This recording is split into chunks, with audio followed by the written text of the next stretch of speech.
Good morning, everybody, and welcome back to day 2 of... Sorry, just getting a little connection here.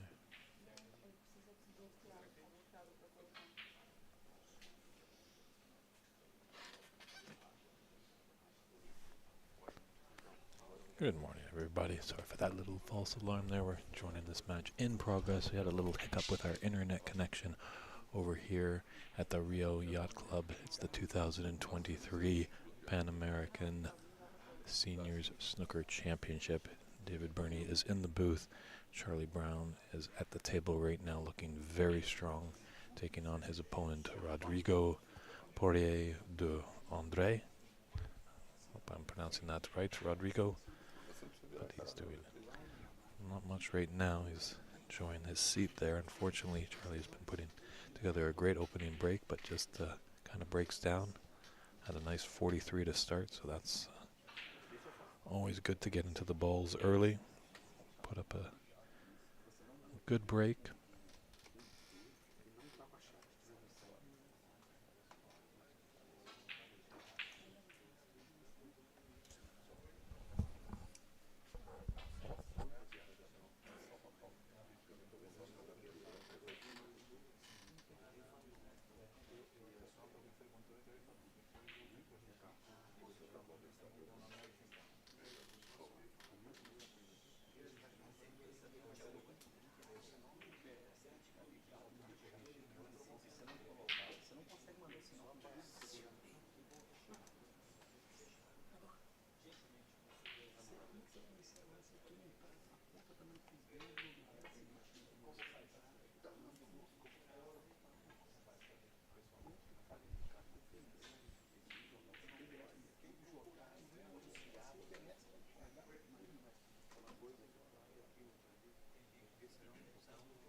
Charlie back in.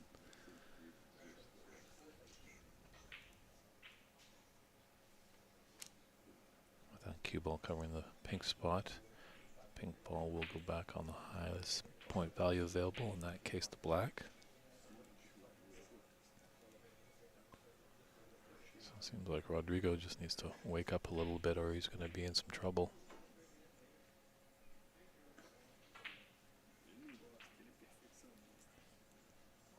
Beautiful day here in Rio, so maybe that's on the eyes of Charlie. Just want to get this done and dusted and maybe get a little bit of beach time. But can't be thinking about that right now, obviously. There's business to be done, a match to be played.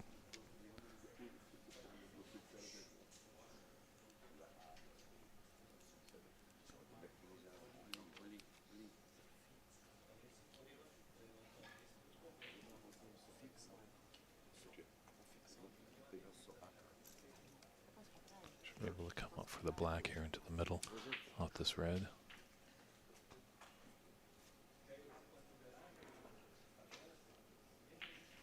Don't know, just a bit more, just to get a bit more on the black.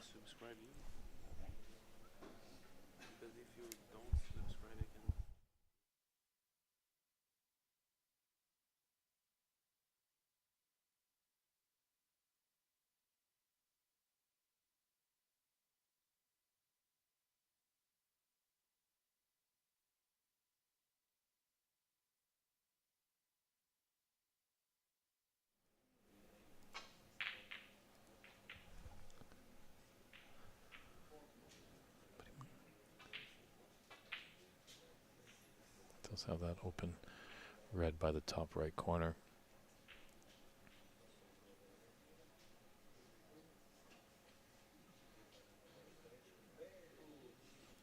Mid-range shot, but it shouldn't be a problem for the caliber of a player that Charlie is, and with a commanding 65-0 lead.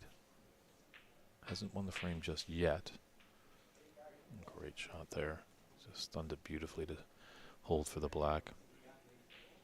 He's got a good angle just to follow through. Come up for that red that's just above the black. Looks like he's actually maybe got an angle to stun up actually for it.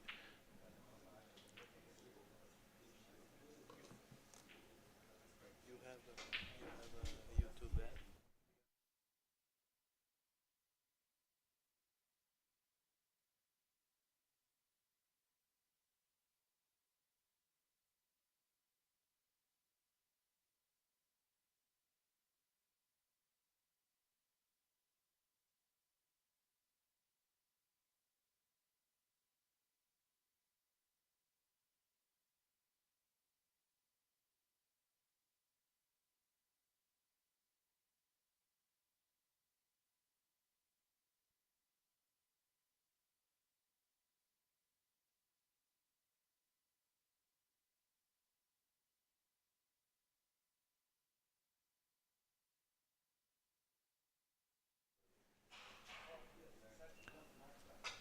So Charlie Brown from Canada certainly running away with this first frame. Rodrigo has definitely been sitting in his chair a lot more than he'd like.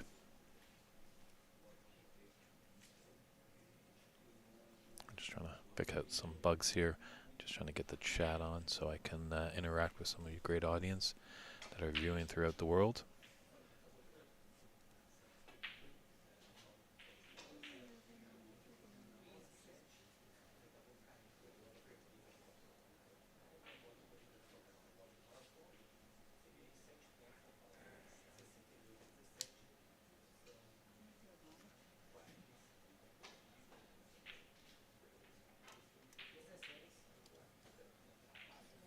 You might take that, those two reds to the right of the pink, might take the top into the middle pocket.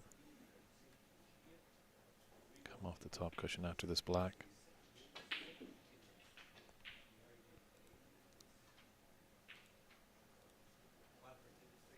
Yeah, with that jumping up, I took all the momentum out of that cue ball.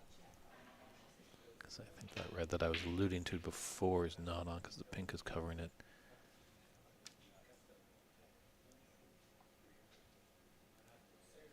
I think there's going to be a concession pretty soon. Oh, Charlie is definitely feeling it this morning. I know we were a little late to get into this stream. We had to just fix some things up, but he was quite impressive out of the gate. This brown goes, he's got a nice half century.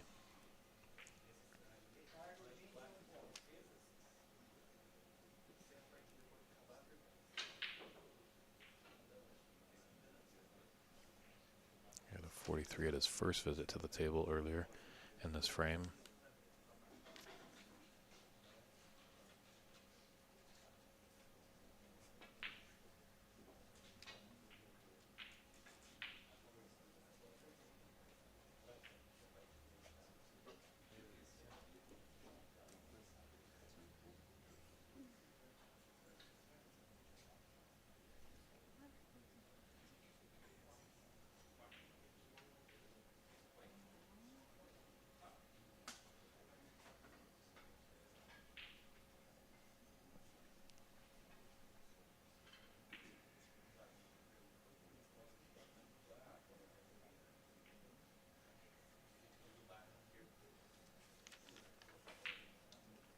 Ooh.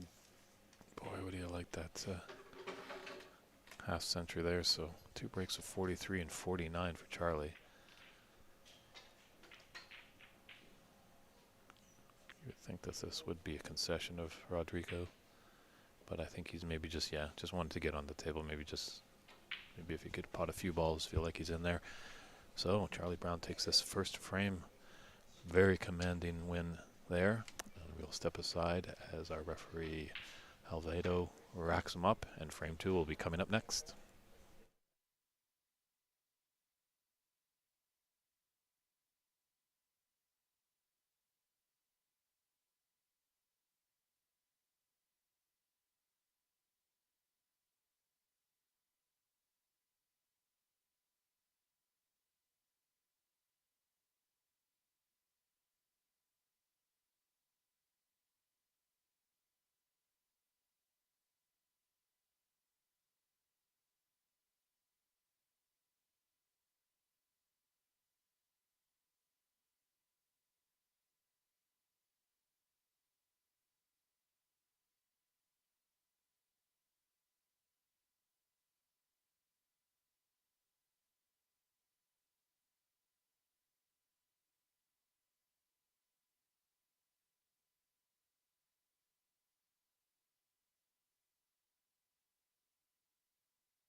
And we're back here with frame 2 of each of these players' third match, I believe.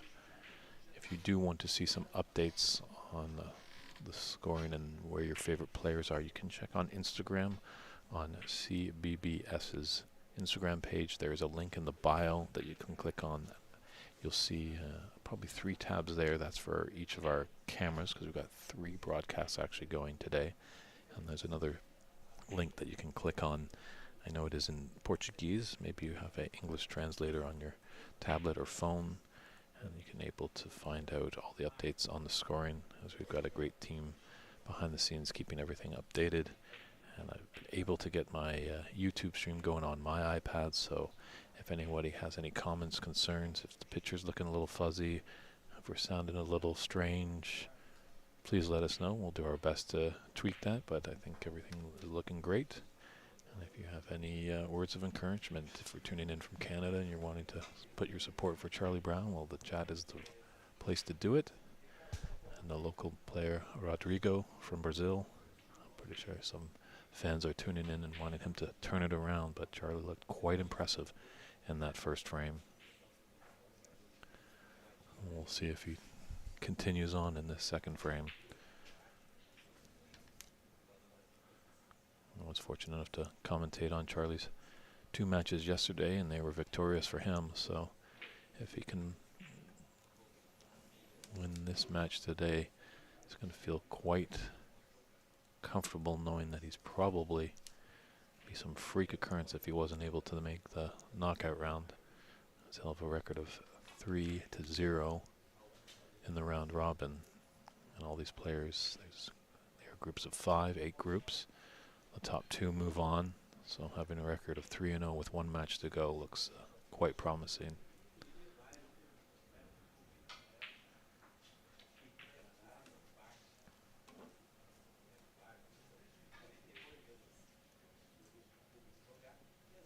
And for any of our Portuguese fans out there, we do on camera 1 and camera 2 on the YouTube channel. That's where our Portuguese broadcast is going.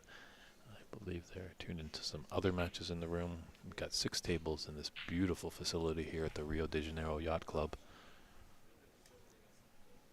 And also, if you're in the neighborhood, if you're down here in Rio, come join us, come say hello.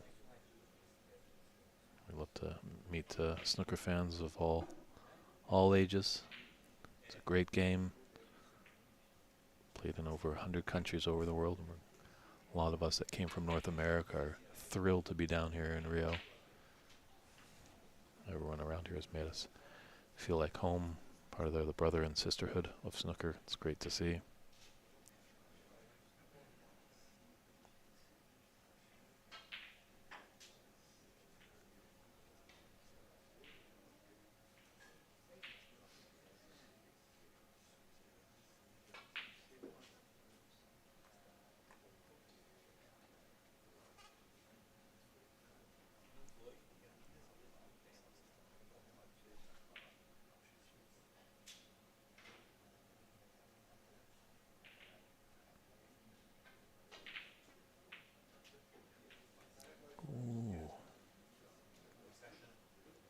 Just queuing over those balls, just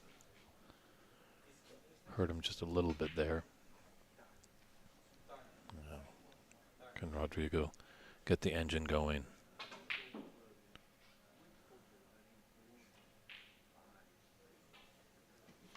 Maybe a bit of frustration there.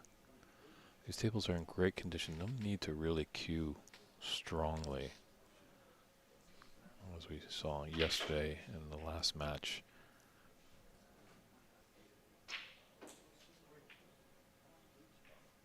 We had a player that was definitely striking the ball a bit stronger than he needed to be. These tables will run.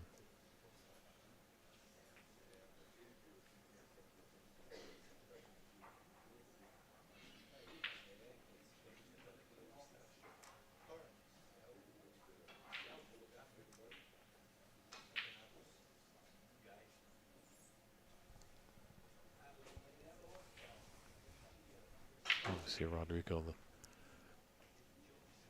shot would be, clip off the right side and, run it to bulk, but the only problem is there's that red by the left middle. Just a little raise of the hand to the, wasn't intended that shot.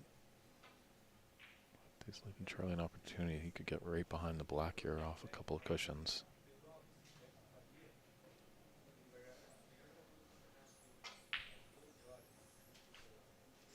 It's a tough shot, but a good effort. At least he's got that cue ball tight to the top cushion. It's going to be tough for Rodrigo. He is going to be hitting the top side of the object ball, and you're kind of cueing down on it. Always a threat of putting some unwanted side.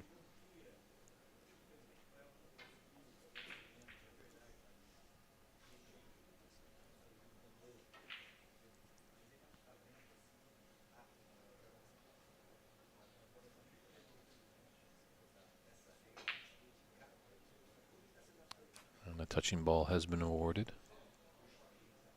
by referee Aldedo. And Rodrigo just taking a look as well. Although the referee's decision is the final decision. Any disputes obviously will be discussed after the match, but not during. It's really great to see down here in Brazil, all our tables are getting refereed. Good to see that there's participation by the players on the table, but there's also great participation, off the table with referees and commentators and scorekeepers and just tournament directors. A good family down here in Brazil. They're really doing their best to grow the game.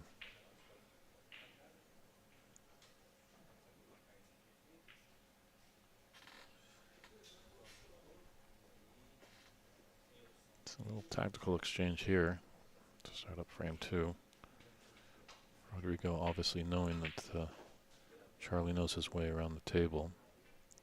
Could try and take this red just off the bunch into the middle. Wow, great shot there. That's going to build your confidence a little bit. At that pace, that was a tough shot.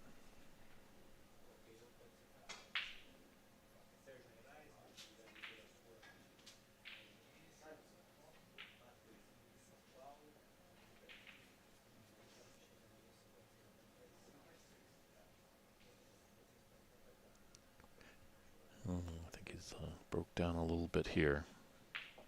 He's going to take some shot to continue this break. And I think he's just going to glance off that red that's away from the pack and hopefully get near the green. Oh, he had an angle for that. Red into the middle.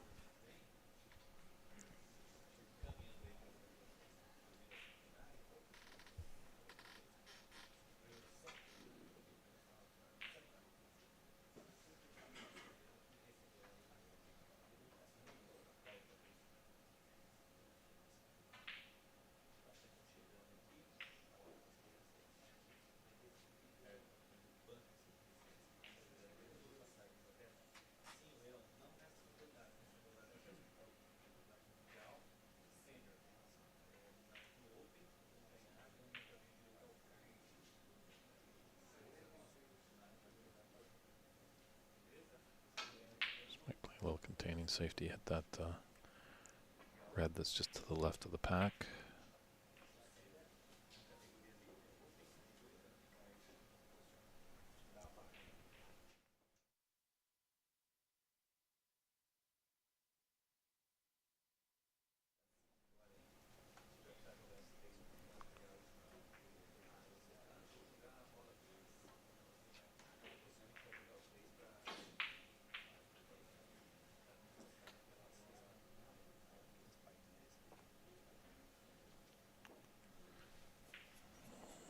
He's left a long red out for Charlie into the green pocket.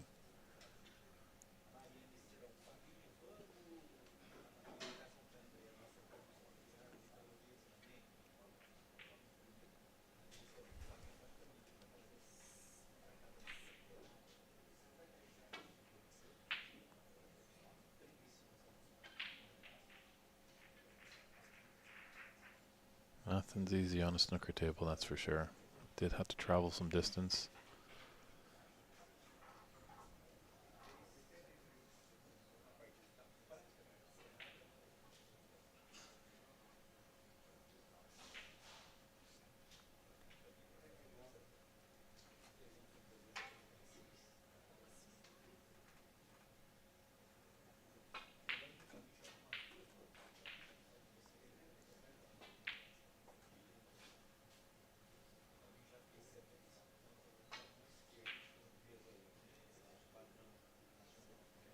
This is what Rodrigo needs to do, just slowly build up some points.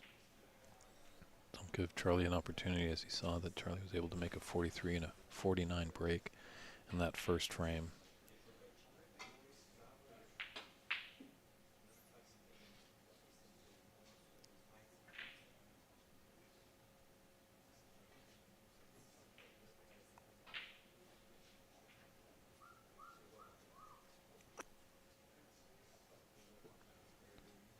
Yeah, a lot of our Portuguese, our Brazilian broadcasters are getting the Igor Figueiredo matches, but just been able to watch him when I've had a break. He's just so fluent. And you watch him, he doesn't hit the ball that hard. A lot of these amateur players, obviously Igor was on the Pro Tour. And to correct my statement, actually Charlie was listening back, and he corrected me that Igor did get the double win, shall we say, in the first installment of this great tournament, of the Open tournament and the Seniors tournament that we're playing in right now. Igor won both, so he was able to play at the Crucible and get a 2-year card.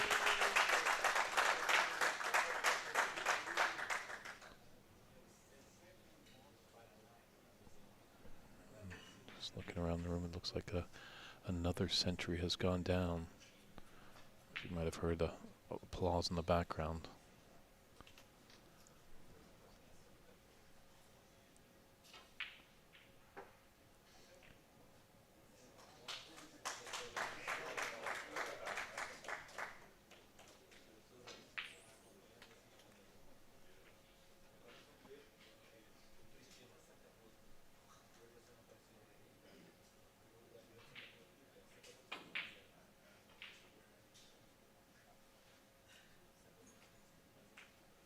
Oh, that was just a bit unfortunate there.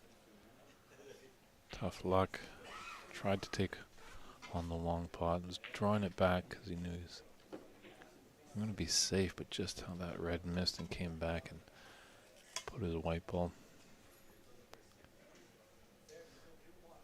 Sometimes you feel like the snooker gods are against you. And we were discussing yesterday that sometimes it doesn't pan out in these short runs. It's the best of three, obviously, race to 2 matches. But last night in our final matches, it just seemed like our good friend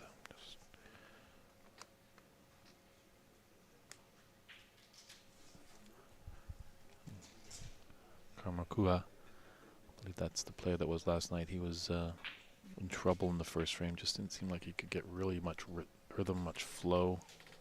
He wasn't getting the run. A lot of his pots were rattling the jaws and being sput out. Didn't look good for him to win against Patel from the U.S.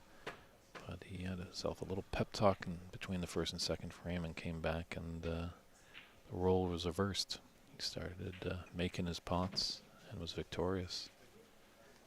So you see it more in the longer frame matches that we'll probably see as we get closer to the climax of that tournament. As when we get into the quarterfinals, matches start to be best of 5s. The semifinals are best of 7, and the finals will be a best of 9.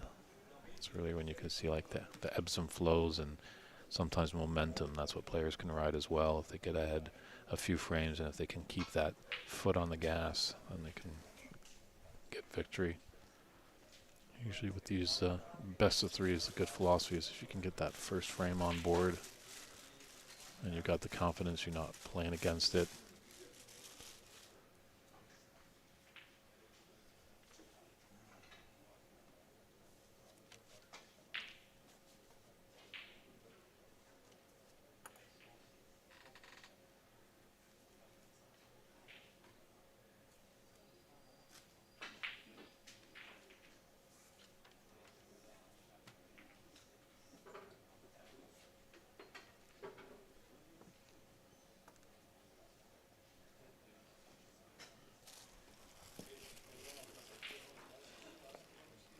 Going to be a good shot here to develop some reds to continue this break going.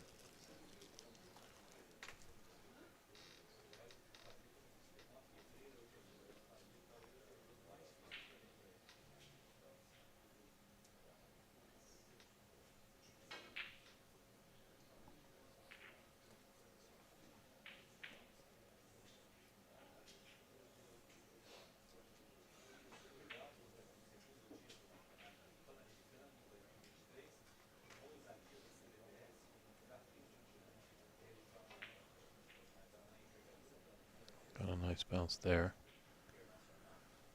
One saving grace, he did have a red up in the bulk area. Maybe you can clip on this, get on the right side of that blue.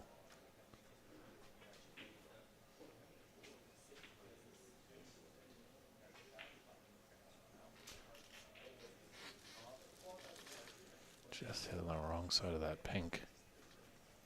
Sort of like to kiss in that pink and hopefully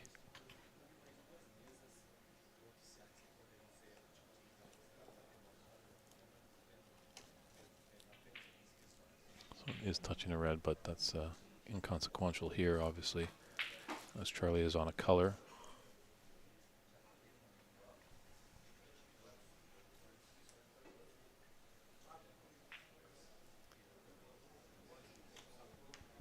So a little break of 15, and Charlie has a lead of 28-9 in the second frame.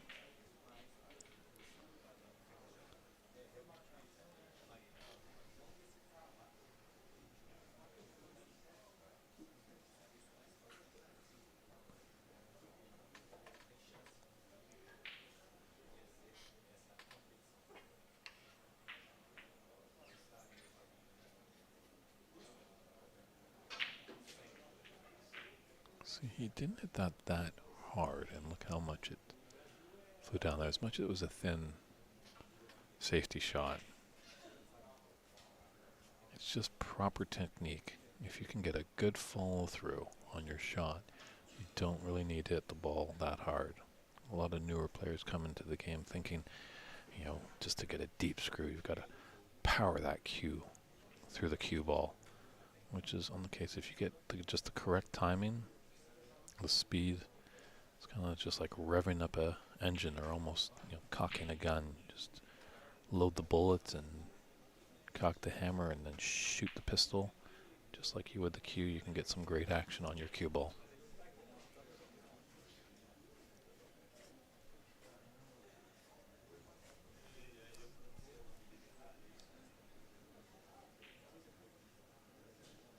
And all friends in the chat, feel free to let us know where you're tuning in from. It's great to hear where this game travels to. It is a busy week in the snooker world. We've got the seniors of the Pan American Snooker Championship. Then we've got the Open Championship immediately following the climax of this tournament. The Open will start on Thursday as well. The professional tour is over in Northern Ireland this week. So as they're getting into the summer months here in Brazil, us in the northern hemisphere are getting into winter, and there's a lot more great snooker action happening.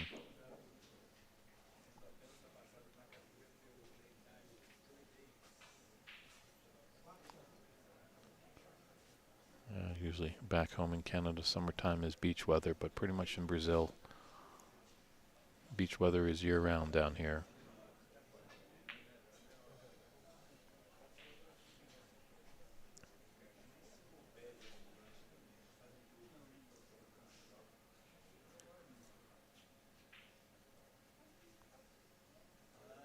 So Rodrigo's got to be a bit careful here as the reds have opened up. And he knows if he leaves Charlie a chance, he might be sitting and might be shaking hands before he knows it. He definitely wants to push this to the decider, because as we always know, you never know what can happen in the decider. Usually it's a few chances with most of these players. Obviously with Igor, such a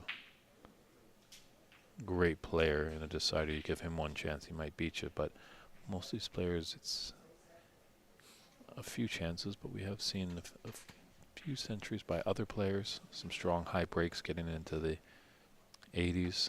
So it's great to see. The standard continues to grow.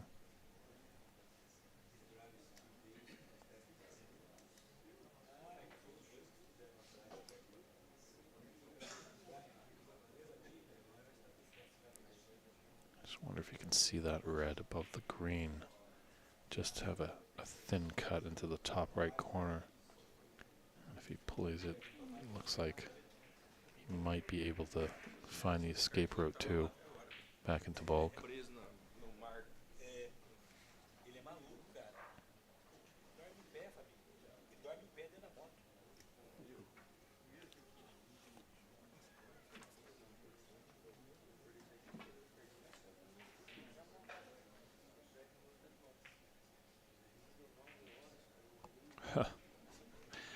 Little raise a hand pat on the shoulder too.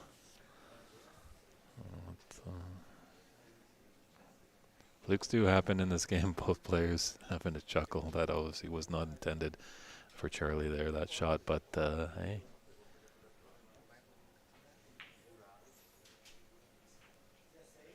Charlie's played the game for quite a many years, so he's been on the wrong end of those, so he knows what it's like at times.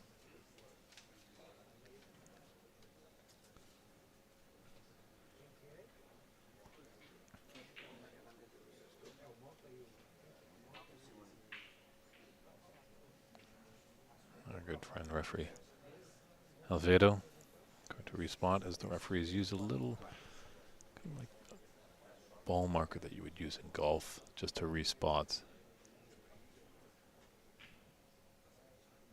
I know in the professional game they don't really spot it, as you know, those referees are top notch and they do a fantastic job of respotting. Good second attempt there by Rodrigo to hit it. But yeah, these referees, they're amateurs as well. They're doing it because they love the game so much. And I think just putting the marker down just helps speed up the game in the amateur world. You have to have a great concentration as a referee as well. Tough job for them out there. You know, if you're not at the table hitting balls, players can sit. They can have a sip of water. They can kind of just, get into their own mind and wait for their next turn. Whereas the referee has to always be on it, making sure all the rules are upkept. So kudos to all the referees that are helping us out with this tournament.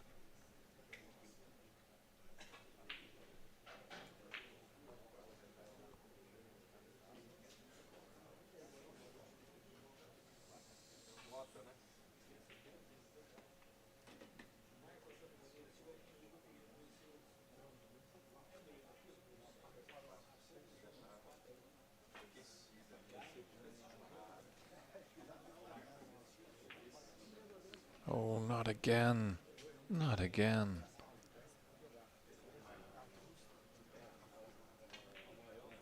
Rodrigo just not getting the home field advantage there. It's a couple times that another ball has knocked his cue ball into the pocket.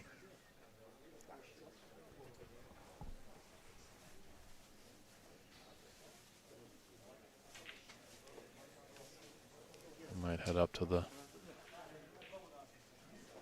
large Jesus statue that we have here in Rio. He might, after this match, go give a little prayer to it, and hopefully the snooker gods can help him out in his next match. 'Cause he's just not getting the run of the balls here, Rodrigo.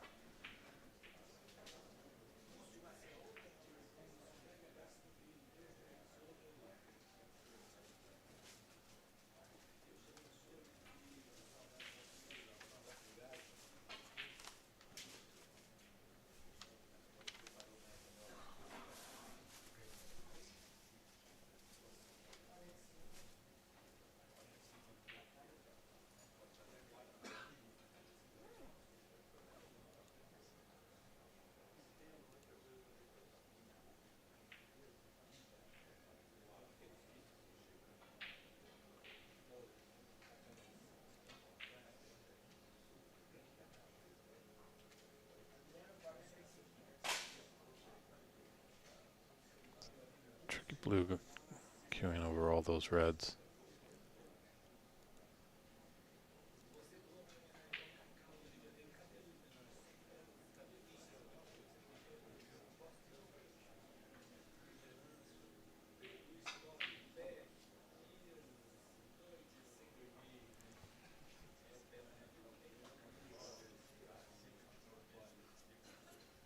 He just might try and clip off that brown and get behind the black.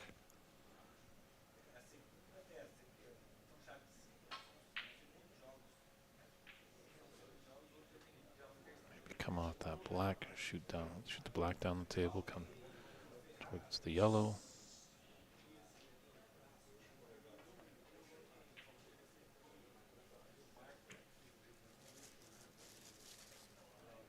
This played really was testing the mechanicship of the table, and that rolled sweetly. And he's put Rodrigo tight to that bulk cushion.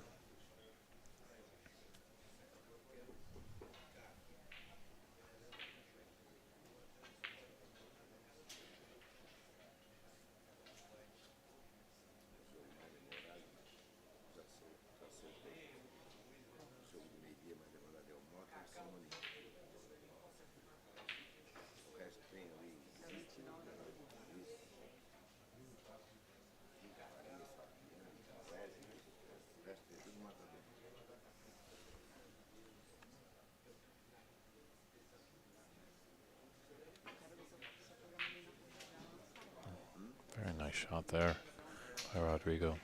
I thought maybe he might just thin clip off one of those and bring himself back into the bulk area. But good plant there.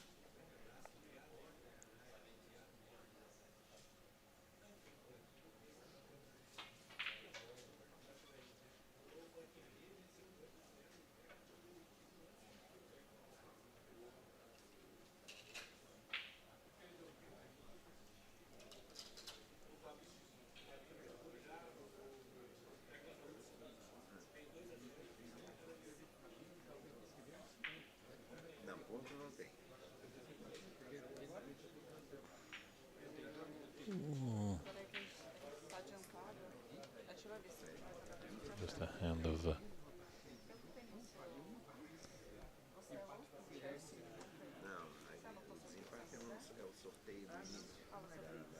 Rodrigo wasn't expecting the result of the shot there, to put the cue ball tight to the ball cushion. Charlie coming in and just taking a look at this plant. The tricky part of it is obviously there's space between the two reds. If they were wired together, like touching each other, it's a lot easier of a plant, but when there's space, it's just that much more difficult. Gotta be that much more accurate. Take one more breath.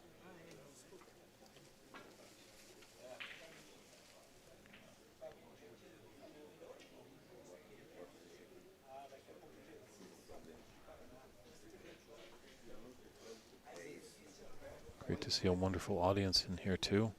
We've got some great tiered seating here at the Rio de Janeiro Yacht Club. We have fans of all ages. I'm seeing great to see some youngsters in there, probably future Brazilian champions. Some veterans that were there of the game, some older folks. So if you are in Rio, come visit us, come say hello. It's day 2 of this great 2003 Pan American Senior Snooker Championship. David Burney's in the booth providing the English commentary for everybody. We also have 2 other channels on the CBBS YouTube channel. We've got 2 channels there in Portuguese and 1 in English. So lots of great action.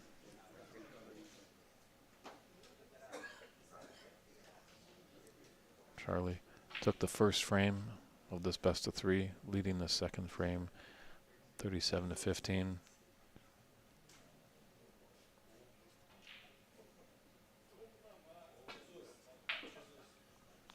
Really doesn't want to go to a decider. Usually in these quick matches, if you're up 1-0 and then your opponent comes back and wins the second frame, makes you kind of wonder a little bit.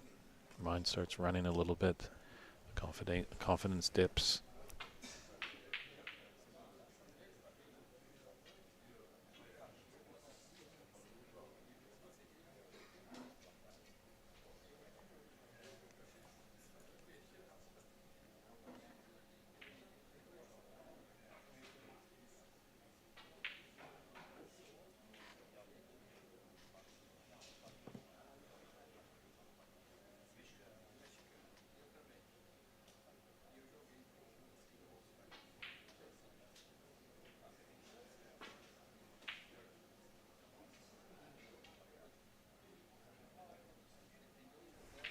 Great shot there by Charlie, the cross double, playing it with an element of safe. He has left that red out for Rodrigo. He clipped this into the top right corner pocket.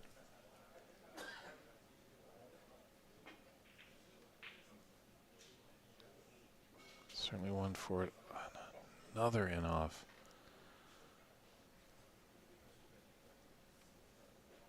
Where is that Jesus, the reformer, up there? Bring that statue down here. Rodrigo needs to pray for these snooker gods to change their fate for him.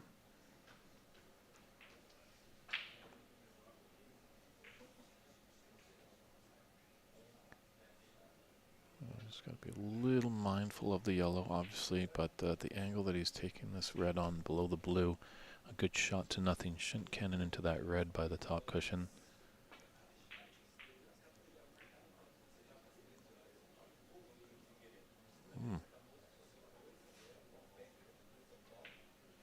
Yeah, took that all out of the equation there. I thought he was going to give it a little better of an effort to try and get that red into the bottom of the pocket.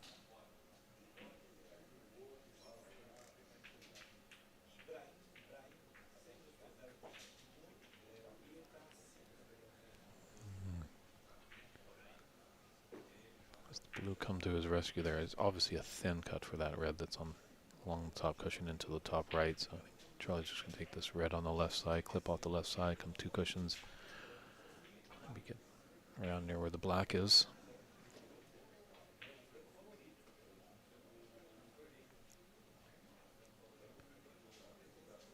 Getting a little scrappy, getting a little tied up there on the right side.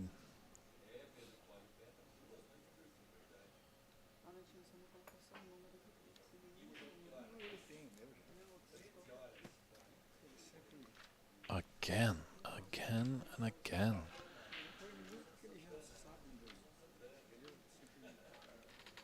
Rodrigo's just got to be wondering, what did he do to deserve this? That's almost about 4 in-offs just in this frame alone. It's one thing to lose to a really good opponent. It's another thing when you're gifting the frame to your opponent.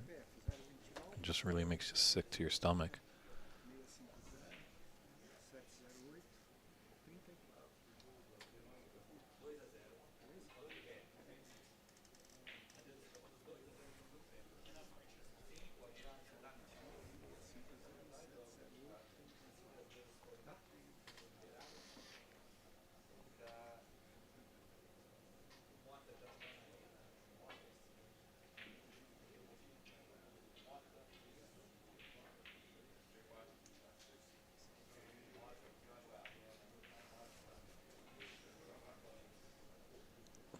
This might get a little interesting now.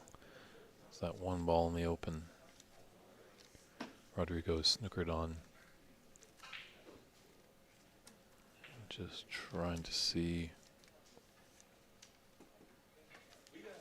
Might be forced into that plant along the cushion, but that's tricky. It's a mess down there for him. I wouldn't want to be in his shoes.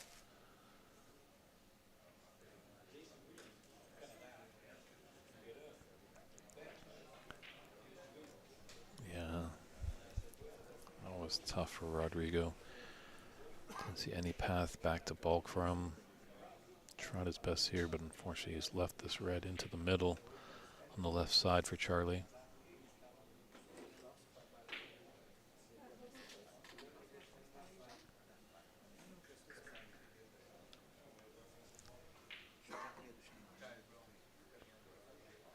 Charlie could have an angle on this black to come back down table.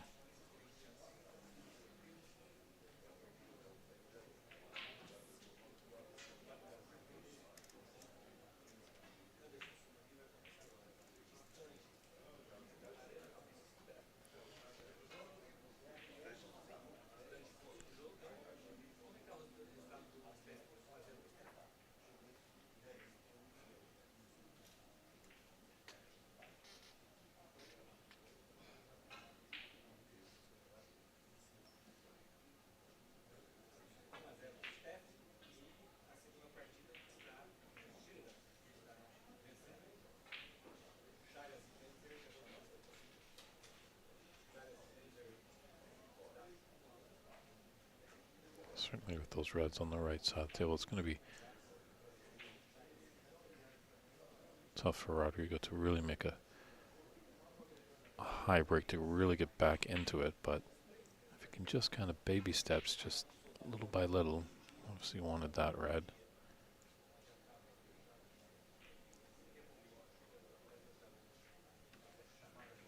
This could come back into the pocket that Charlie's queuing over.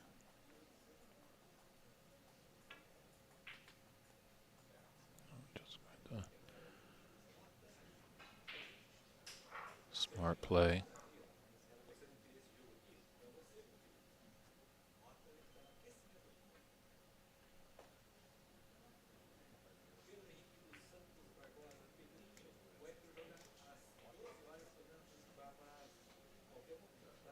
Oh, it's not too bad. It's a decent shot there by Rodrigo.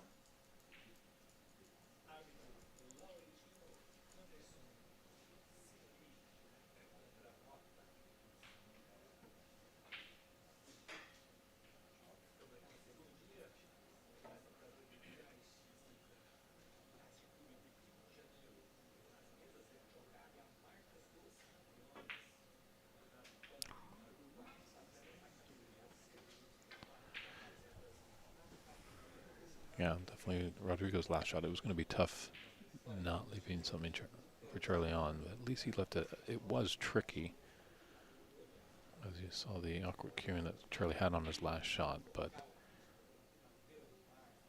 definitely makeable. Let's see what Charlie can do with this.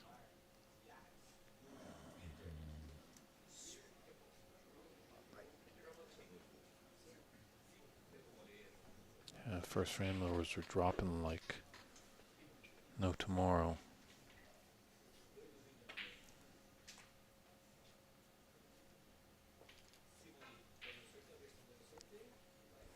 Surprised he didn't go into the pink and black. Reds over there and kind of develop them a little bit.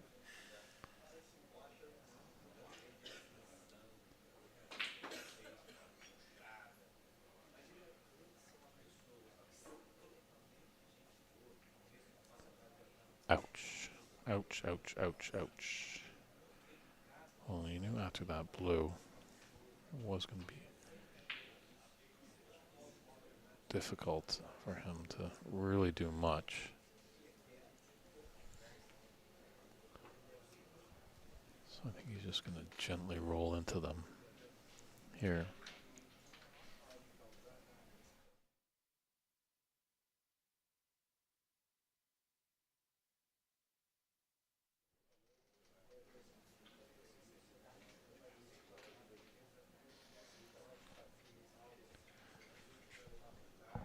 Rodrigo just grabbing a little telescope extension. Don't want to stretch.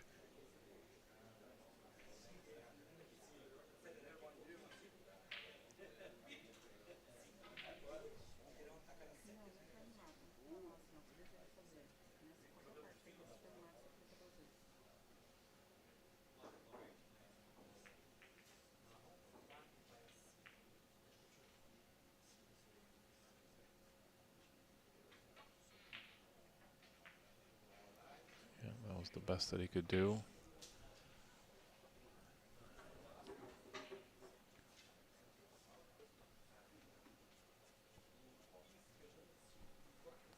And no touching ball. So Rodrigo not out of this just yet. He is trailing by 33 points with 43 on the table.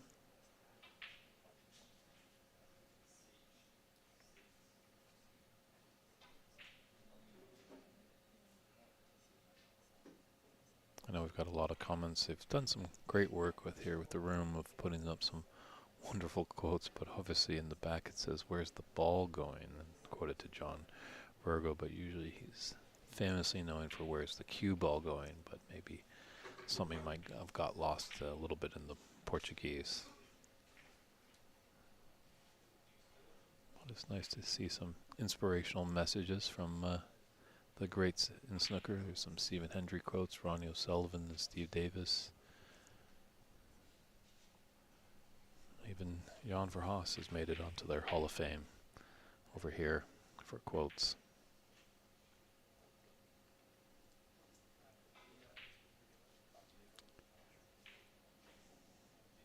So he got out of the snooker. The only problem is that he's left a red on into the middle for Charlie. Most of us players, when we're snookered, we're just happy to hit the object ball, but these players in this tournament know that they can get out of the snooker. It's just where they leave their cue ball and the object ball is the big question. Rodrigo might be sitting for a bit. He's standing right now, but I don't know if he's going to be coming back to the table.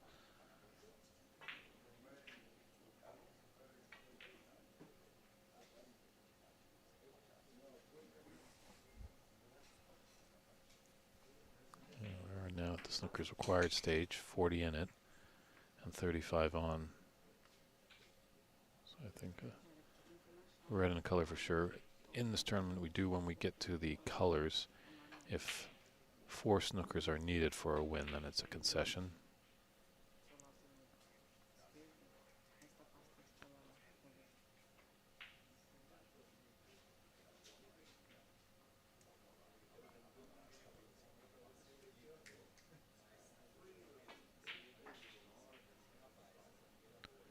That's a good thing to have. I know that we do it back in North America. There's a time when, you know, more than 3 snookers to win frame. It's an automatic concession. It's teaching the newer players. Just there is that etiquette of concession sometimes when a frame is pretty much lost and it's out of your hands. And Your upwards need of multiple snookers. Not many can do it. Although I think great John Spencer, world champion, came back in a frame when he was needing 6 snookers. So is possible, but you got to know your own ability. And this is definitely looking like handshakes. And this has been a good outing for the Canadian. I mean, in 2 matches yesterday, his first today. He plays his last round robin match tomorrow at 10 against the American Ernst Biesmer. Comes from America, but originally from Holland. Handshakes there. A decent effort. Look at that. Smiles and hugs all around. Opponents on the table, but great friends off. So a great match there. We'll step aside. We'll be coming back probably around 12 p.m. Brazilian time for our next match, so feel free to tune that in. It might be actually PABSA President Ajay Pradhakar, but we will see, and we'll see you back here in about 40 minutes' time. Thank you, everybody. Take care.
Hola, hello, good afternoon, boa tarde.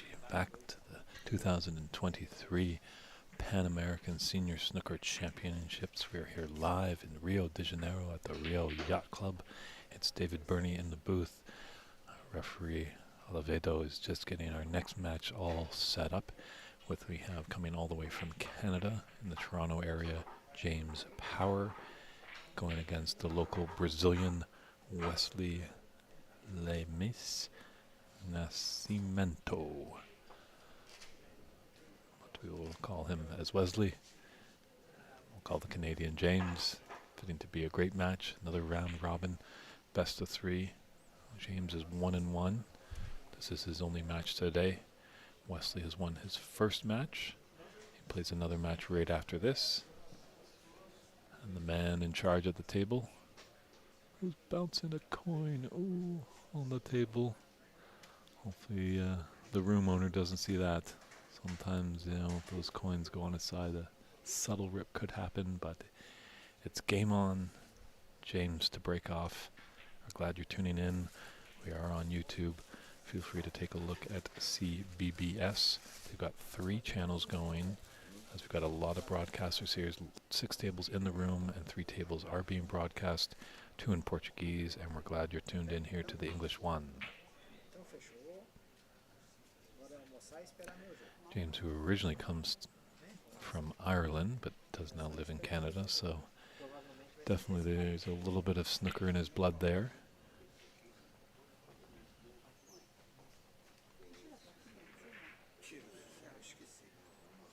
I've not seen much of Wesley. But we've seen that there's definitely some talent here in Brazil for sure. I believe Victor Sarkis is a Brazilian player who is on the pro tour, and Igor, who is in this tournament, fell off the tour, but he's trying his best to get back on that tour. But in the seniors event, they're playing for a spot at the World Senior Championship in Sheffield, England this spring, and then the winner of the Open Championship that will be immediately following the conclusion of this tournament will play for a 2-year card. So we're glad you're tuning in wherever you're reaching us. Let us know where we can find you in the world. If you have any comments or questions, feel free to let us know. We'll do the best to answer them. I hope you're enjoying the snooker that's going all week long. Lots of ups and downs, lots of drama.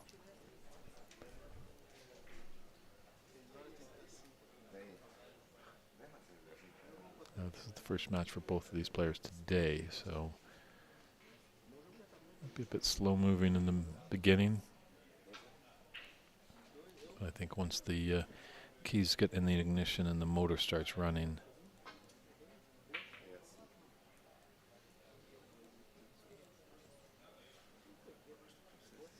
tough break there. Opened up the res nicely, but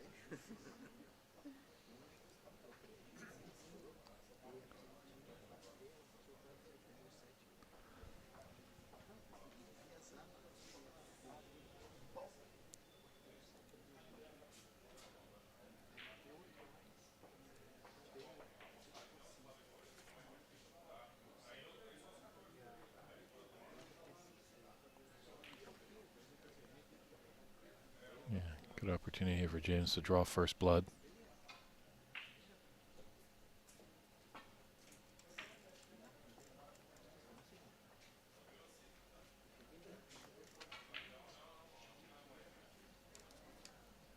Nice shot, good angle on the blue.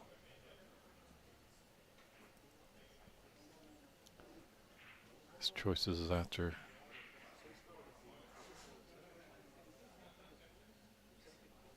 this blue.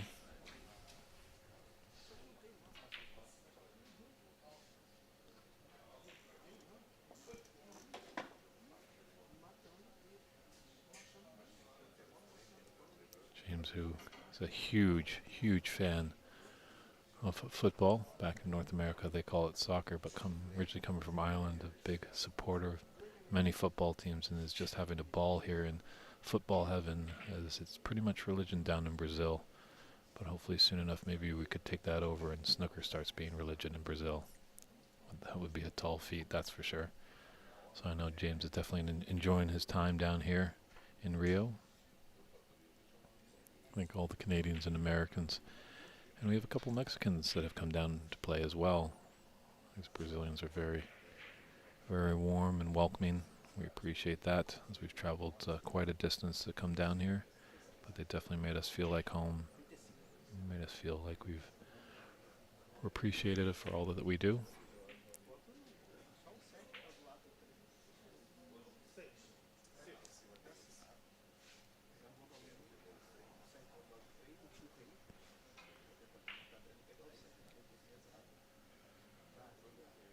I'm going to have to come back up for the blue because I don't think there's a path for that black to go to the top left corner pocket.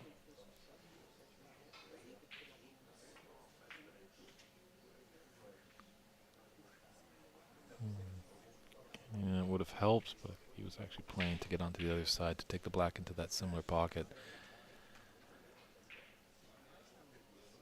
So I think this break has come to a close for James, wanting to get a little bit more.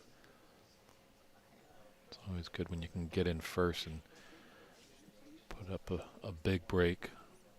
We've seen some players even have frame-winning breaks at their first visit. There hasn't been that many. It is predominantly amateurs playing in this tournament. I think Igor is the only player that has played professionally. And you definitely can see that because yesterday he had his first frame in the tournament. He had a century to follow up by a 1-3-2. Wasn't actually able to see that first frame, so I don't know the exact count, but it might be up on the stats page. If you look at the CBBS Instagram page, there's a link in their bio for various stats from the tournament. We do have a great team working behind the scenes, and maybe we can find out some of that. But yeah, Igor's looking very strong. He's actually the first player, and only player, to double down, shall we say. He won both the Seniors and the Opens Championship the first year that this great tournament was played down in Houston, Texas. And then unfortunately with the pandemic, had to take a step back. Well, they did have one in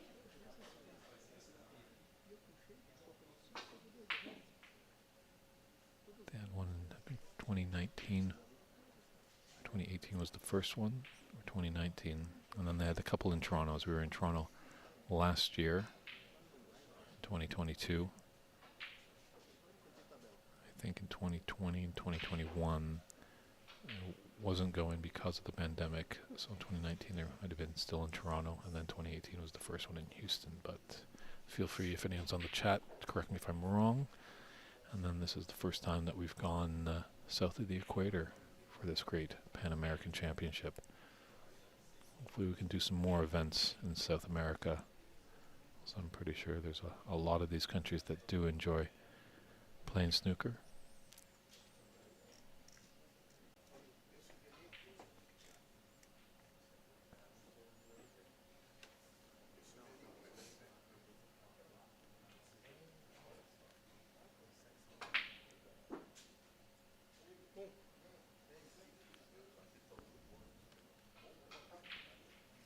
Solid shot with pace right into the middle of the pocket. Just oozes you with confidence when you can get that. It's a real confidence builder.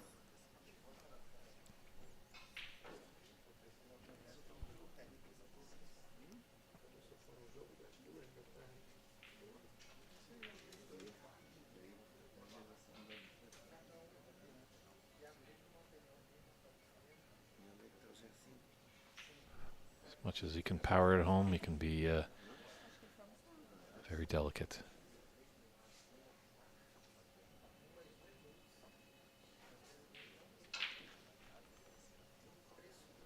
You need both facets of the game. It's not all potting balls, although you know you need to pot balls to win, but sometimes you need to know when it's time to take your foot off the break building when you don't want to force the opportunity. As they say, the old saying in snooker is, it's not really actually what you make, it's what you leave your opponent. And if you leave your opponent in a bit of headaches, as James is in right now, James is looking at the angle, he's got a lot of reds on the table, but just making sure he hits the right red, that he doesn't leave an easy sitter for Wesley to get in and produce a potentially large break.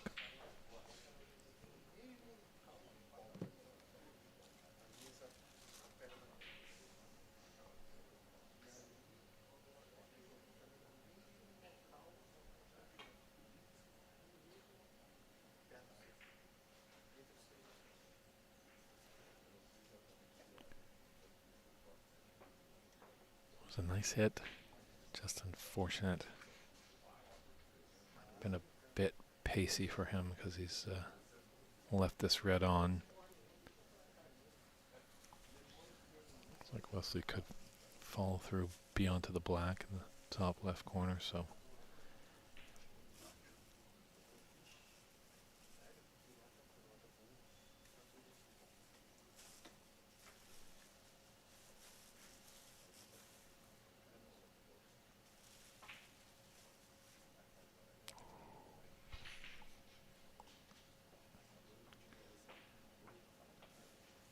He's got to be upset with himself there. That was a good opportunity to put a good contribution there.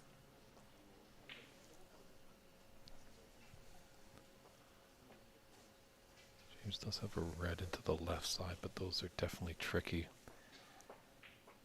A lot easier if you can just roll it in, but really actually if he rolls it in, where is his color going to be?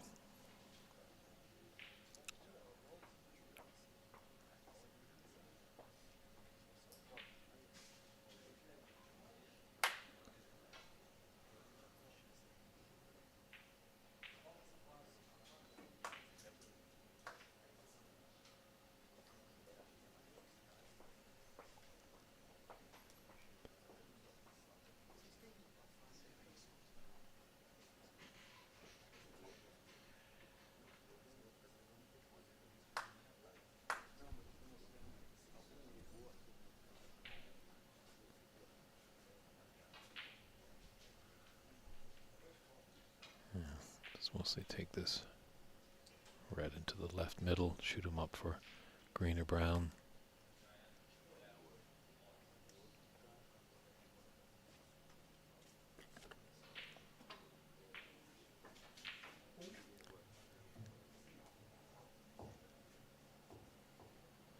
Might have been able to come back down for the blue. Yeah, don't have to hit the balls hard on these tables. They're running very sweetly. Haven't heard pretty much any complaints about the JOCARI tables that they're playing on. It is the national brand down here in Brazil. I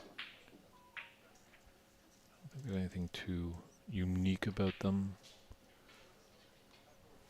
Obviously, as we know, a snooker table, all of them are 6 feet by 12 feet.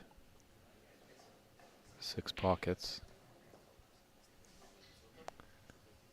But, might have to, maybe if I get a little downtime, maybe do some investigative work, just see what kind of woods they use. Maybe if they use some natural woods of Brazil.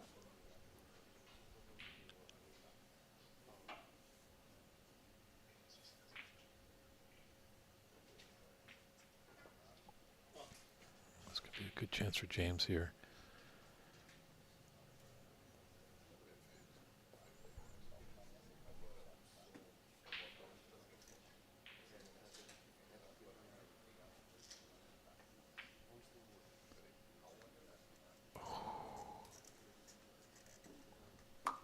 He's probably going to find me a little later at the Canadian Pavilion and probably wring my neck a little bit as I commentated, cursed him a little bit there. Sorry, James. It just makes the game so tough sometimes. You can have that opportunity and in your mind it starts spinning as you're looking at it, and you can see all the possibilities of a large break, potentially even a frame-winning break. But you can't get ahead of yourself too much. You can see the plan of attack, obviously. See where you want to put your cue ball for your color ball after a red ball, but when you come down on that red ball, that's the only thought you have to have. You can't be thinking about the next ball, or you're going to miss it more often than not.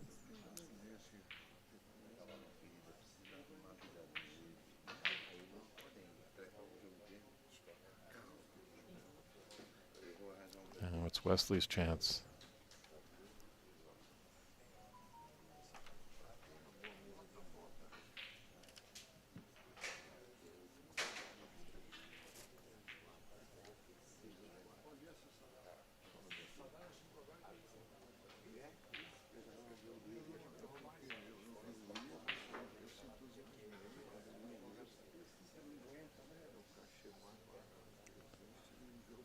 I just wishes that blue was on the spot.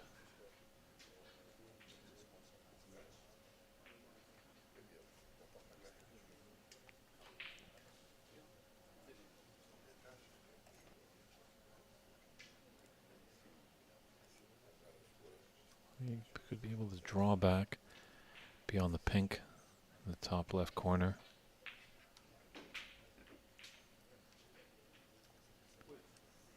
And we'll be taking the green. The tough part about this green is going to come off its bulk cushion with some top.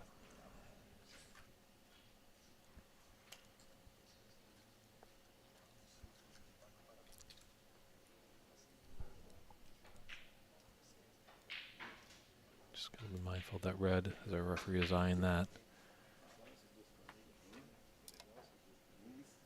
Even a thread of clothing touches a ball on the table, it will be a foul.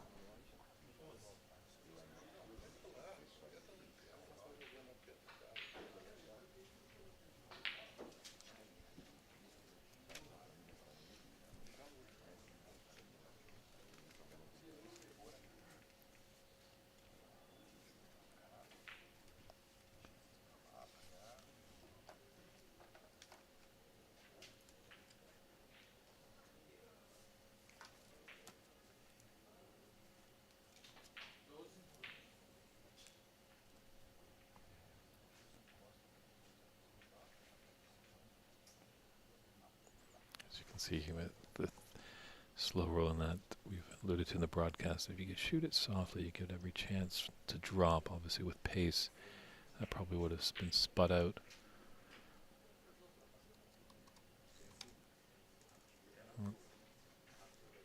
Just not fully comfortable. Just a little of communication on our adjacent table between referees and tournament director, just making sure everything's on the up and up, but it's right in Wesley's shot line, so our referee just going over to make sure they're respectful.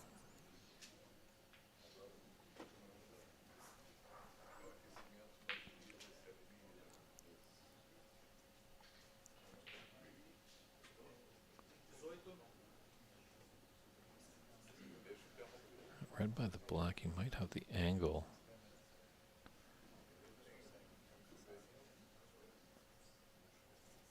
We could gently roll it in and have the pink into the right middle, or put it with pace and stun up to have the pink as he's eyeing it up, possibly to go into the top right corner.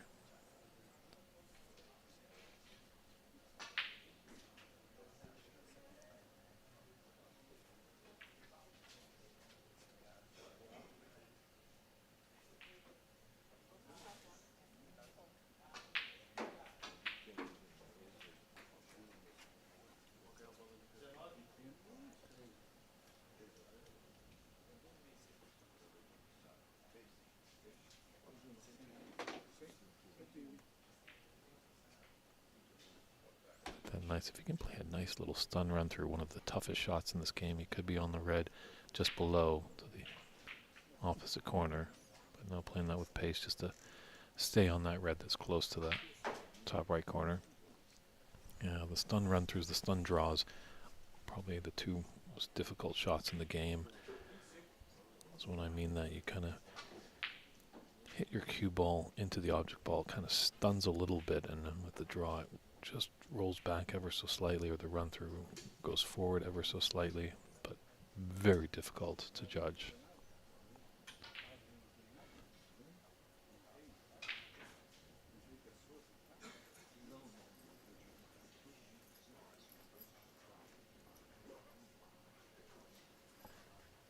And honestly, just getting all the gadgets together. He's definitely a tall fella, but at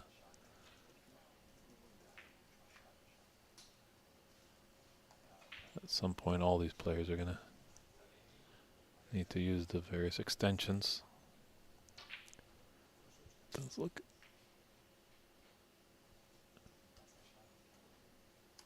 He just doesn't like it. It's just not...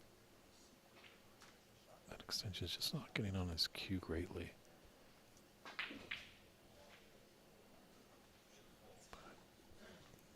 Alright, he's not looking too happy with that. I think he might have run just a bit too much for the black. Definitely a little tough to see from our vantage point as we're... Do you see on the bottom of your screen? We're right below that in the commentary booth. We could have the pink into the left middle.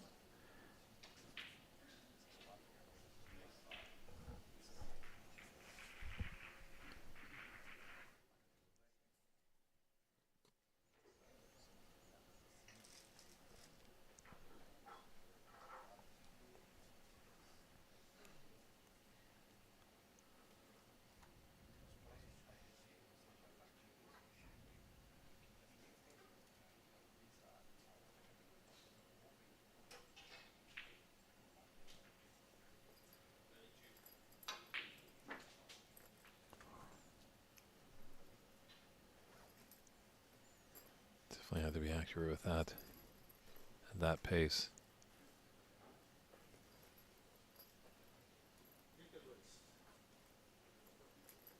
Do like Wesley's demeanor. If he's not happy with the shot, he gets up. All too often we see too much with the amateurs. When they get down, they feel like when I get down, I have to take the shot. But not Wesley. He doesn't like it. He'll get up, recompose, go through his routine again, clear the thoughts, and prepare and execute.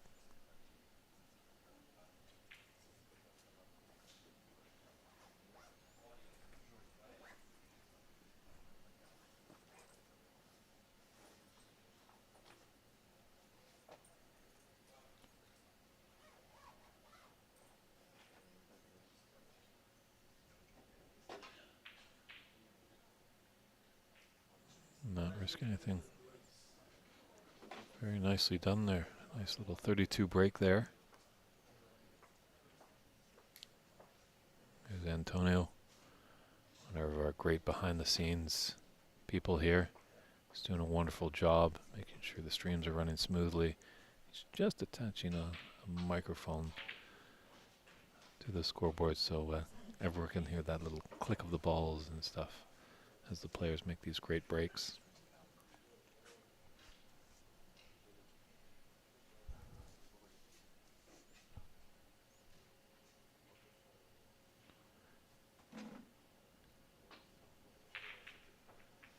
So James definitely not out of the woods. You know, he's still alive in this first frame.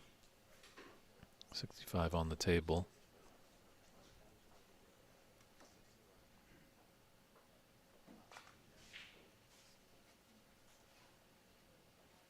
And 26 in it.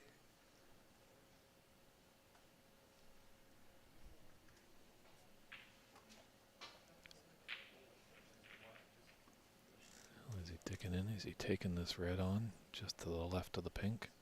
Or the yellow, I mean.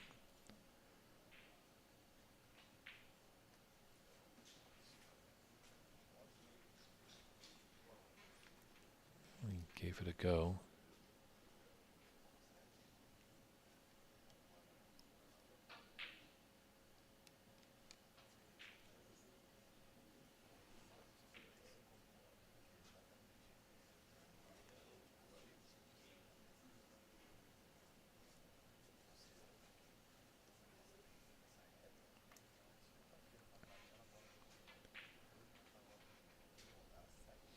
Does have a red. to the left middle. But certainly is tricky. And the problem is if he misses, he could be leaving that red below the pink onto the top left corner pocket.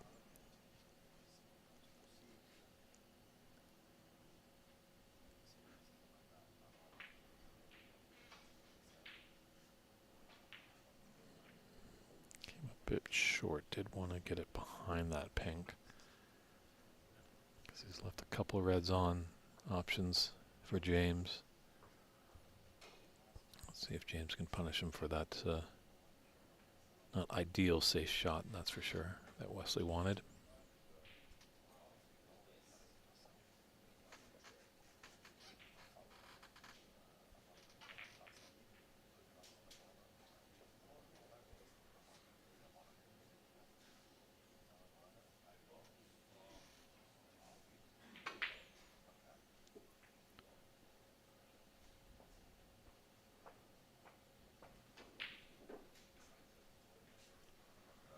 Had a big bounce.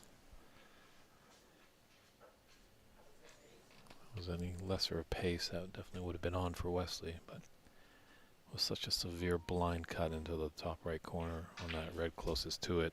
You're going to lose control of the cue ball. It's been really good getting his object ball into these middle pockets.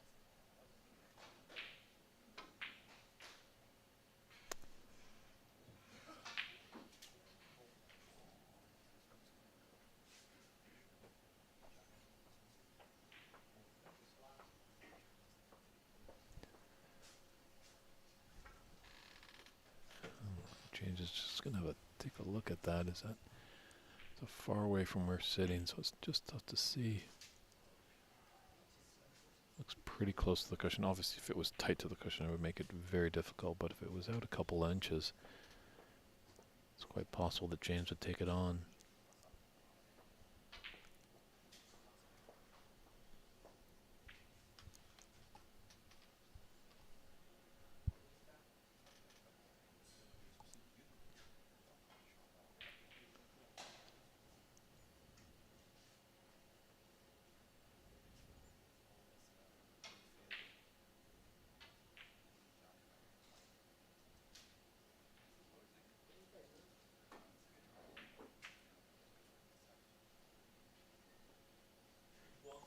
Well struck. Just kind of a no man's land. He developed the blue quite nicely, just the cue ball ran a bit further for him, and now he's kind of up against the side cushion. It does look like this black is a little off the cushion. You know, your object ball's on the cushion. The train of thought is obviously hit object ball and cushion at the exact same time with your cue ball, and that object ball will just hug the cushion and slide right into the bottom of the pocket. It's a beautiful shot when it's played correctly, and you definitely look like quite the amateur when it goes wrong. But there's a bit of space. Can James put this in? Oh,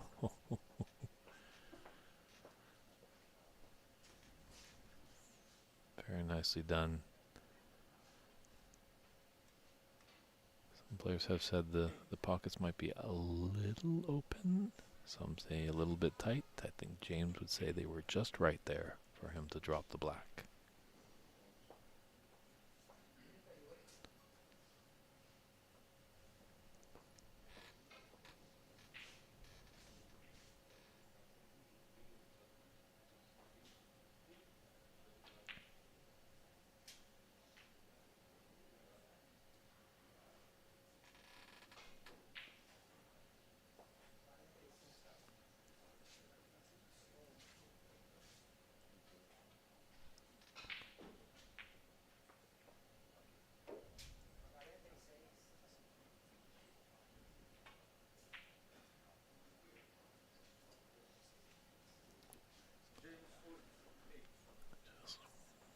A bit more pace, make it really difficult. This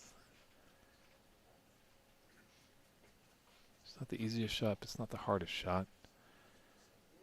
I think on the angle for Wesley here, if he can just roll the red in above the pink, into that middle pocket. He'll have the blue into the same pocket.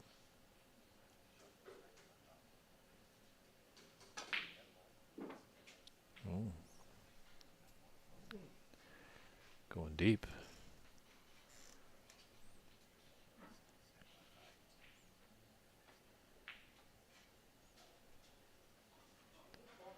Great long pot there. It's nicely on the black.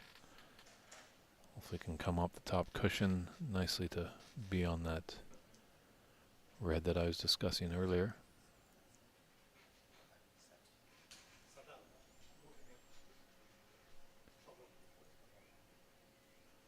And just the fellow referee just in the sight line of Wesley there, and referee Elevato just calming the gentleman. Ooh. Great idea, Wesley.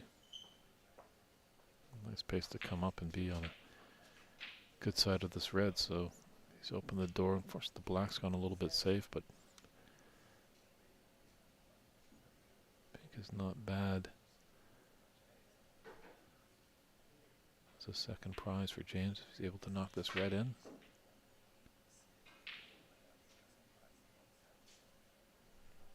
Same table. Sometimes we discuss, you know, a player makes a great shot and then the next shot they look like they've never picked up a cue. But James had a nice black that just found the bottom of the pocket, but that red was definitely looking to find Nirvana there in the bottom of the pocket, but it rattled in the jaws and decided not to go down for him.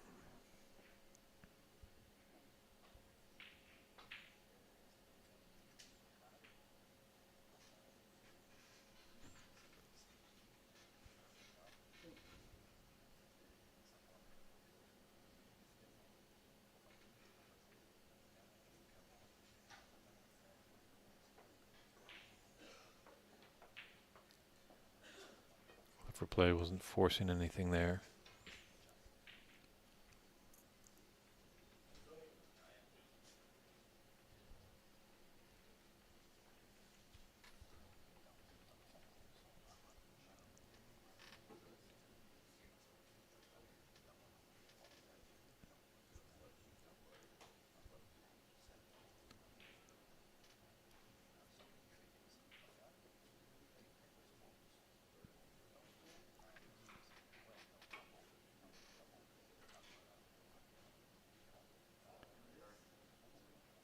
I think this will be going back.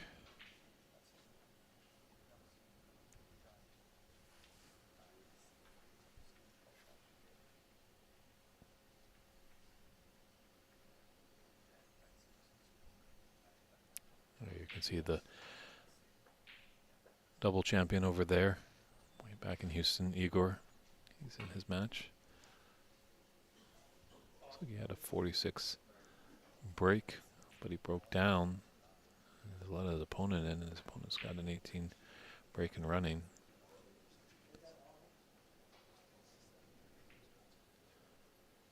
So Igor is definitely got to be a strong favorite in both the seniors and open tournament. But you never know. Upsets can happen.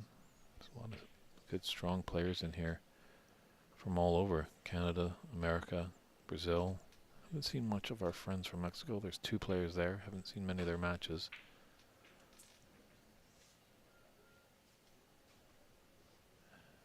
Has he got the cover? I don't think he has. So it could have been a lot worse for James, but he still succumbed to 8 penalty points.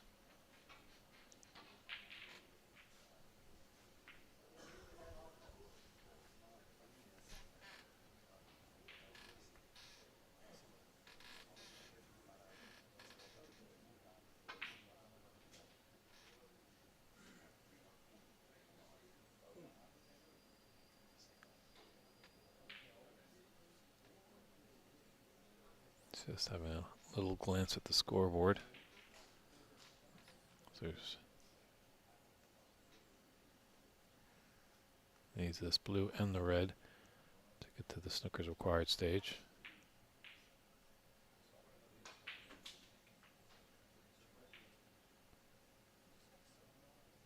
He's He's played that very nicely. Great shot. Little touch aside, just when it hit that cushion, it just pushed it over closer to the red.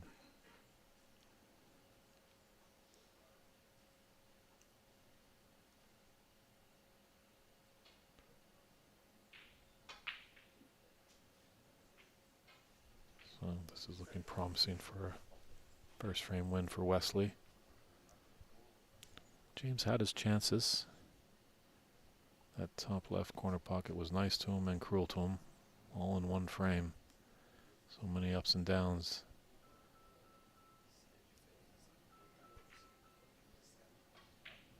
So I've never seen anyone break their leg or break their arm in snooker, but certainly your heart can get broken in this game many times.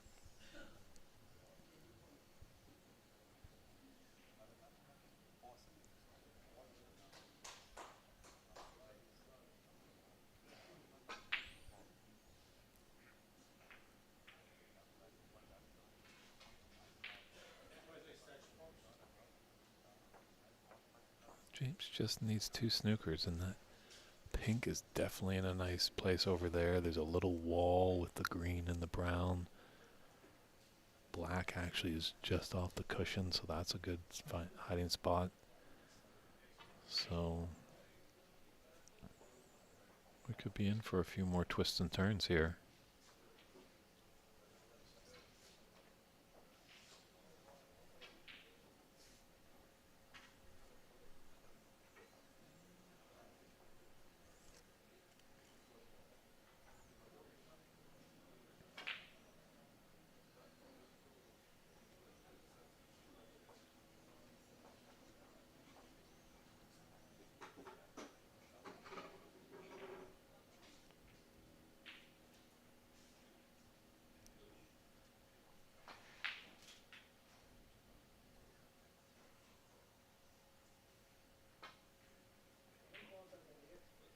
He's going for the kill there. The element of safety there, that's for sure.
It's like Wesley was trying to find that brown-green wall.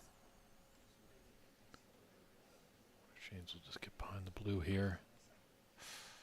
Tried just a little pacey. Very tough shot. Tough shot. But if you're able to pull it off, great reward.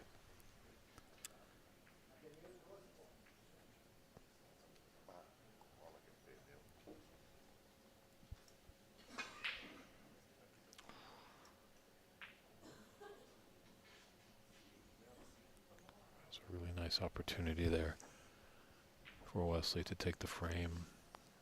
And now he's left James a great opportunity to lay a snooker here.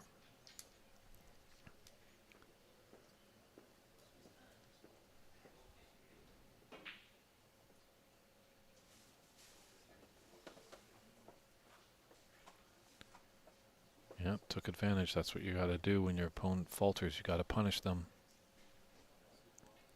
It's obviously not super tight to the green. He would have loved it to just weld it to that green ball. Looks like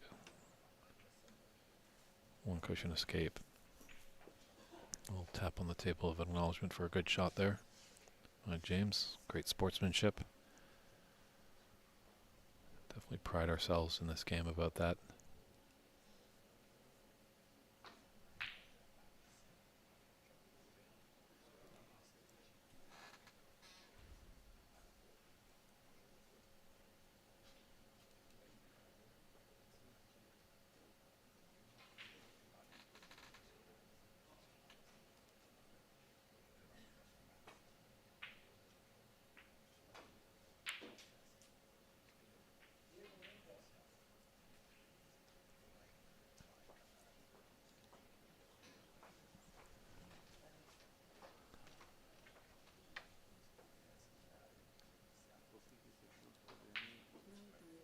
They take the cut on the yellow into the green pocket.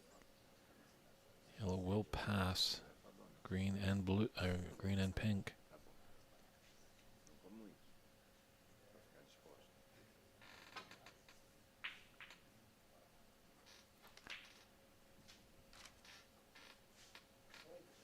He certainly gave it a go.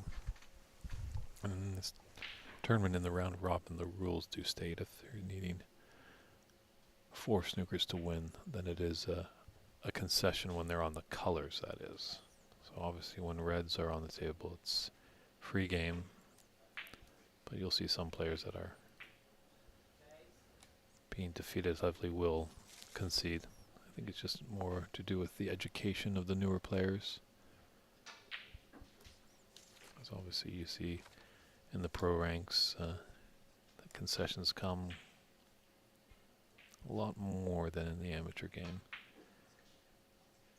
You know, obviously people don't like to lose, that's one thing. But as well, some players just don't know that that's kind of is the etiquette. If you're needing 7 snookers or something like that, it's more proper just to lick your wounds, get on with the next frame.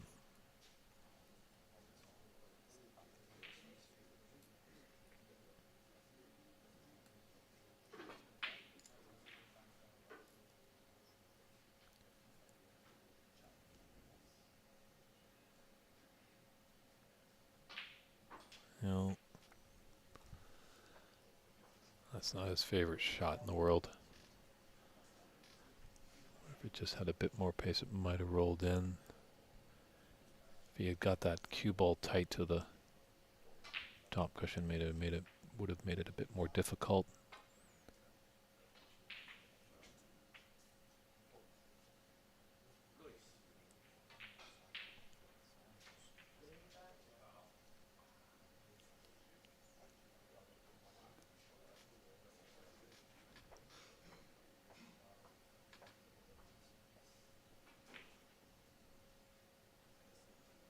It's great to see these referees are adapting. I did have a little chat in between the Charlie Brown and Rodrigo match and this match. Just our referee Alvedo was asking me how he was doing. I said he was doing a great job. You know, maybe he might want to just announce the breaks as they're going. He's taken that note and he's jumping onto that, which is great to see. Obviously, he told me the more importance is to make sure that score on the top of your screen is always correct. So lots of things you got to do. We appreciate all our referees that are coming out to help out with this great tournament run smoothly and successfully. So Wesley should have this first frame. I don't think James is going to be coming back to the table.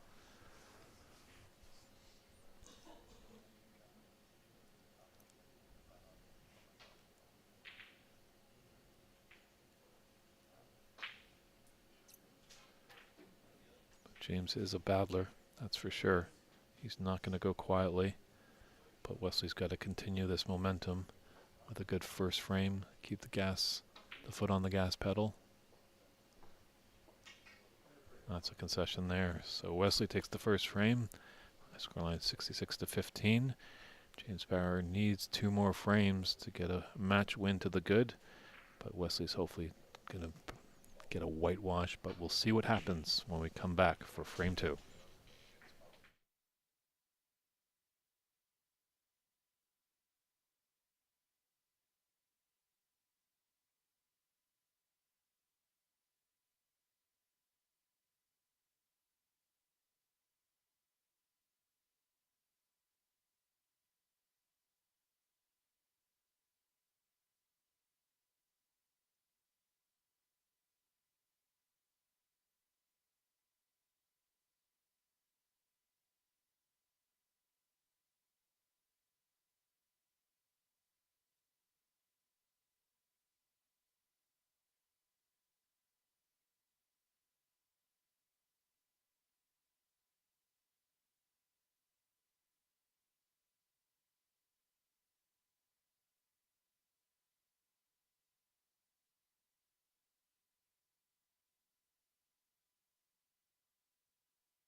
And welcome back to frame 2 of this round robin match between James Power and Wesley Limes Nascimento. Wesley, I hope I'm pronouncing that correctly. But, some of these Brazilian names can be tricky when you're not from Brazil. But it is no disrespect. Sometimes, you know,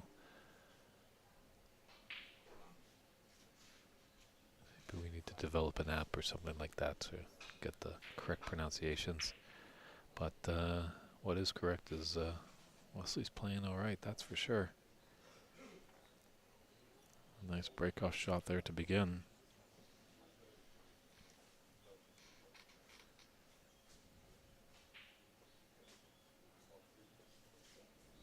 James originally from Ireland, so you know he's a fighter. He's not going to back down quietly, not roll over, cower in the corner. He's going to put up a good fight. Let's see if he can put this for into the good for him and force us into a decider. Time will tell. Oh, that helps definitely for sure.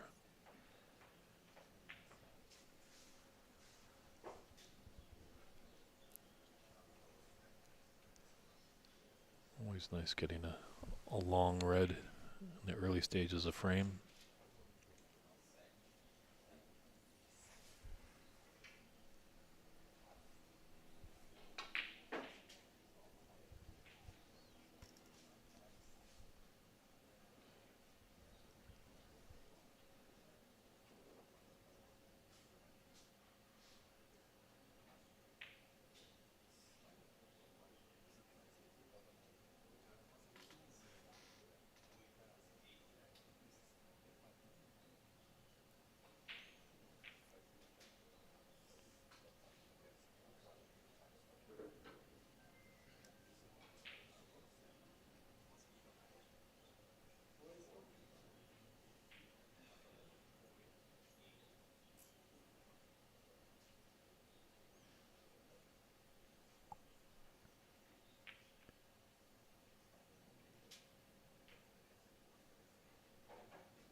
See that when a pink comes down, spot was occupied by a red, and usually that will go on to the highest point value available, but unfortunately none were available. The black was rather covered, not fully by its own ball, but a little bit, so then the pink ball will go in a line with the top cushion closest to its spot, so that's why the pink is below all those reds now.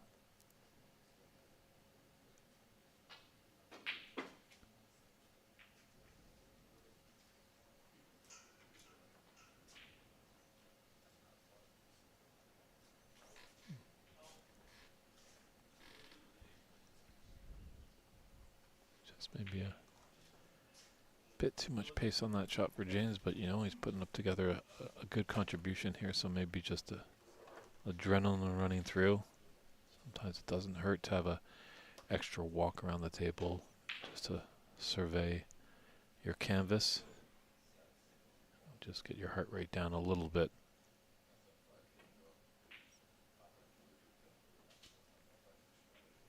But recovered nicely there. A good red. Tight to the cushion, but he should just be able to roll his cue ball ever so sweetly up to the green.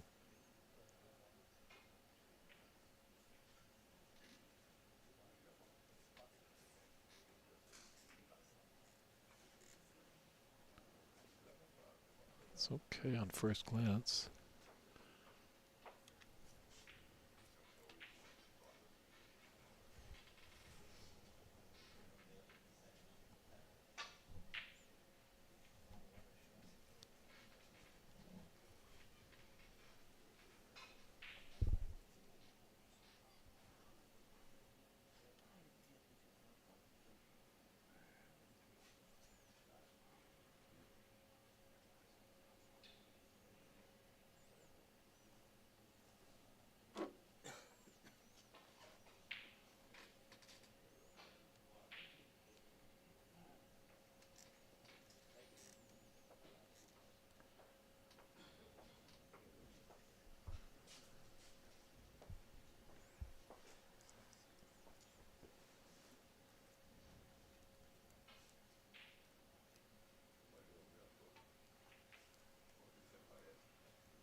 Tap shot, tough to see.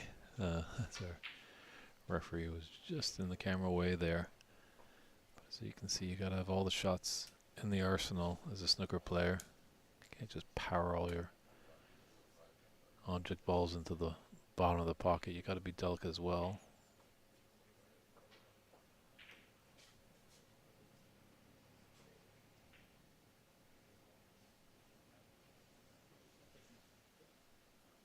The touching ball has been awarded.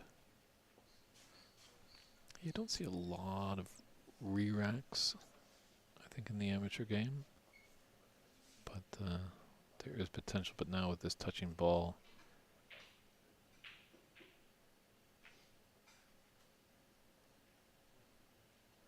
James has just got to be mindful of those other reds. Nice bridge there. Ooh. Focus got a little fuzzy there.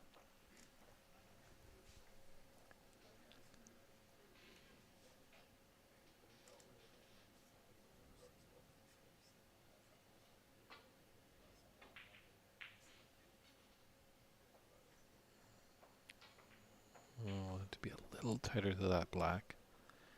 He's left a red open for James into the middle pocket.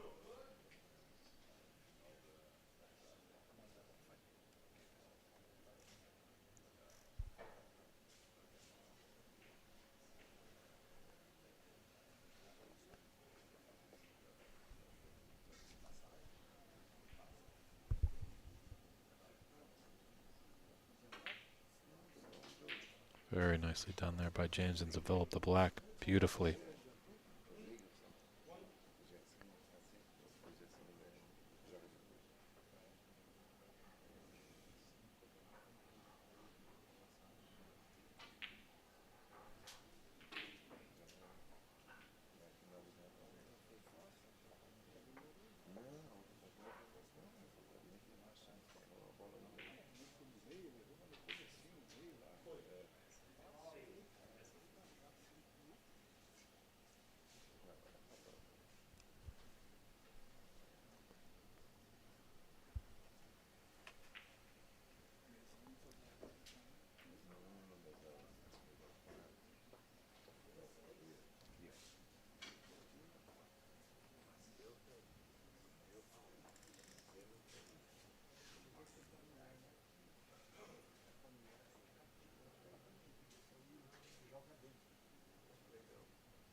Looks like it's going to be time for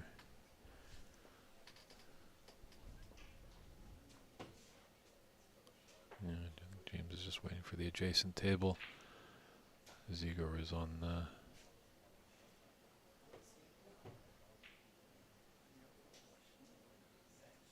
same side where James needs to be. As you can see them on the right side of the screen, the referee's over there, so done their business now. James can get at it. Might be able to take this red, glance off the pink, and come back for the black.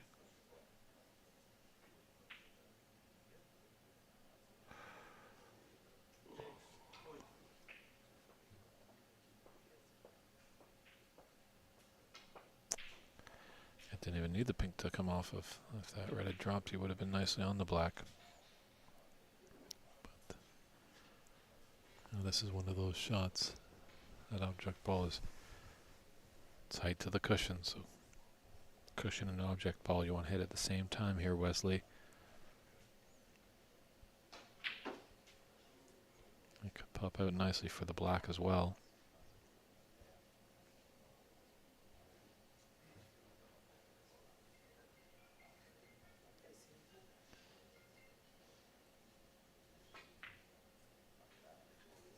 You just have to be that precise with that shot, because it's easy. It can go wrong so easily. Might have got a little distraction there. There was a cell phone that went on in the room.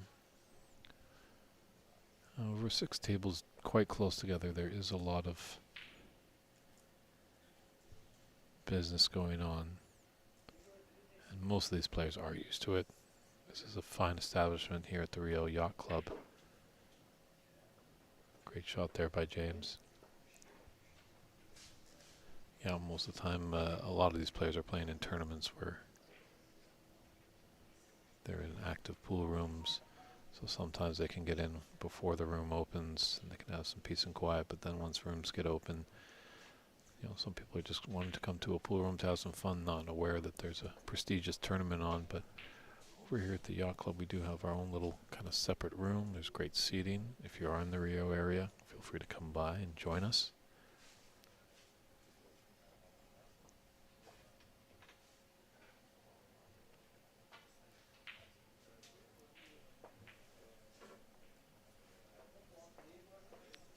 As we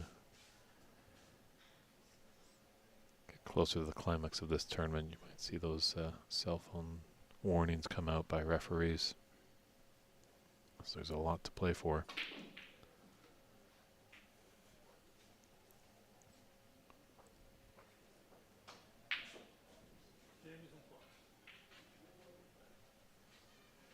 So with 22-0 lead,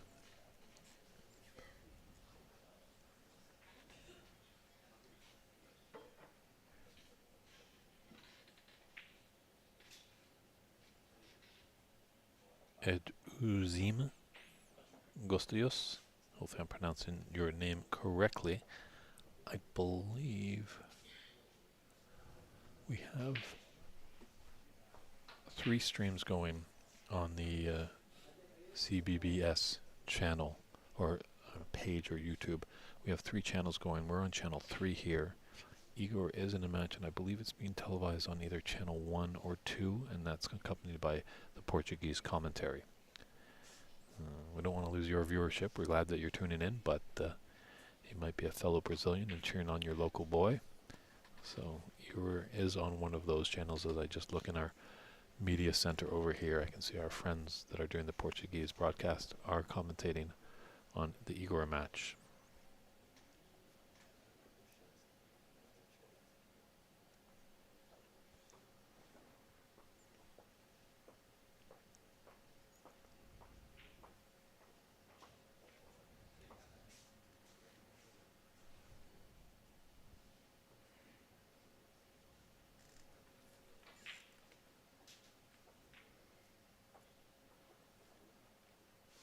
We're getting close to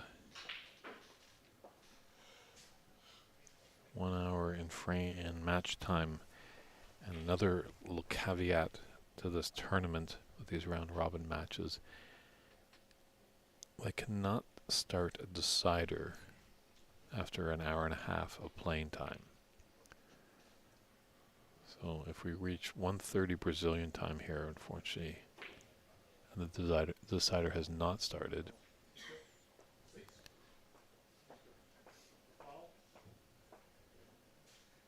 then they'll be taken off the table, and then they'll commence when the first table becomes available to conclude their match. And great sportsmanship there by James Power, just calling the foul on himself. I don't know if the referee saw it, but as James came through, he did hit a red and called the foul on himself.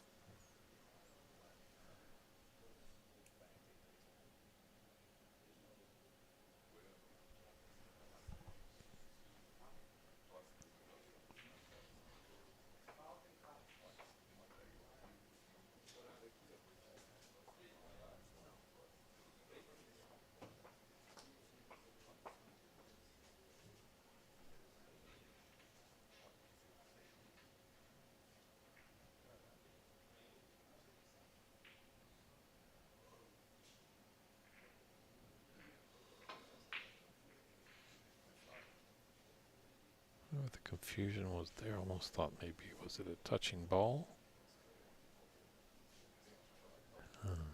Because James, Wesley did bring James back to the table. Maybe he's putting him back in, as that can be done when your opponent makes a foul, you can come to the table and take a shot, or if you feel the advantage is to have your player shoot again, you can do so.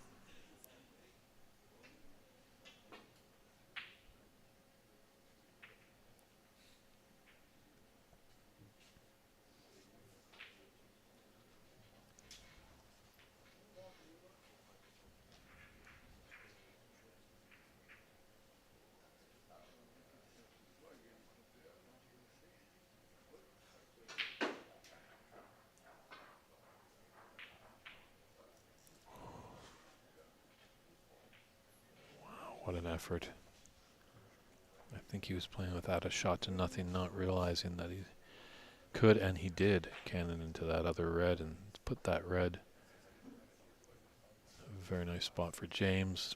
James also has a red into the top right corner. Looks like he could stun up for the black.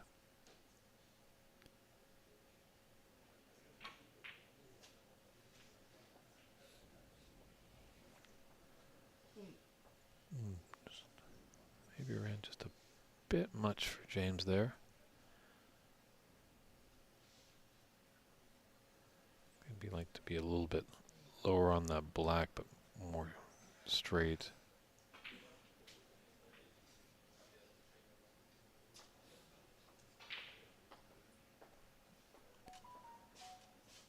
I wasn't fully happy with that, as you can see the body language of James. But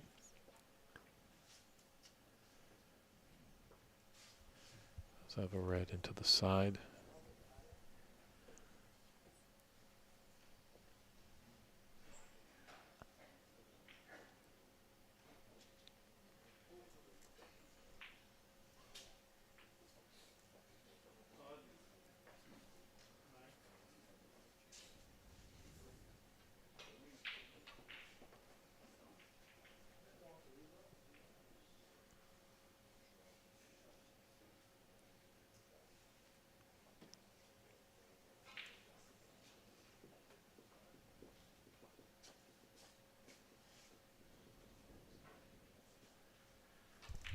Referee coming out to mark that cue ball, potentially for a respot.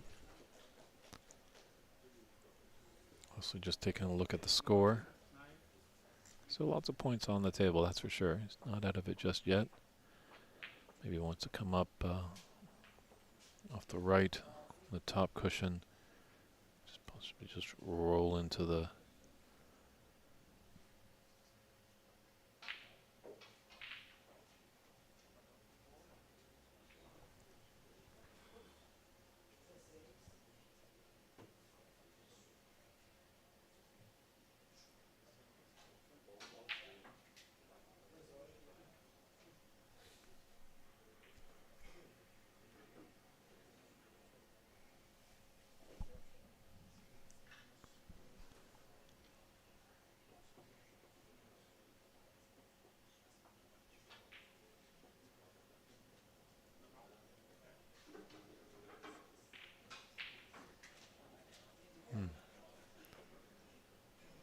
James after this match what the conversation was and report back to you.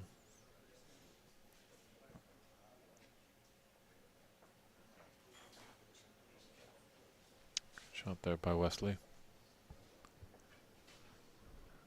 Looks like Igor has won his match. Didn't run away with it as he has earlier matches in the tournament.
Dancing with danger with that cue ball by that middle pocket. Unfortunately, he's left this red on for James. It's not the easiest shot in the world, but when is there an easy shot on a snooker table? Everything has its degree of difficulty.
Smart decision there, not trying to force the SU James. Just electing to play safe, but with this next safety shot by Wesley, he's going to open up the Reds. Might be able to get behind that little yellow and green. No. But he's opened up the game a little bit.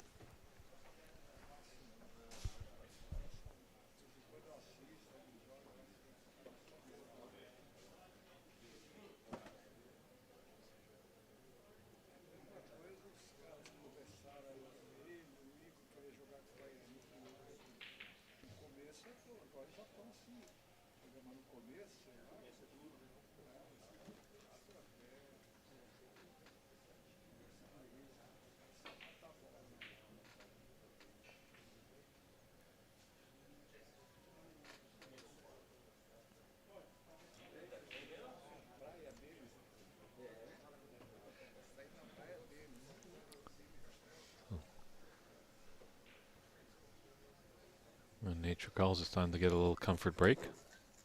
So with a little pause in action there, we'll just let you know that this is the seniors event, the Pan American Senior Snooker Championship of 2023 here in Rio de Janeiro at the Rio Yacht Club. The players are all battling for that one elusive spot to play in Sheffield, England at the World Seniors Championship at the Crucible Theatre this coming spring. And then when that comes to a climax on Wednesday, we'll see who's going to be going over there. And then immediately we'll start up on Thursday, I should say, with the Open Championship. And the Open Championship, the winner of that event gets a 2-year card on the pro circuit. So every snooker player's dream can become a reality this week down here in Rio. Glad that you're tuning in. Wherever you may find us, we've got 3 channels going on CBBS's YouTube page. Channel 1 and 2 have a couple matches, and they're in Portuguese. And David Burney is here with you on Channel 3 doing the English commentary.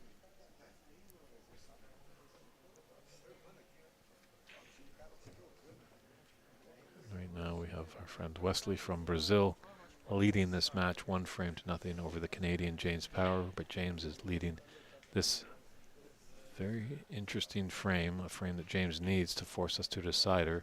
He's in at 32-6, or they are getting close to that elusive time. I would say it's a time penalty, but in the round robin stage there's a few caveats to the rules that when it's 4 snookers are required and they're on the colors, then it's a concession.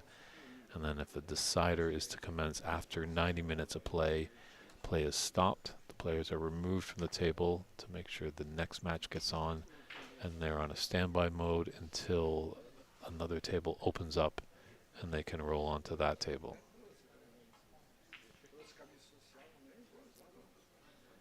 but a long red. Another easy one here for Wesley. Could get him started. There's a few open reds. When you get a few open reds, sometimes you start to develop a few more.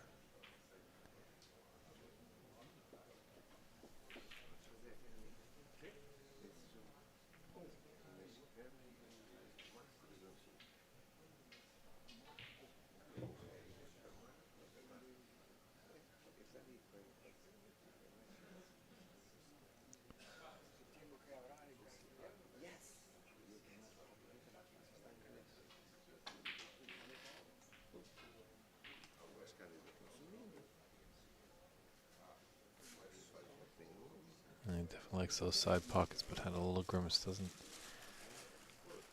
playing them quite well, but it's just got to be mindful of those other distractions. Pink is there, kind of got to cue over the black a little bit, making it a little bit more difficult. But kept his composure.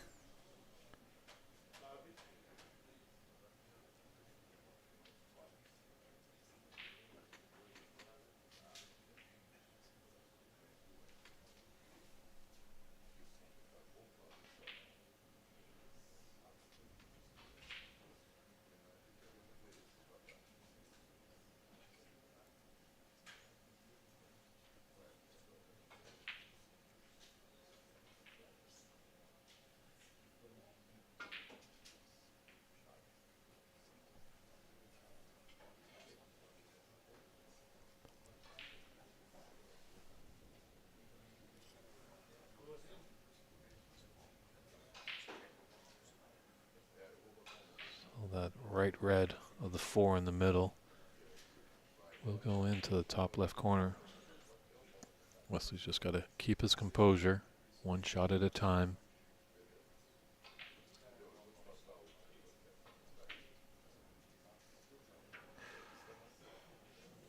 Ooh.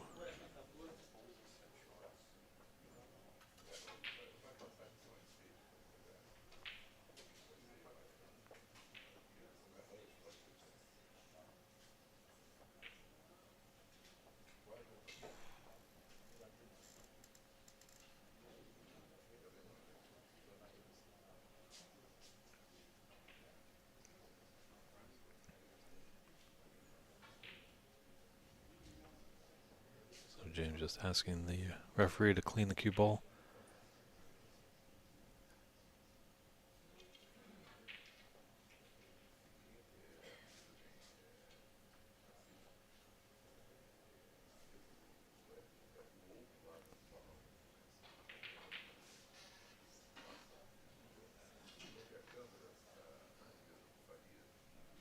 Doesn't need a lot of pace on this red.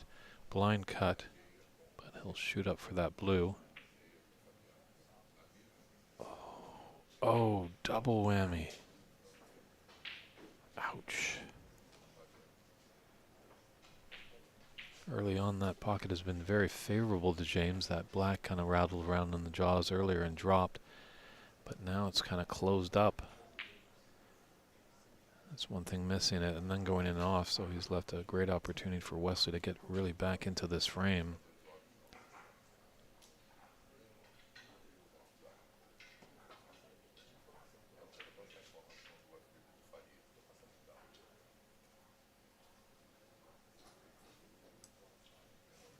Just didn't run enough. Or ran too much. As they like to say in England, he was betwixt and between there. Just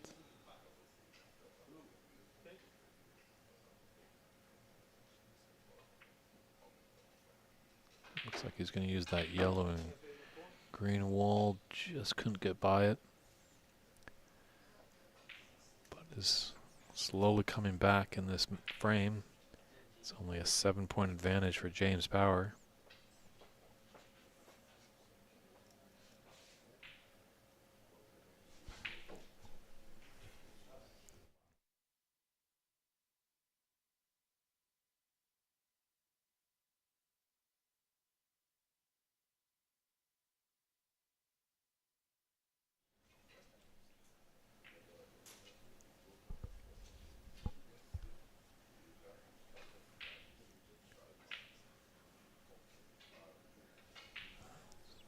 if he's going to take. No, it's going to be safety here. Trying to draw it back and get it onto the top cushion. James having a good look there. I don't know if that cue ball is going to pass that black for the angle.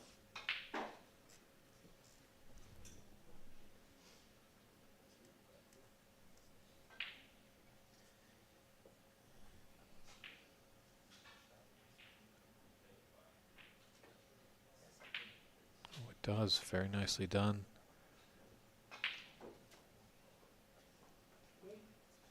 Got choices. Got brown or green. Green's got the better angle to get him back down table.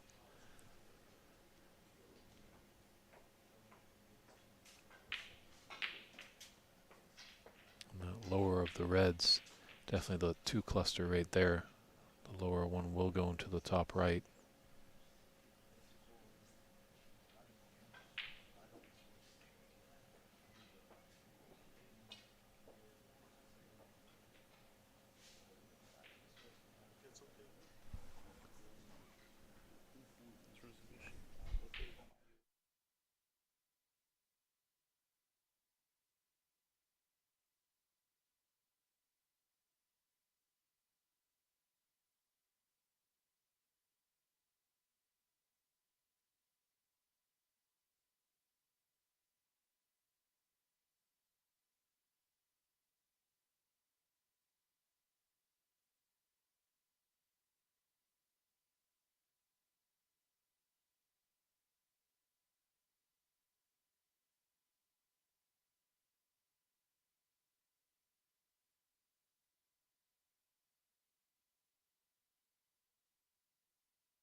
So decent red for James here.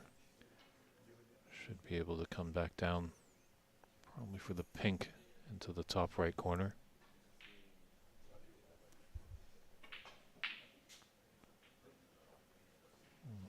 Played the more positive shot there, actually using the cushions to help him to be onto the black. Hopefully he can take 2 cushions.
Checking if Wesley does have that angle. It's a long pot. It's a tough shot, definitely being close to that cushion. I think he more would rather hit on the left side, bring his cue ball back up table, but we went for it.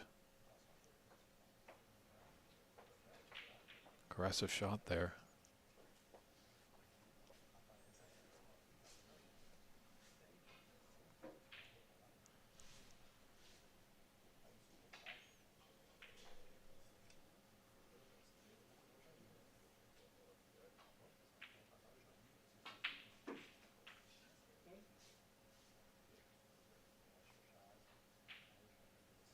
Great opportunity here for James to polish off this frame.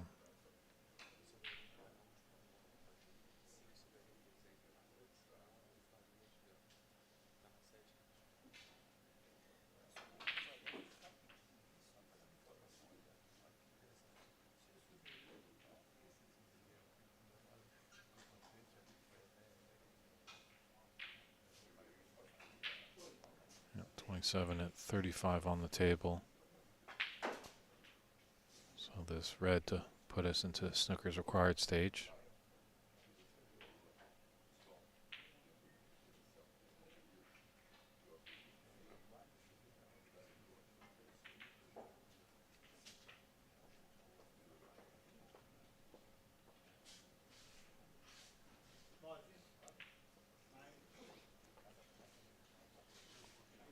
That brown is still open for him. He can get by the blue.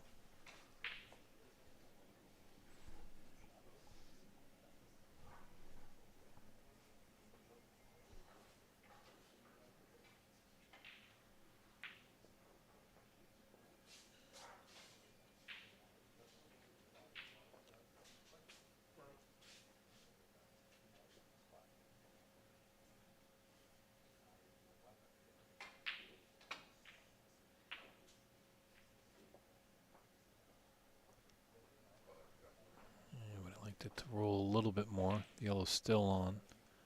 Unfortunately, with the blind cut to the yellow pocket with the yellow, it's going to lose control of the cue ball.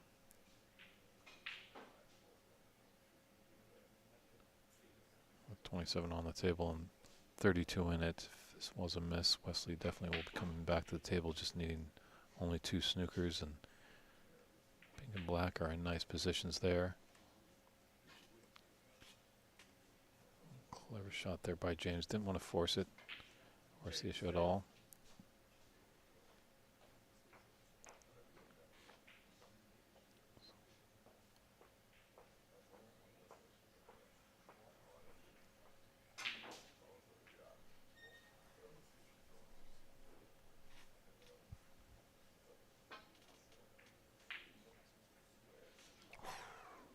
Almost, but he might got lucky with the blue or the green.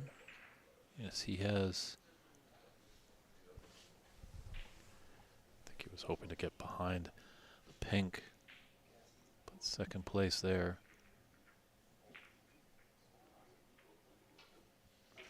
Good shot there by James. So James is in a situation really all he just needs to hit is the object ball if he gets snookered. He doesn't really have to worry if it pops out into a potting position, because Wesley does need a couple of snookers to get him back into this frame.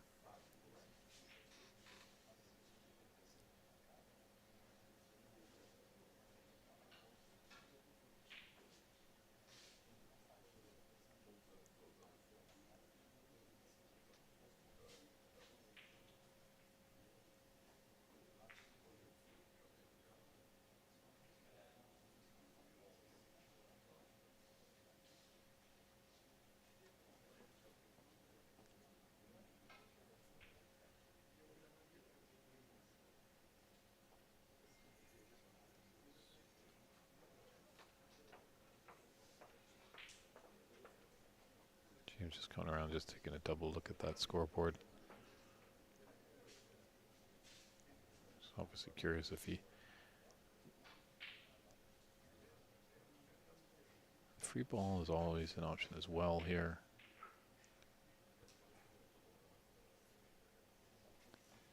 Rack up some points, so...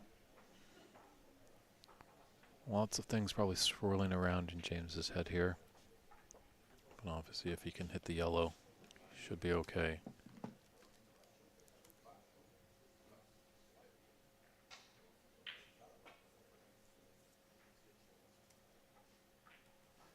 Look at that first shot. Ooh.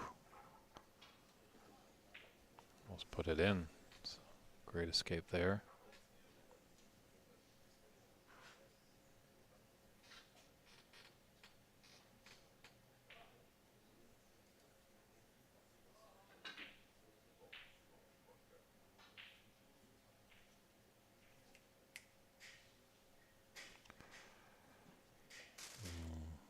disgusted with that.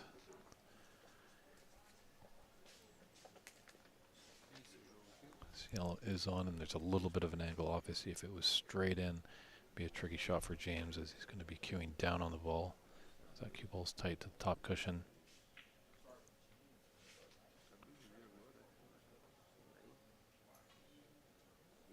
James just getting a little disturbed by a little movement of his opponent. For all your newcomers and youngsters, the etiquette, just sit still at your spot.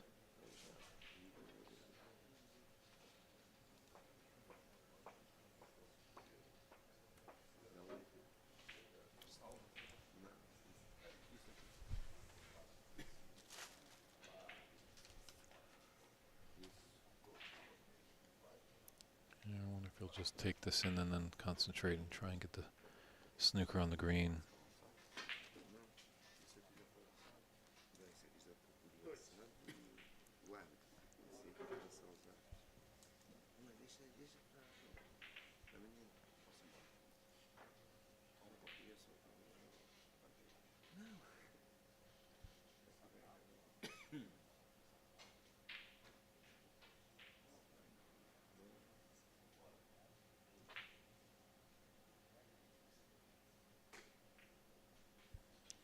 Ooh, that pink helped him.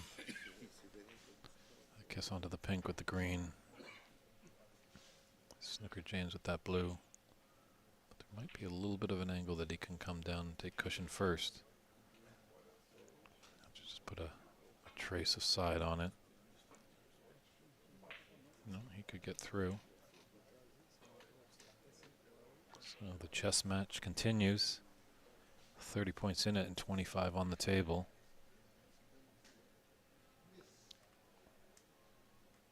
James from Canada leading in this frame, but Wesley's leading the match.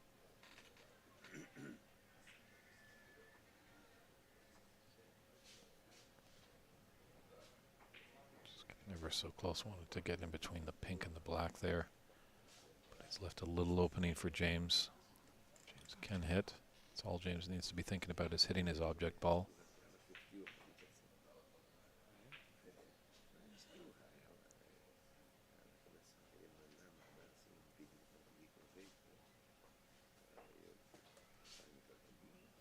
So he might be able to do two cushions, get behind the pink and the black.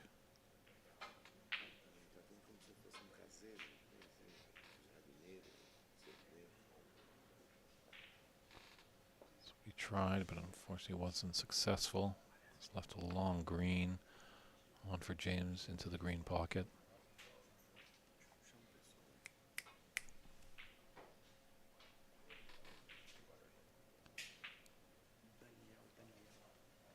Wasn't able to take that one. Sometimes you gotta punish your opponent there, put in those long greens.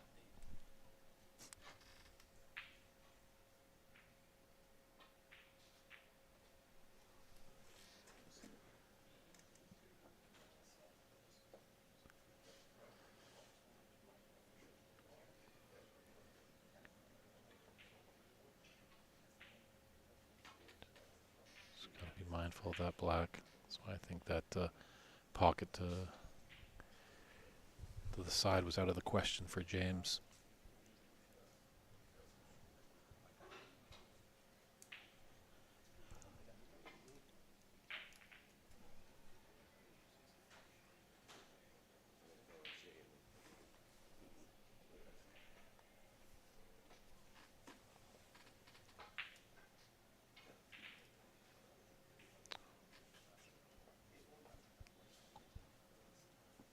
Tricks are there, he's just missing them.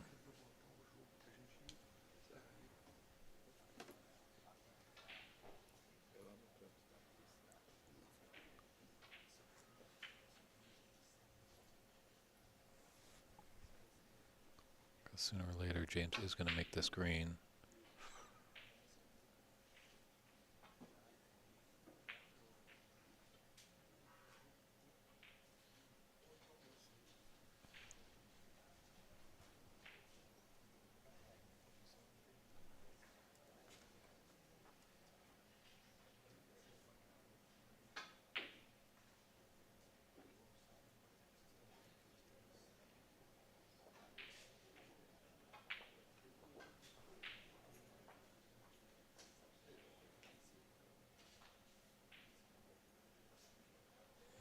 This might have a potential here to get near the black and the pink.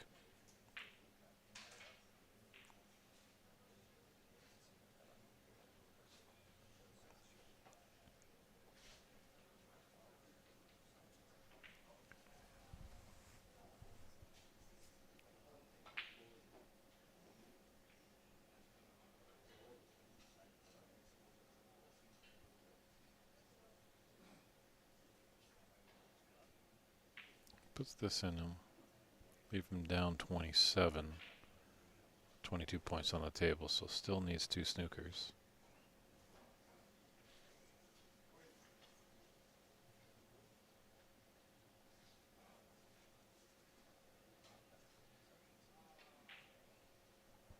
But if he is to take the green and the brown, he can just get a 5-point snooker on the blue and force a tie. So plenty of options here for Wesley. Just what does he feel comfortable with?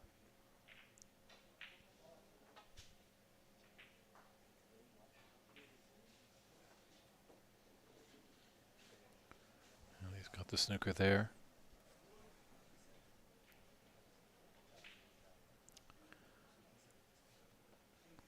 This is tricky if he uses the one cushion. He's got to judge the siding just correctly enough.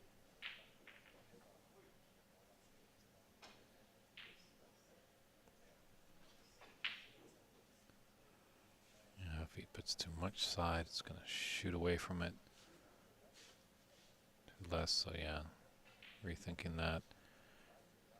Let me try the one cushion off the long rail.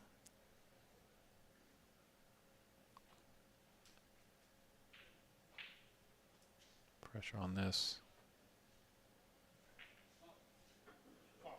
There's one snooker. So the pressure.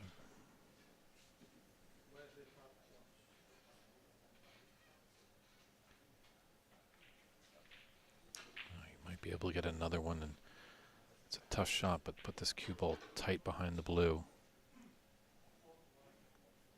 Perseverance definitely by Wesley paid off there as he got one snooker. Oh, all that hard work to get the snooker in, and in off happens. Just disgusted, a shake of a head, and you know he's not smiling with joy there, he's smiling with frustration. Wesley is.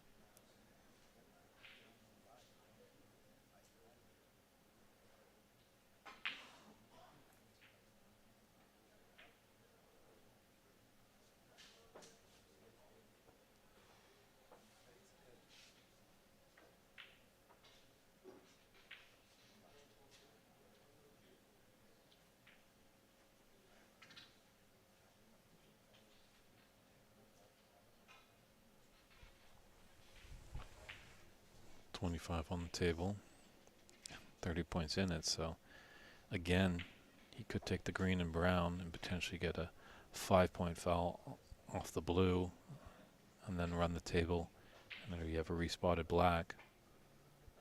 He's got to be definitely just getting the green off the table here.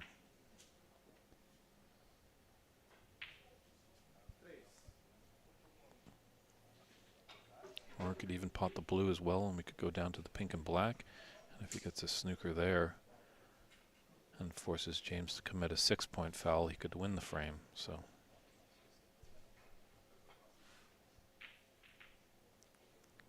right now we're not sure how this frame is going to end. Lots of ups and downs still can come.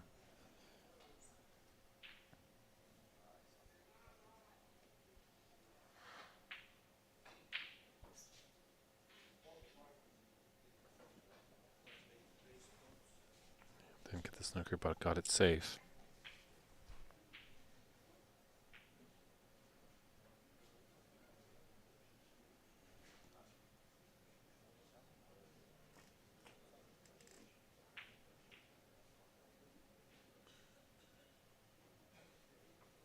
Nice shot there by James.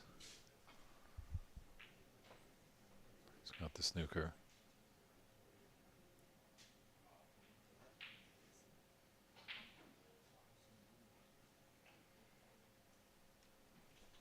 Good retort.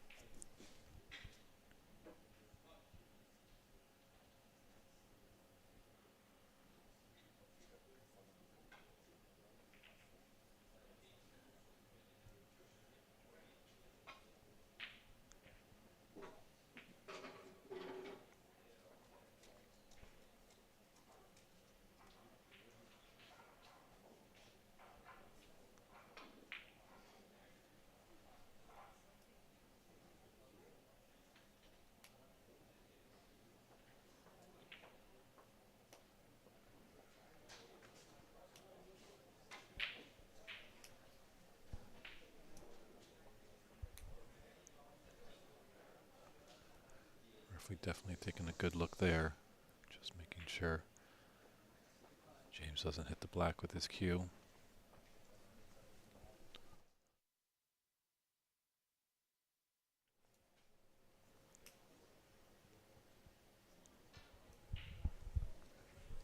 Another situation where he might just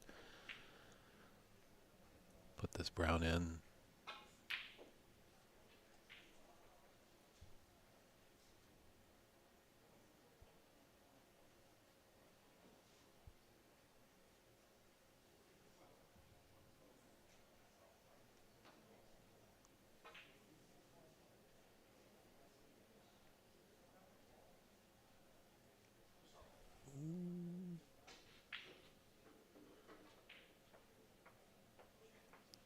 Just a bit too much pace. It's a game of millimeters. So close to perfection there.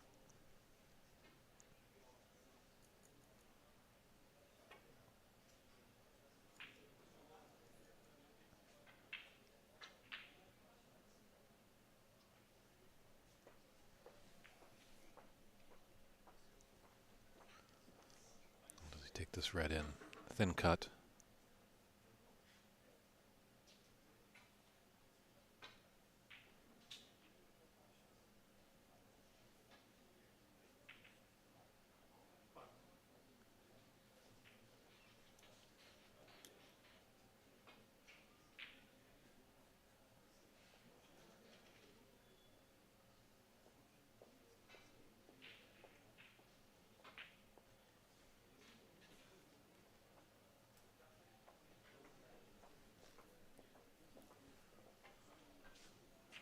It's a long straight pot on both players. Looking at the scoreboard now. So Wesley needs all 3 balls remaining on the table plus a 5-point snooker to force a black ball respot. Wow, great shot there by James. Pressure on that. Put that in. That's going to push us to a decider. I think we might be stepping away from this one as they are past the hour and a half.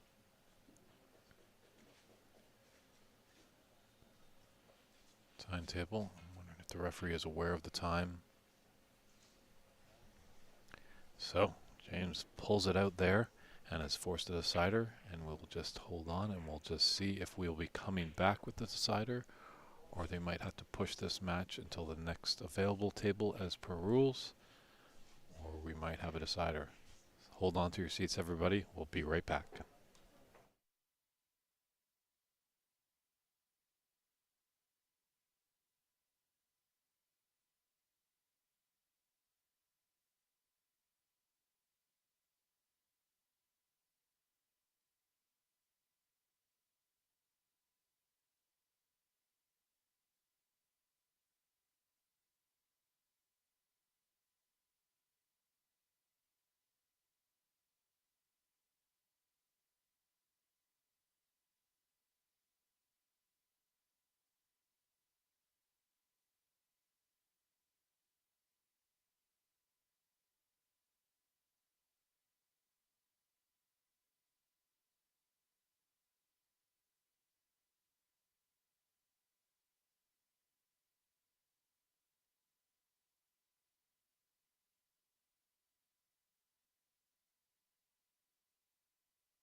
we're back, everybody. We actually are going to be playing out the decider here, as there was a match that was going to be on the TV table has already commenced, so that's good to see. So we're glad that you've stuck around for this decider. I'm just trying to get actually a cool drink of water as I left in that little intermission from the frame.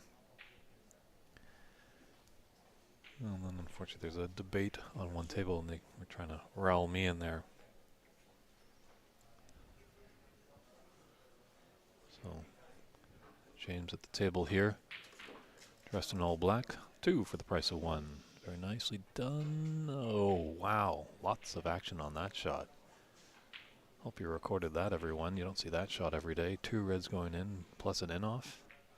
So unfortunately those reds will not come back to the table. As the ruling, he won't get 2 points, and James will lose 4 points. So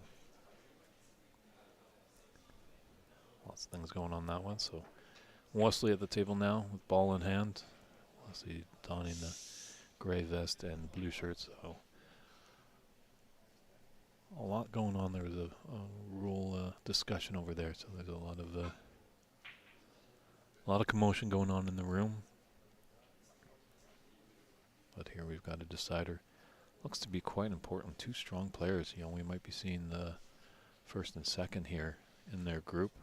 Obviously a lot of matches to still be played to decide that. But both have been playing quite strong.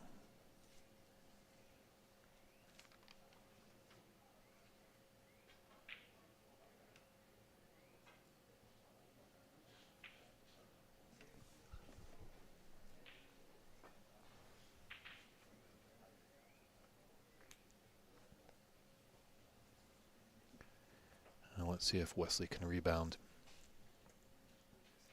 At the table here doesn't really have much to play on. Probably just gonna flick off a red and come back into bulk.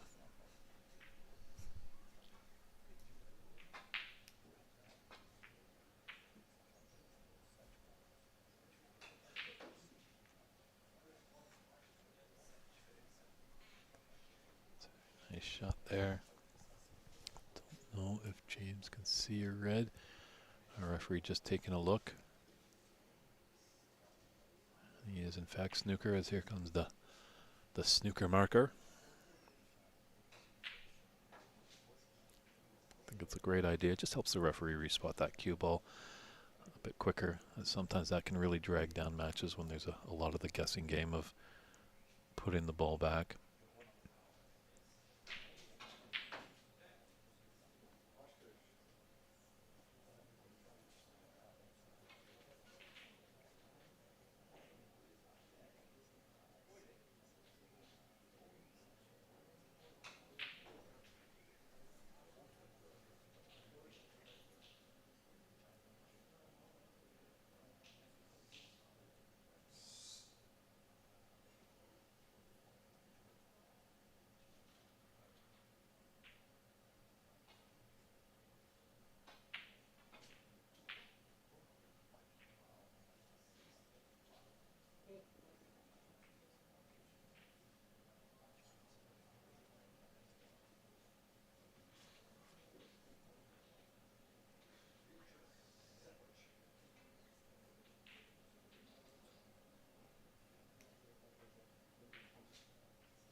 Nice little break of 14 there by Wesley.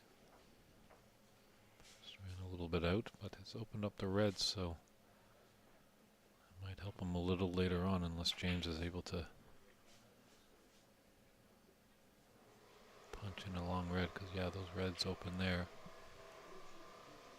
It's a great opportunity. Unfortunately, the black is against the top cushion.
That blue might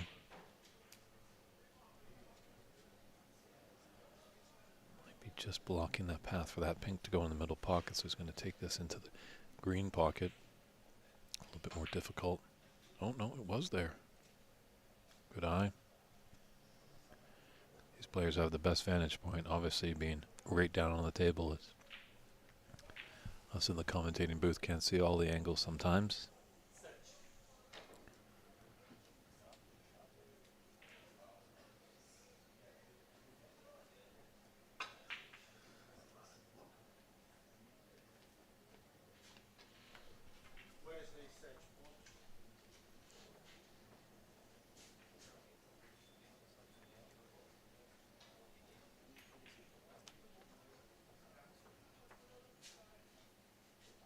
Wesley has left a mid-range opener for James.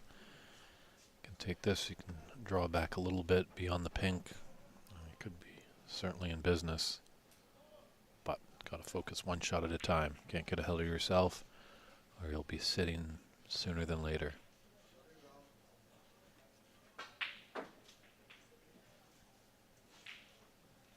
Really got into it. Oh, frustration. Slap on the table there. Just drew it back a bit more than he would have liked. But he does have the blue into the middle. Unfortunately, he's just got to go up and down table.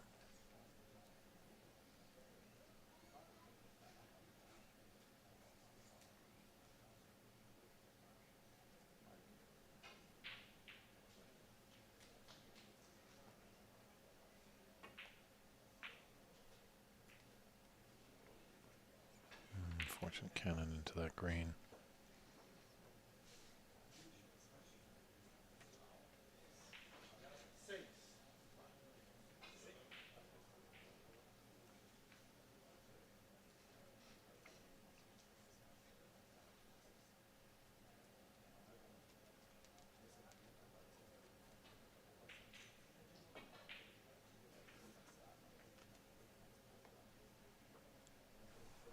That's got to hold up for him.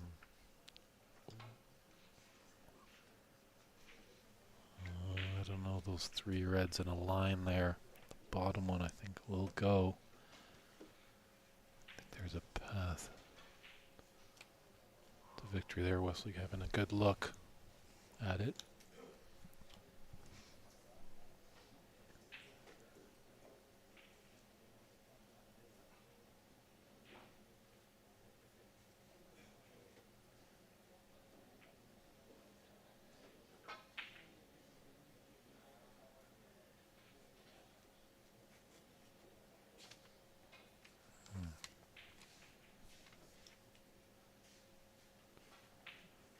James has turned that red above the pink. Could be a shot to nothing.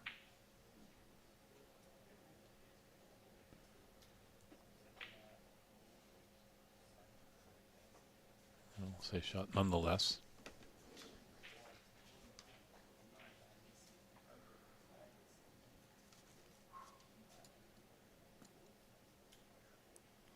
Wesley, those two reds kind of on top of each other.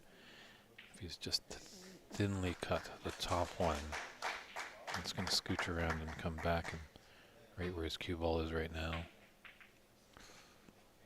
Just a little too thin. Let's open the door for James.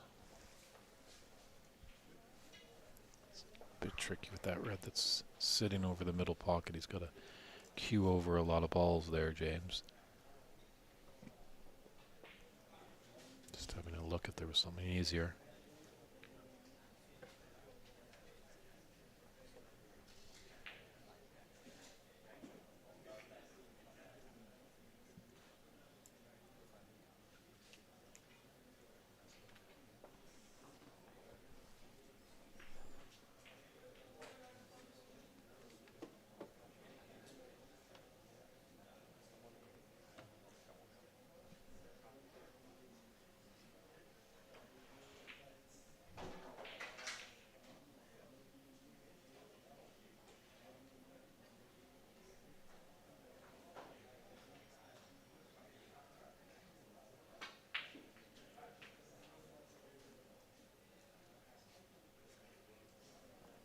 Little rub on that red. Didn't want to get right behind it, like on the blue. I definitely do like that shot a lot better. It's always so tricky when you're fielding your bridge hand through those reds. Much easier to get your hand flat onto the table. Just makes the shot that much easier.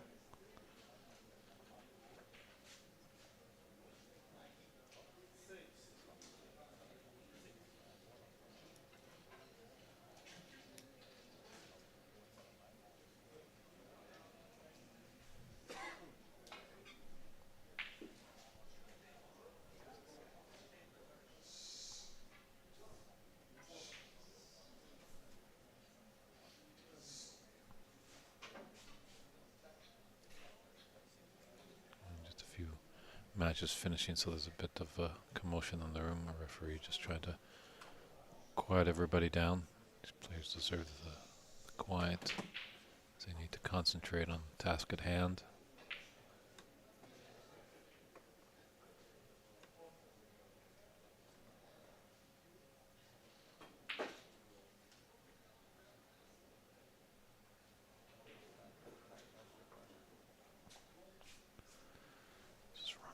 Roll that a bit more, just to make that pink that much easier.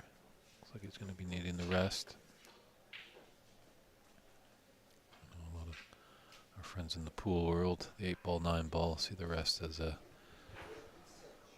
deterrent, but with these 6x12 tables, it's got to be your friend, the rest. You got to learn to use it and be effective.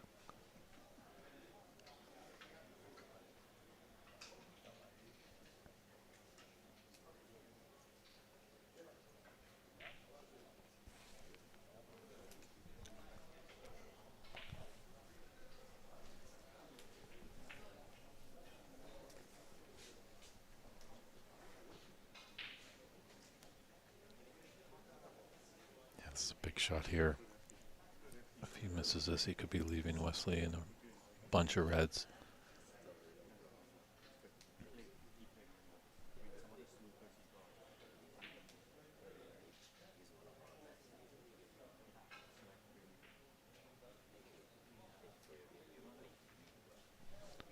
Just a little concern getting thrown off. Of our tournament directors just walking back to the media area. So James gets up, recomposes himself.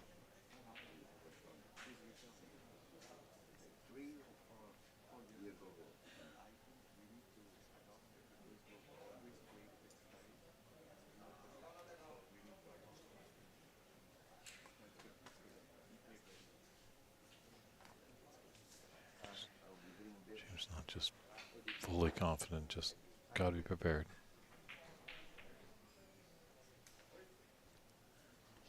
That was the trouble. That was the trouble. Missing that pink. He's left an easy starter here for Wesley.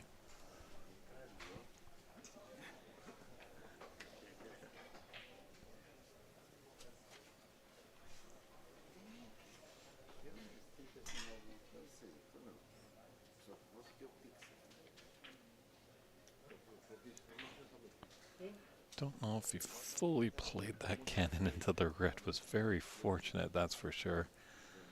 He's taking that red and he's cannoned the red and just been perfect on the pink.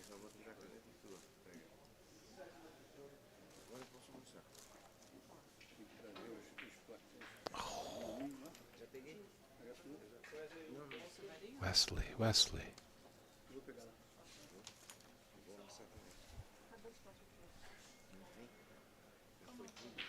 James breathed a sigh of relief there. Really could have been.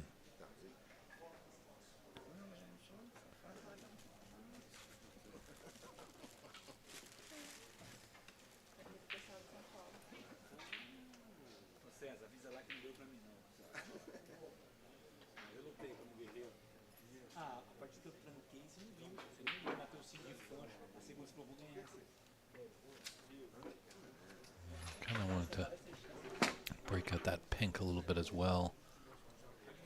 Just tough to see. Is that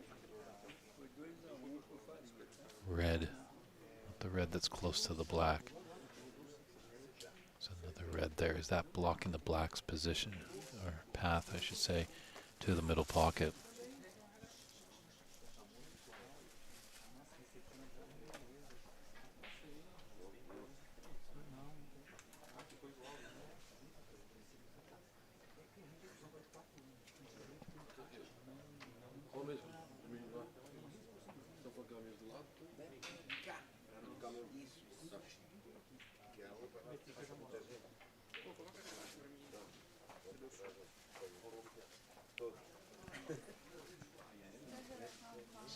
James is nominating the brown. Don't want to risk anything here. It's a deciding frame. It's an important match here. I think this is a big one for both players. James has one match to the good, one to the bad. This is Wesley's second match. I'm just not sure who else is in this group.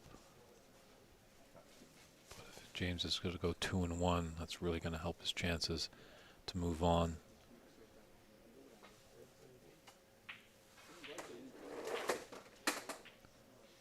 Yeah, you got to believe if you get 3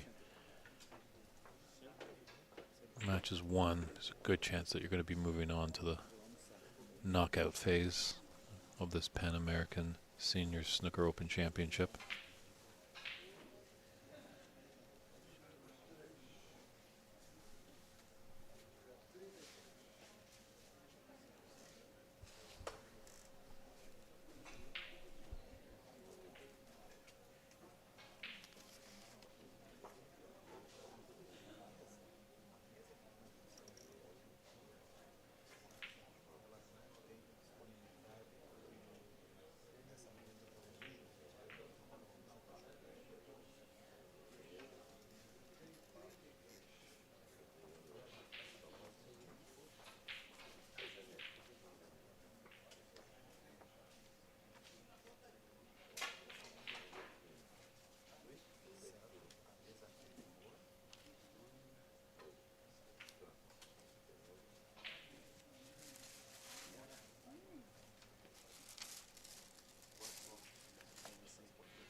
It's getting rather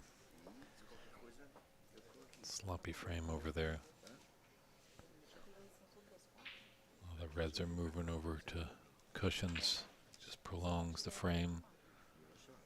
Really stunts a lot of high runs.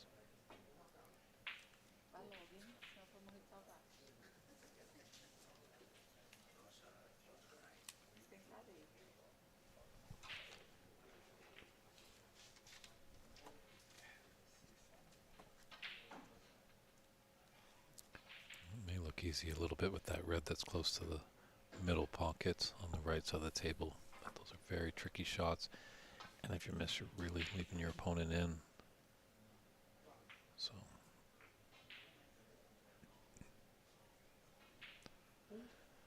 better shot to take. Wonderfully struck by Wesley.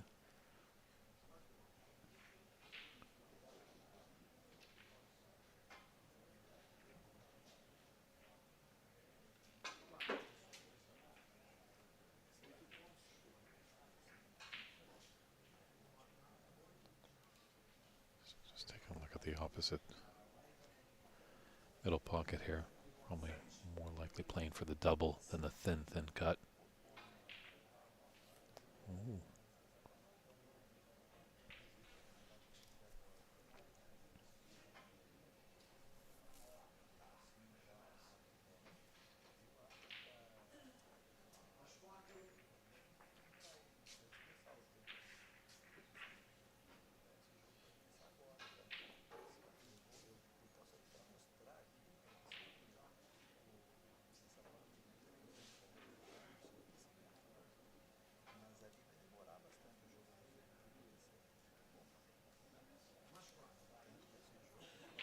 I'm going to be playing a little cross double.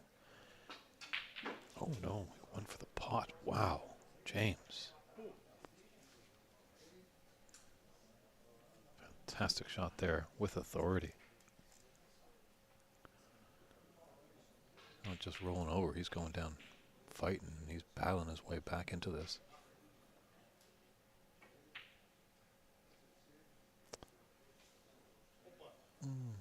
Would have liked to get that 7 points. As much as the next red obviously is going to be very tricky. It's always good to be at the table as you're in control. Your opponent really can do nothing. Also could get behind the black here. Needs to go.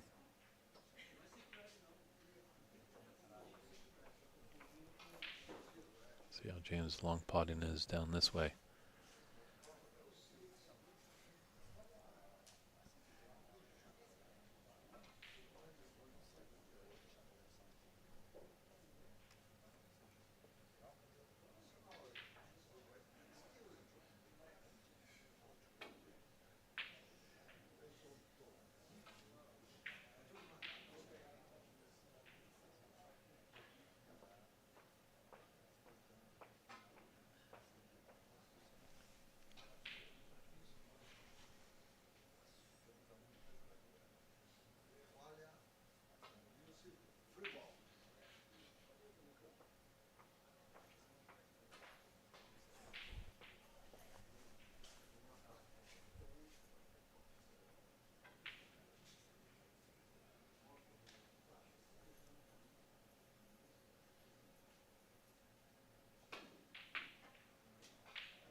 Shot there by James.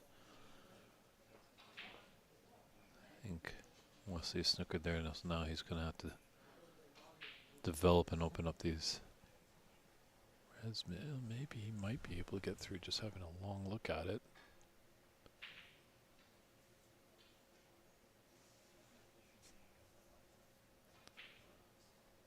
Finding so many of these players really look on it, just willing themselves and hoping that they can do it.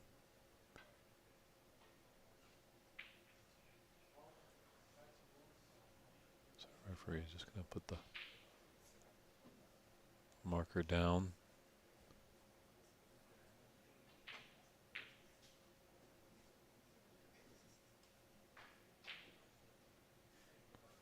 Well, he can have 2 attempts at this red. That's along the top cushion. But obviously the ruling is if he misses twice, the referee needs to warn him that there is, red on. That won't be the case there. So back to that ruling, when there are a red available to be shot, but if the player misses twice, they are to be warned by the referee. Another miss and the frame will go to your opponent. However, if the referee does not warn, then the play can go on.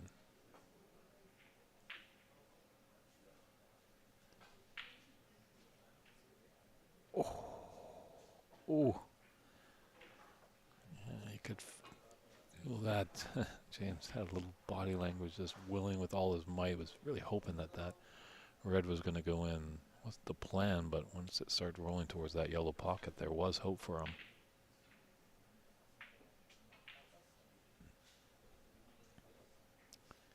Well, now it's time to disrupt those reds over there on the left cushion. We'll get into this frame as we're getting close to the climax of this decider.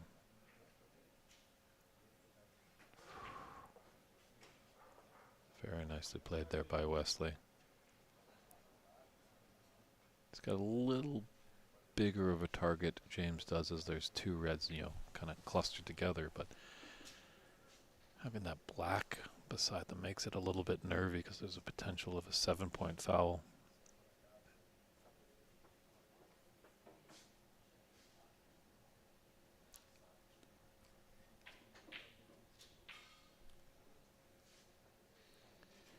I think he's just going to hope to take one, maybe slightly a second cushion, but just enough to just roll up to that top red of the two. That's the red that's in the middle, the one that's on top of that one.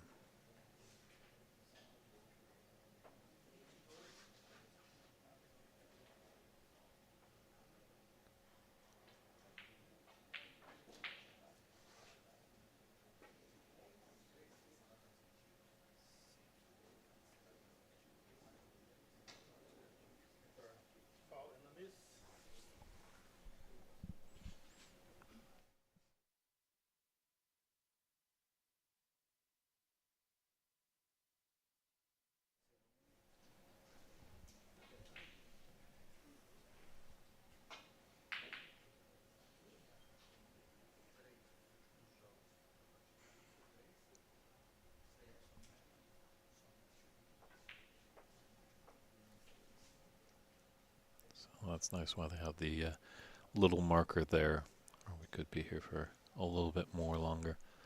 So I really appreciate that the Brazilian refs are bringing that mark to respot the cue ball. Although our referee Elavito had a little bit of work to do yesterday. As obviously there was a foul and a miss, but the player cannoned the cue ball into the pink and spread open some reds, and we had to get our trusty staff Antonio to come out with his smartphone and have to pause the stream right before that shot so he could get all the balls replaced. Got a good round of applause, that's for sure. It's not often in sport you see a round of applause for a referee, but in the game of snooker it does happen. This looks a little better.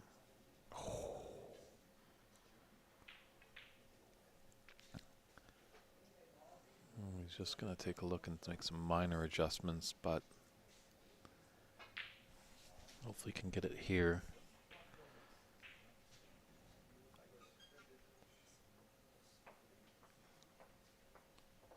It's a 27-point advantage for Wesley.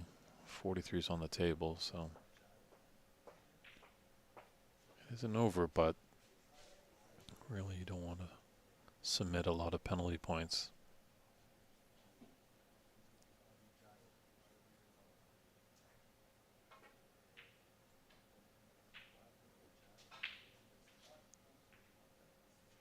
There you go.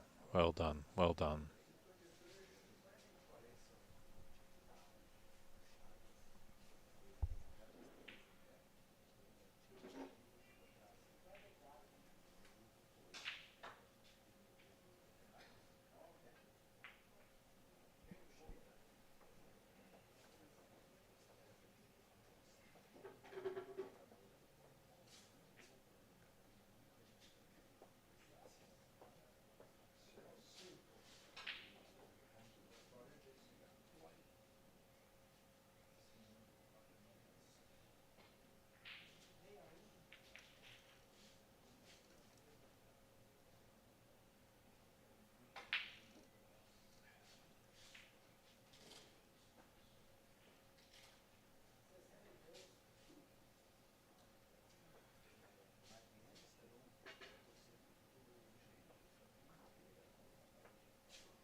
Nice touch there by James. Gets that cue ball tight to the side cushion.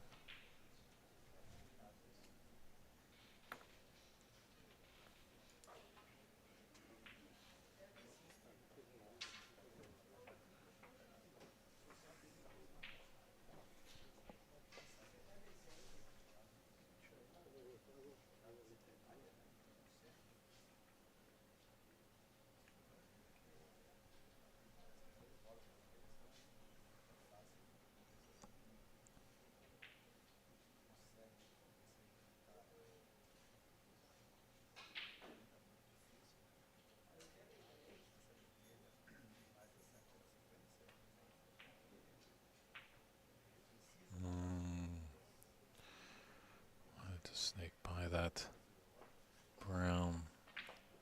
Left a potential pod open for Wesley.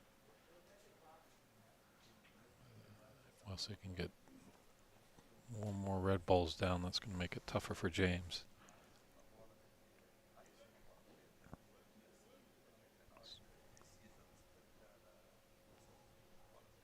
Just trying to see from our angle. It's tough from the TV screen if this red just does pass the pink on its way to the top right corner.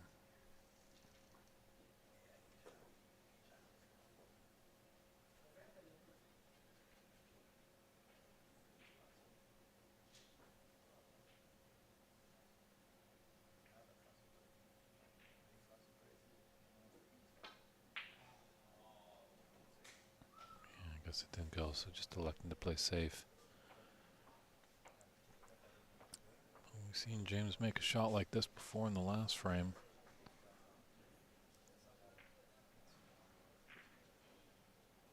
.27 in at 4-3 points, so could see James jumping down and potentially giving this a go.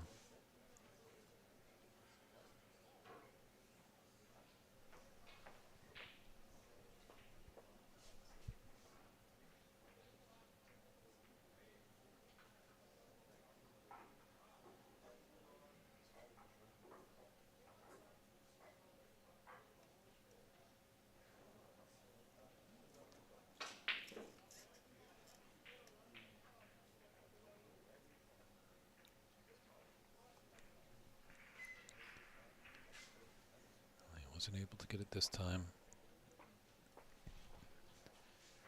Just both players taking a look to see if that red passes the green. I think it does.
Let's see, does Wesley go for this shot?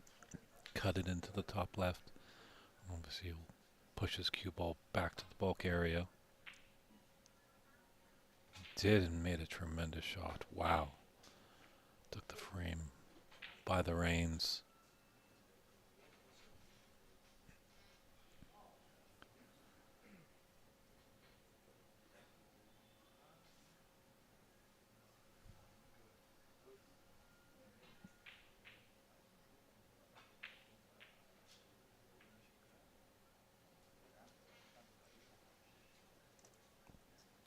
out there. Didn't get greedy. Didn't try to force anything. Just put James in a spot of bother here. That red ball close to the black. Some points can be accumulated pretty quickly. And with that red dropping, that helps out Wesley a lot. There's a 28 difference, 35 on the table. All Wesley needs is that last red, and that's his frame ball.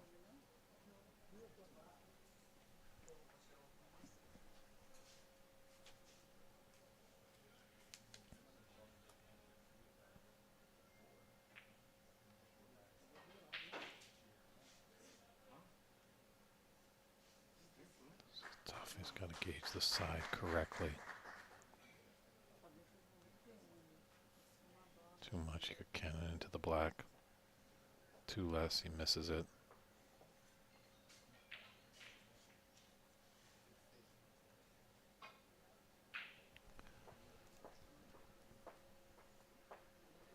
Yeah, 'cause I don't think he can hit it straight off the cushion. He's got to do something with it.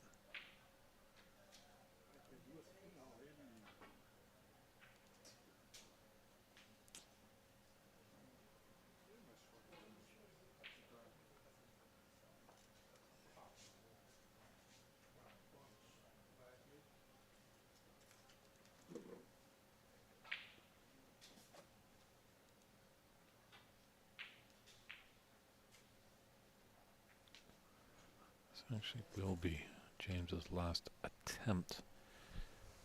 So the result of this will leave 36 in it if he is to miss. Where snookers are required, they can't put it back.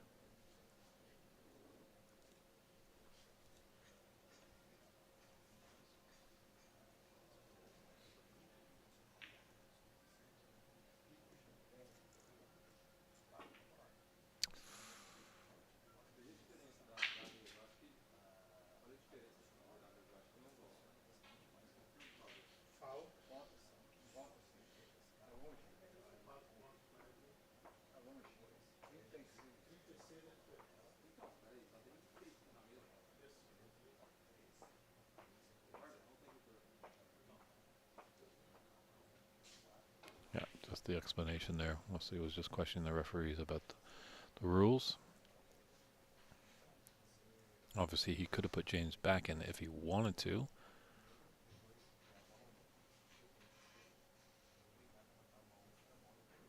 Also, just looking at the spot on the cushion, he wants it cushion first, with the right angle onto the brown. Push his cue ball tight to the black. A little tricky going over the green. 36-point advantage with 35 on the table, so James does need a snooker if he wants to achieve victory.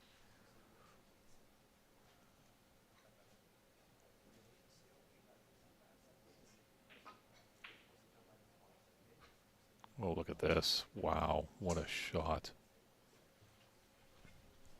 Great cross double there. That could be frame and match winner right there.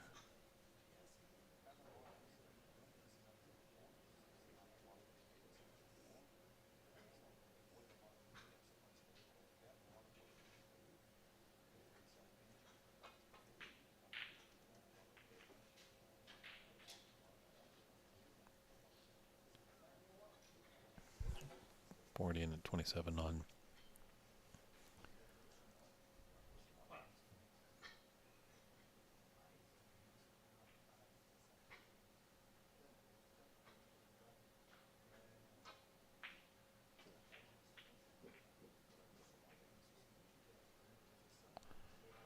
Getting the rolls now.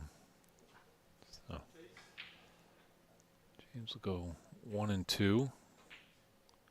And Russell will be 2-0 on the standings in their group. So for all you James Power fans, he's not out. 2-2 record potentially could get him in to the knockout phase. But with Wesley being 2-0, that helps. He's got another match coming up. He could be 3-0 at the end of the day.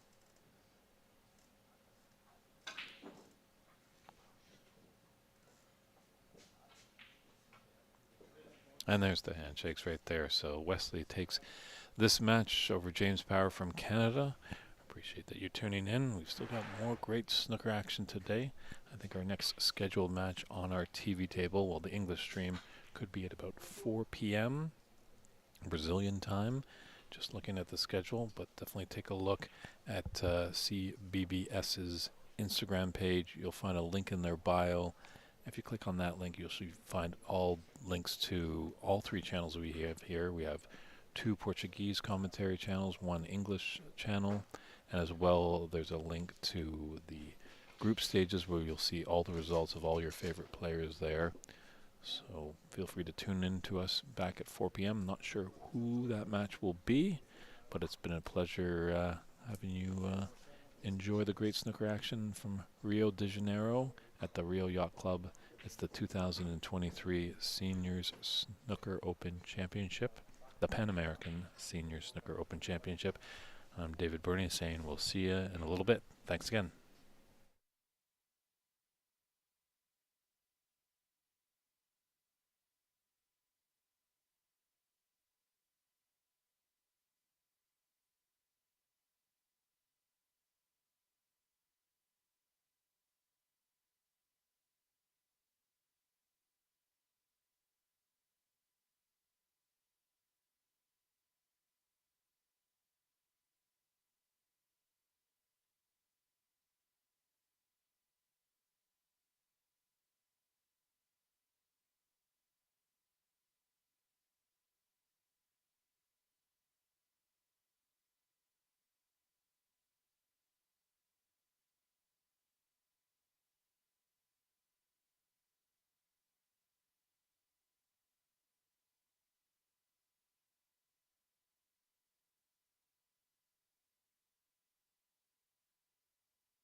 And welcome back, everybody, to our English broadcast of this great Pan American Senior Snooker Championship in Rio de Janeiro.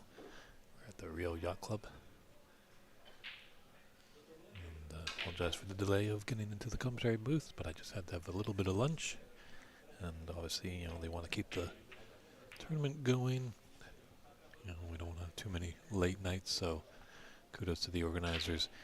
They got their U.S. competitor, Ernest Biesmer, against Ricardo Poirier de Andre. Rodrigo, who we saw earlier, battling Charlie Brown. And actually, Ernest will be playing Charlie Brown tomorrow. Not sure exactly how Ernest is doing in the standings. But looks like he is leading this first frame, best of 3. 25-21.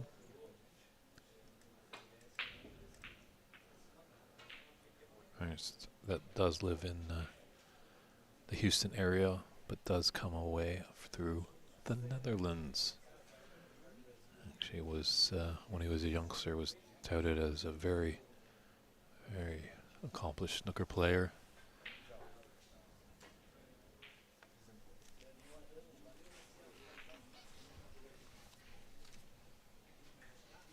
Oh, wow.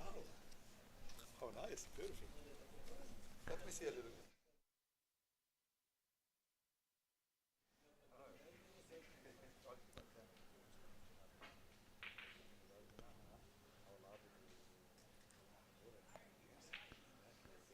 Definitely, I'll have to talk to Ernst a bit more. Seen him at a few tournaments. We'd like to know actually maybe what the scene is like back in Netherlands, maybe when he was growing up. Obviously, you don't hear a lot of snooker players coming from Holland, but there's always got to be a trailblazer. And definitely believe me, these tables are level. It might not look that way right now, as pretty much every ball on the table is on the right side of the table.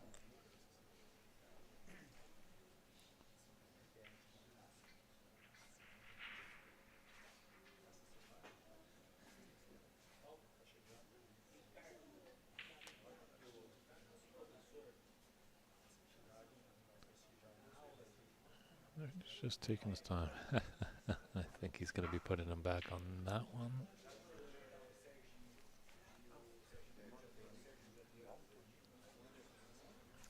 Ernst was just waiting.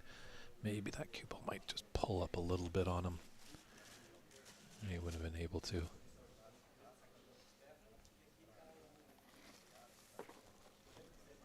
That green kind of over the top right corner pocket makes it a bit annoying as well. It's a better hit there by Rodrigo.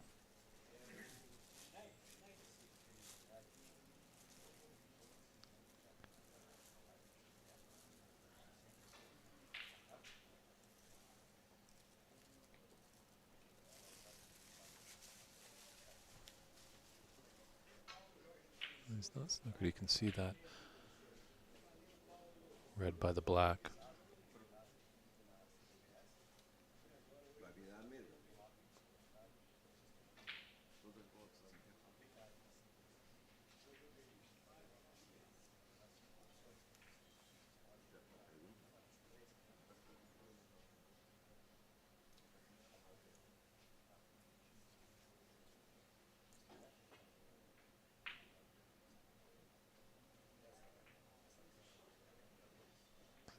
Shot there. Just wondering if he has space. Rodrigo could be able to just cut this red, the second closest to his cue ball, as he does.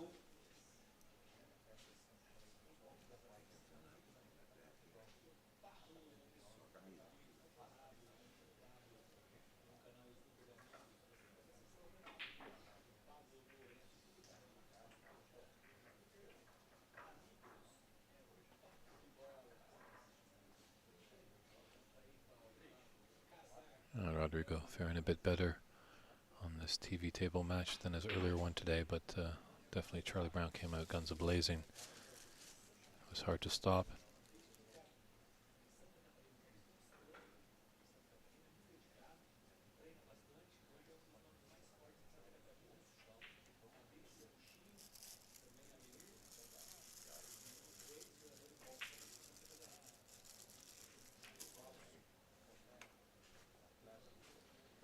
sometimes those early morning matches can be a bit tricky. As we know, a lot of snooker players, not really early birds. They like to play late into the evening. It's always that late night drama that can happen in big tournaments. So it seems like Rodrigo has just woken up a little bit.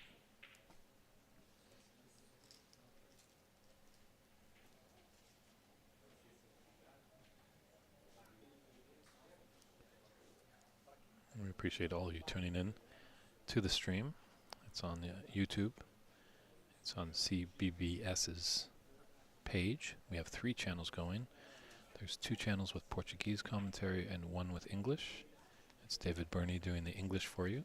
So if you have any comments or questions, feel free to send them my way. I'll do my best to answer them, and feel free to let us know where you're tuning in from. I'd love to hear where all our viewers are watching this great snooker action.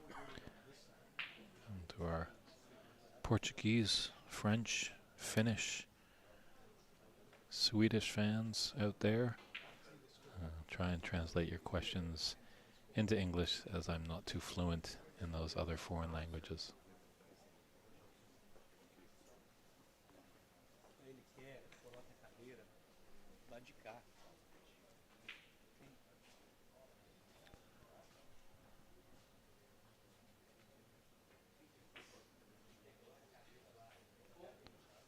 Very nice shot there by Rodrigo. Those are very tricky sometimes. They just require a delicate touch, and more often than not they hit the jaw and then bounce out and give your opponent a great opportunity to get back into the frame.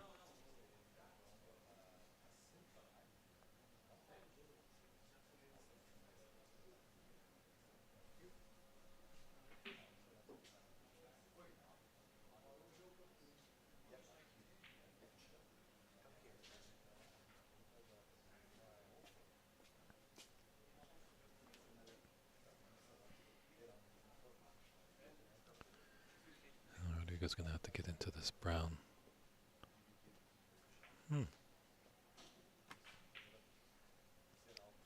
Possibly there was the angle. Stuns down for the red. Obviously the red's going to be tricky because it's just off the top cushion, and Ernest's just taking a glance at the score. Trailing by 9 points, 35 on the table. This inaugural frame of this best of 3 round robin match.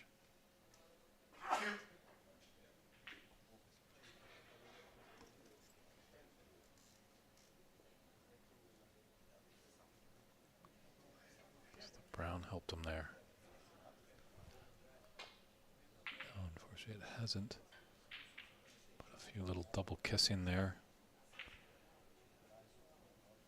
Ernst has a pot on this red.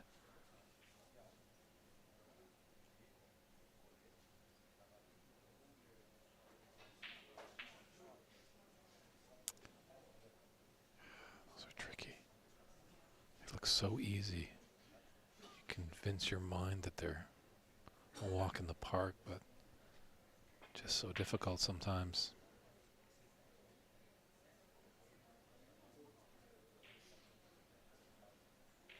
Needs to roll a little bit more.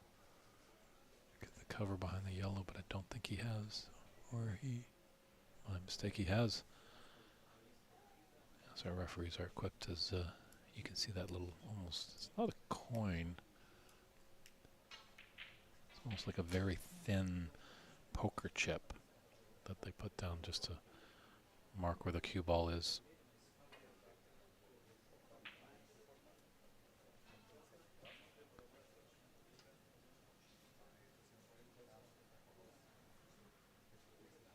You could get up behind the green or the black here, Rodrigo.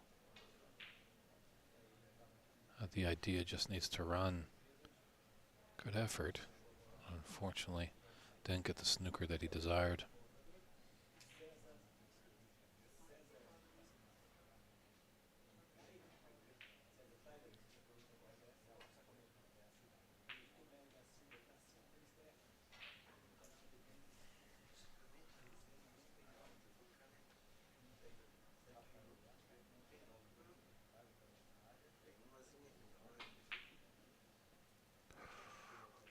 fortunate. Should have been a pot he should have made. But very close to those in-offs. He's getting a lot of those actually in the match against Charlie Brown. But he has left this red on into the middle pocket for Ernst.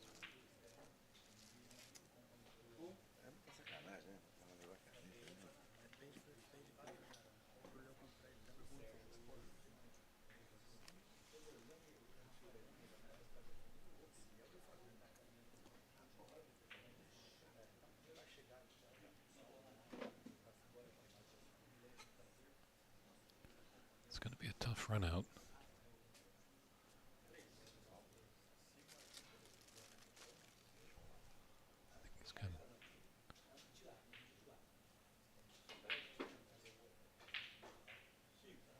You have the angle to come down table.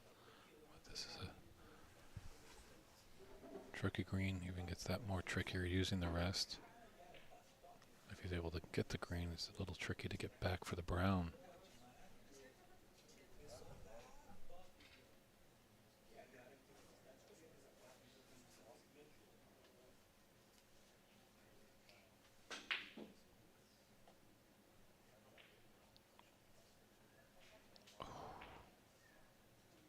Seen a lot today. Players have missed their ball on, and then all of a sudden they go in off with the cue ball. So the pendulum is swung now into Rodrigo's favor. Oh, just put a little unwanted side there, and that helped it to cannon into that black.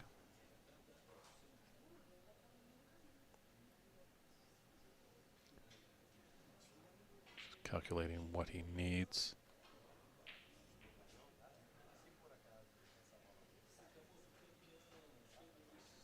Just needs brown and blue, or there maybe just a little scoring malfunction here.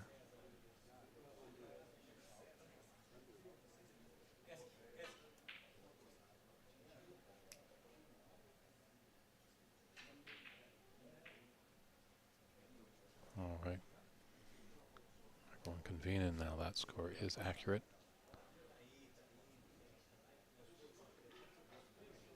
Still needs brown and blue. Great brown there, Rodrigo.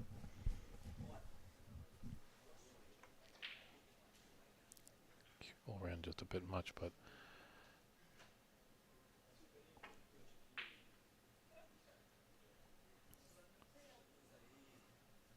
this needs to pull up. Well, it's got a lot of real estate to travel. Ernst just taking a look at the scoreboard. Does not need snookers. If he's able to run out, he would steal this frame, and what a frame to steal.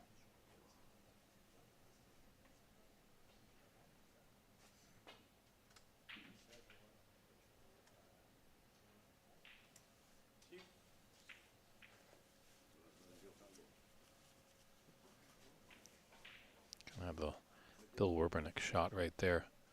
Potted the blue and didn't really have to move an inch to be in position for his next.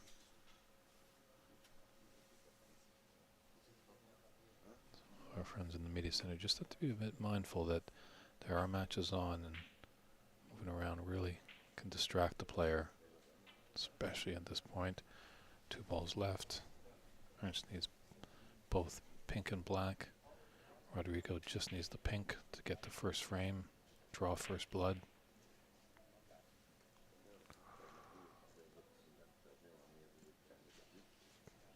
He's okay.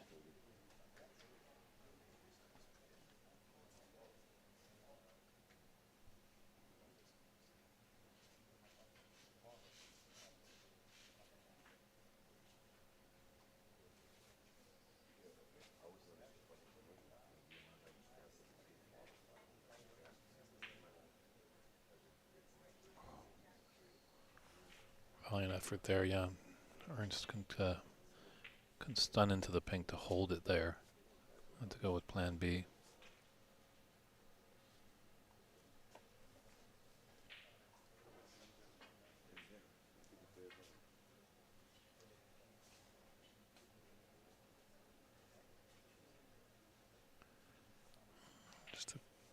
pacey, and there might be.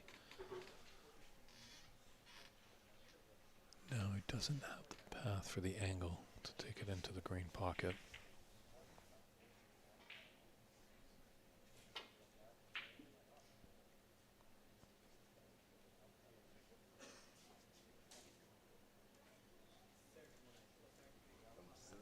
His only saving grace there is his cue ball is tight against the cushion.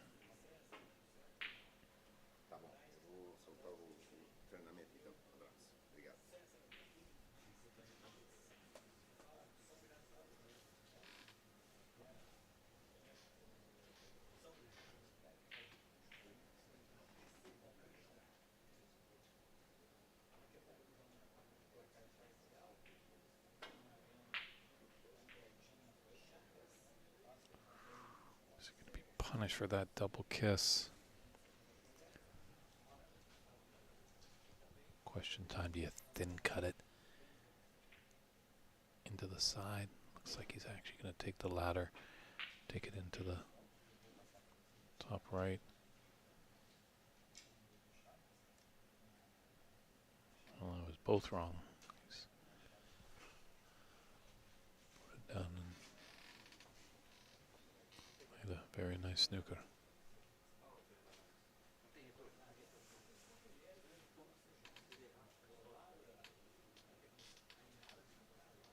Yes, both players just letting the referee know that obviously if Ernst is to miss this ball, snookers are required and then the ball would not be replaced.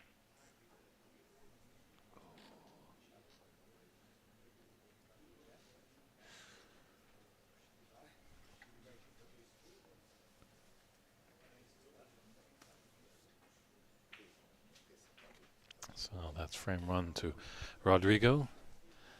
This is up against it, but we'll see how he can come back with frame two coming up next. Stand by, everybody.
And here we go. We're back with frame two.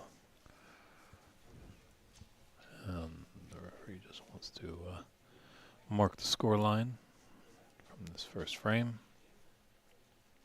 And then Ernst will be breaking off. Ernst in the more decorative waistcoat there. It's got a lot of patterns going on there. Trying to hypnotize maybe his opponent with his dress wear, but all the players definitely here looking very sharp.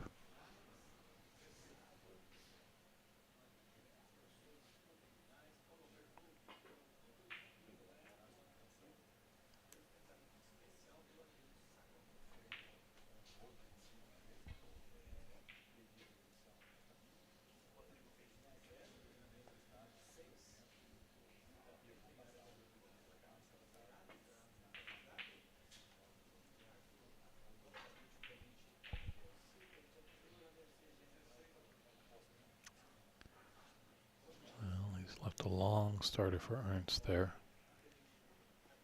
See what the Dutchman can do.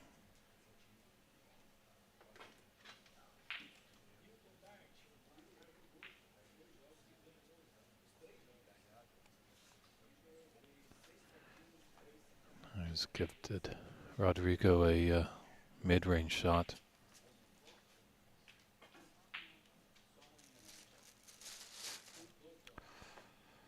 Oh, this could be all right.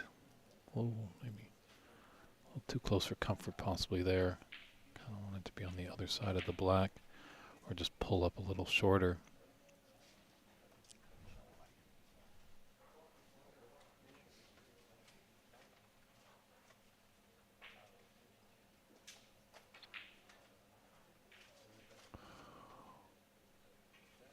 A little unfortunate there. I was hoping up to come up the cushion for the red in the bulk area.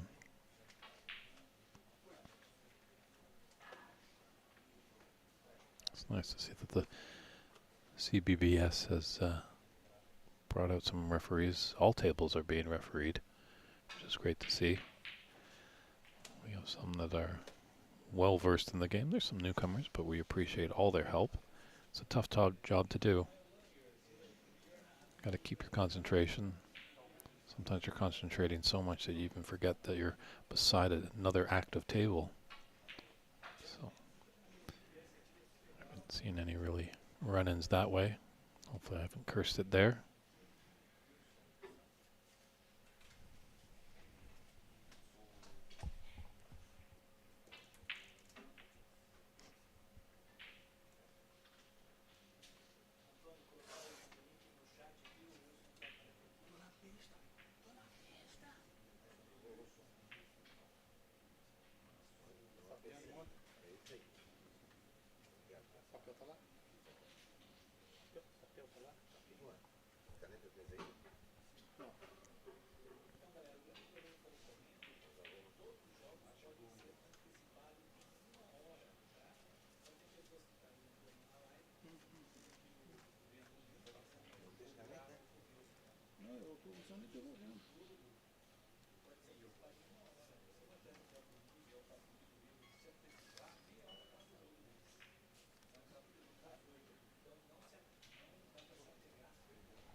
Yeah, if you can get that red out of there, that bulk area is looking quite scary. A lot of colored balls to get behind, but unfortunately there is a red up there in bulk, so a routine safety shot is not in the cards here for Rodrigo, but a great shot to nothing there.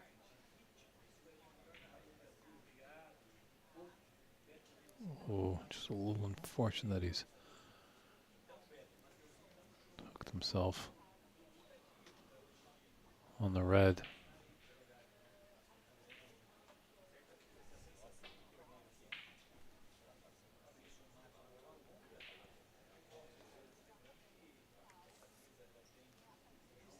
He's dominating the green ball.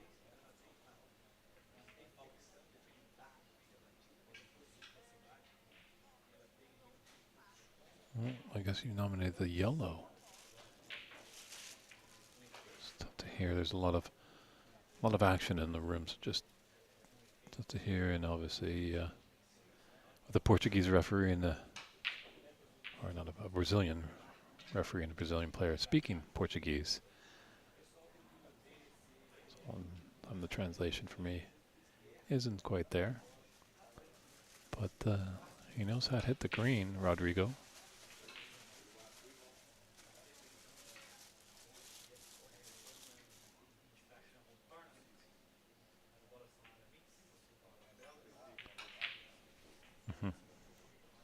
So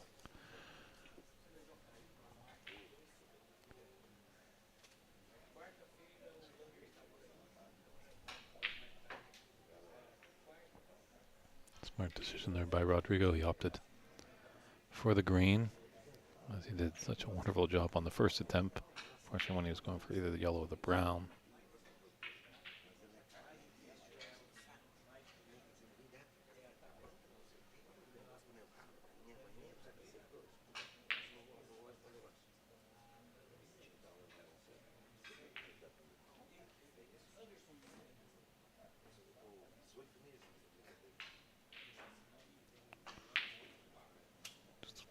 too thin. I think he left Ernst a bit of an angle actually on this red. Probably wants to use the cushion here, so he's going to have to put a little pace on this shot. Just makes it a little bit more difficult. Yeah. It was beautifully on the black there, but adding that extra pace just makes the shot more difficult, not giving the pocket a chance to swallow it up.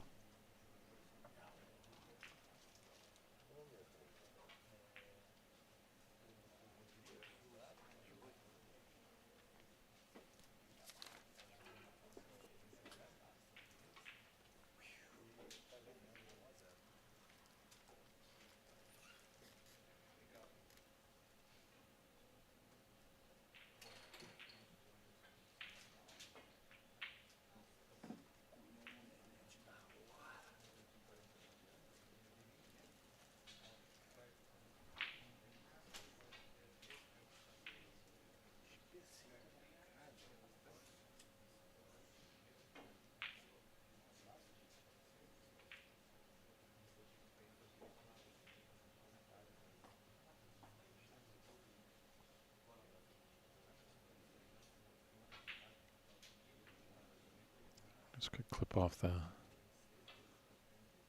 those three reds he's looking at. Looking at the middle one. If you can clip off that, come off the top cushion, could be coming back to right where he is with his cue ball.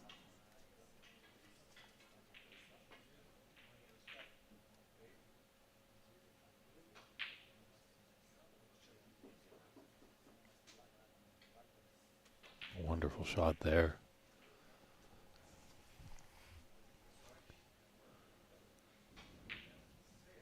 Great snooker there. Obviously, I think Ernst was just trying to get into a general area. Obviously, up there, be up table at the bulk end. Or if not, when you're looking for more of an area, you can sometimes get right nice and tight behind a obstructing ball for your opponent. So, but a good recovery there by Rodrigo. He's able to just roll ever so gently into that bottom red. Hasn't left Ernst much.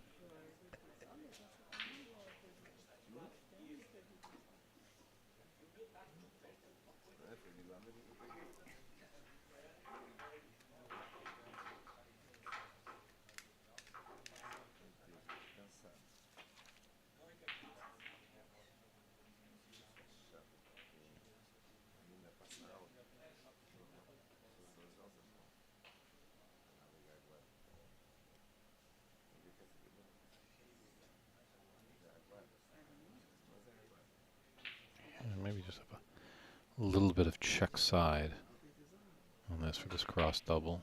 Oh, we actually went for the pot. Brave, brave, brave shot there. Did come back. Left a mid-range shot.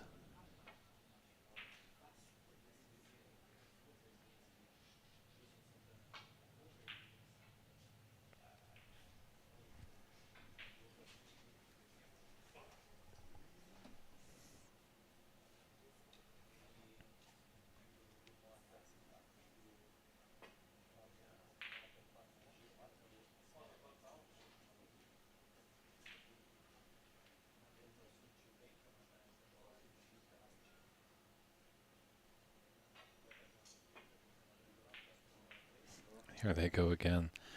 They're pushing a lot of those balls over to the right side of the table.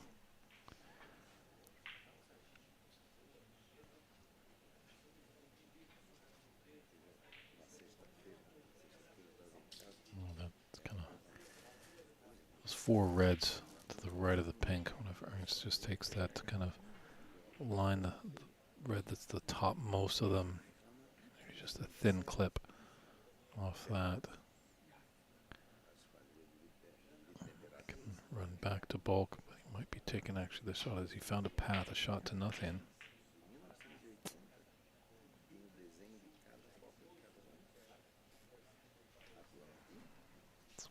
that shot, I think. That was the risk. Cannon into another red. Deadens the pace of the cue ball. Has left an easy starter here for Rodrigo. Let's see what kind of work he can make. Probably going to have to stun up for the blue. Maybe the pink.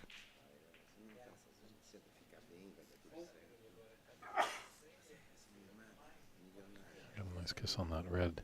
To get on the pink, unfortunately that red is really hampering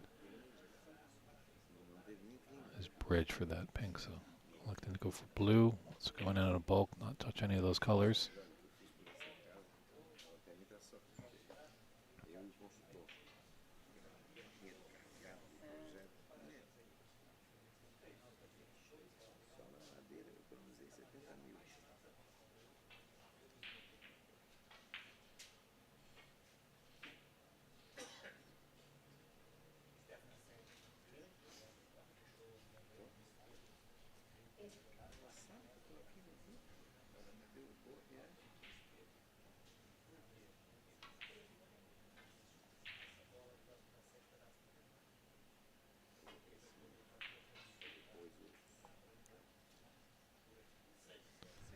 It's not missing by much, just millimeters, but it is a game of fractions of snooker, so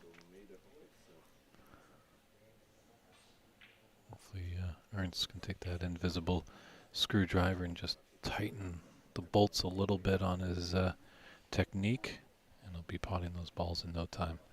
But it was with an element of safe. As you can see, the cue ball is back in the bulk area.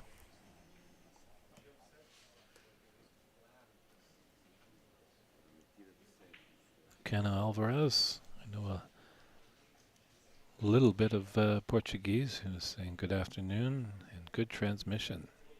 Obrigado.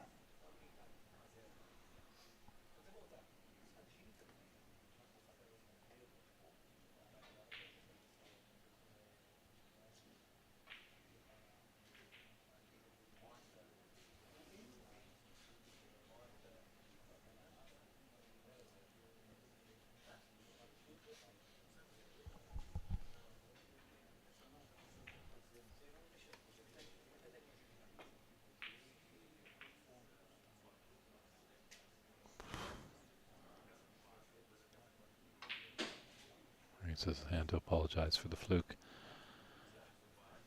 Definitely not intended there.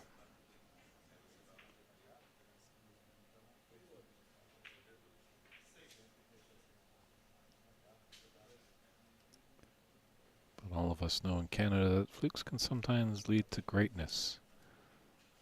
As I'm alluding to Cliff Thorburns' wonderful 147, the first ever at the Sheffield Crucible Theatre, the host of the World Championships. It's been there since 1977.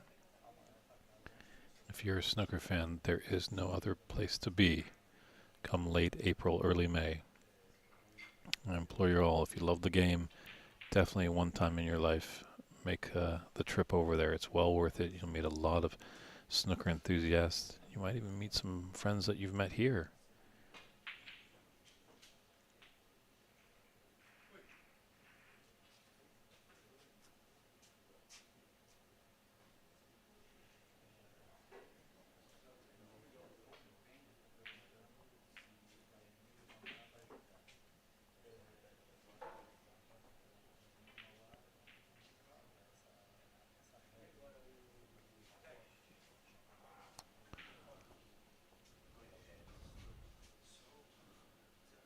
Yeah, no plant there going into the top right corner. So I'm going to go run and hide. Both these players would benefit greatly if they can get the black back on the spot. It's tough up there in the green position. It's just such a valuable color there, worth a very nice 7 points. You'll see a lot of these players always want to try and get on that black because they can really rack up their score by pulling multiple blacks in.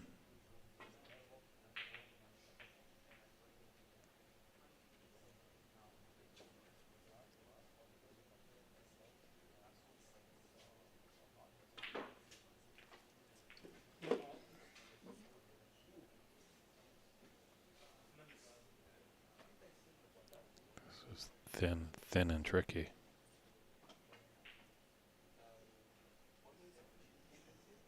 But with an element of safe.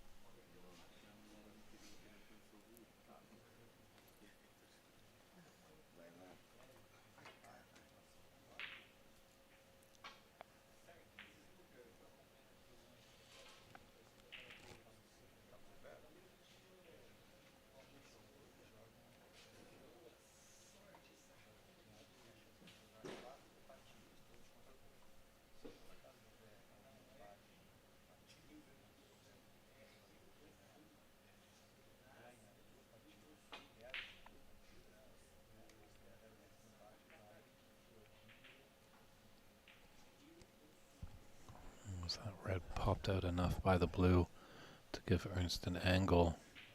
Had a quick look at it, doesn't like it.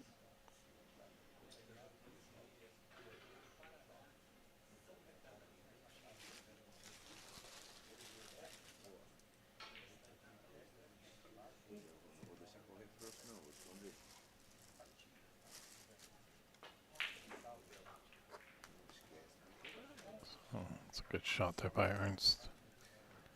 That maybe we can kickstart him up. He's got a blue into the green pocket.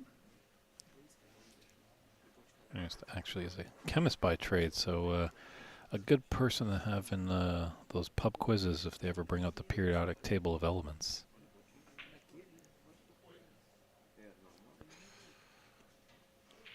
Maybe just not in his element right now. Looks to the heavens a little bit, shakes his head a little bit. It's tough when you're just not getting it going. You just chuggle along, you know, hitting a red here and there, but you want to get colors with those reds. That's how you win matches.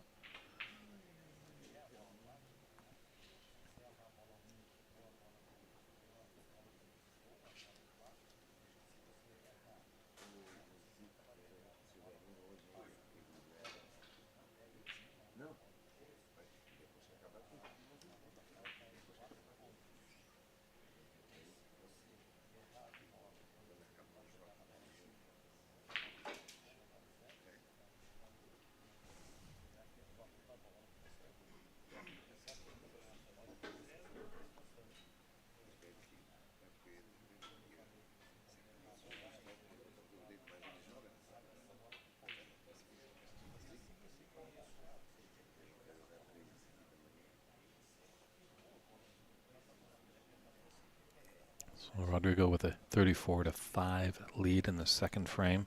He took the first frame, leading the second one.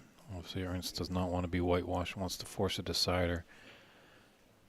Because more often than not in this tournament so far with these best of three matches, we've seen more often that a player will come out, win the first frame, look good, then unfortunately will lose the second frame and more often than not loses that third frame. So it's all about momentum. So Rodrigo wants to keep the momentum going in his favor, get done and dusted with this match.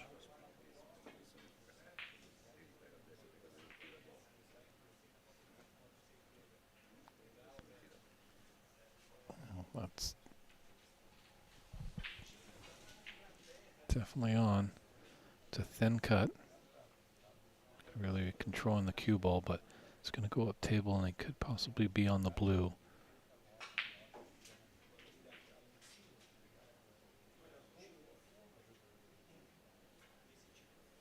Yeah, if Ernst can make a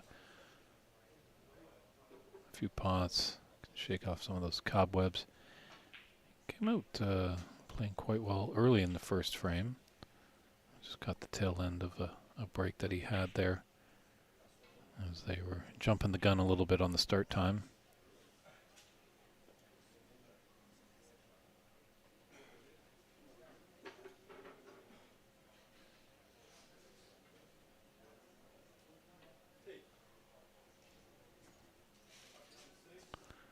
Oh, your Portuguese numbers there, Ernst. Our referee is doing a great job of calling out the break as it's happening. My thing is, it's in Portuguese. These pots have got to make Ernst feel really good.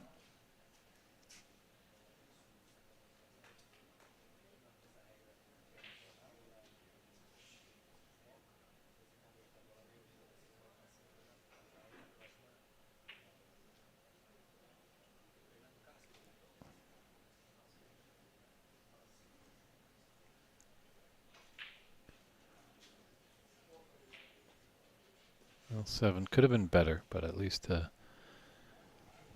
his arm going a little bit. He might have just been feeling a little cold, so.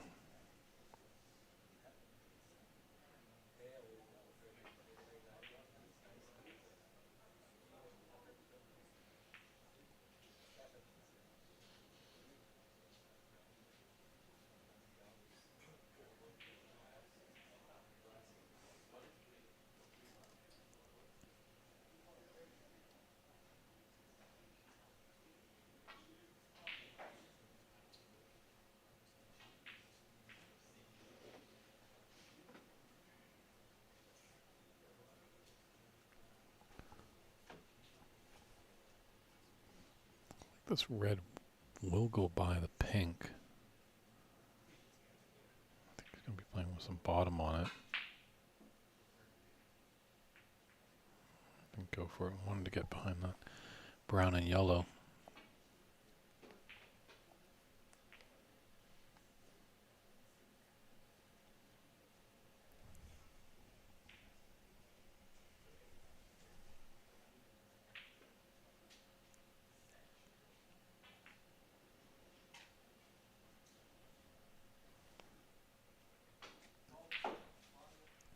Clever shot there. Took away the blind potting angle for that red below, but Ernst does have a more easier shot. He's willing it. He's got it. Body English there at the end of the shot, just willing it with his back arm.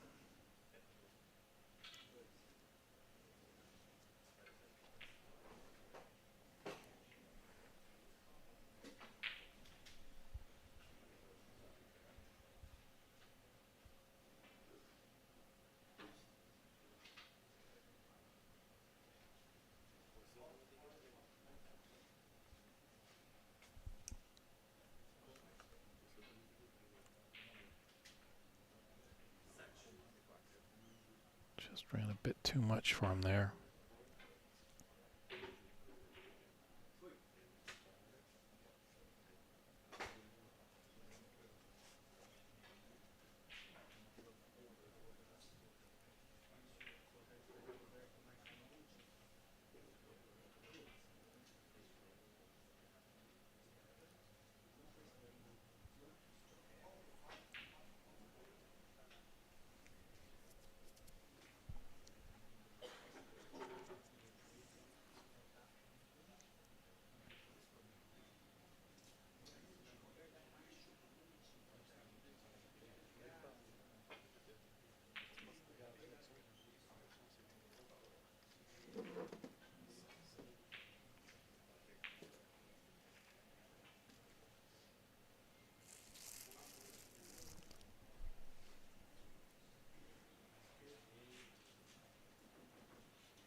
That cue ball, oh, so close to going in, but so close to brilliance there for Ernst. If it got behind that yellow, Rodrigo would be screaming in pain.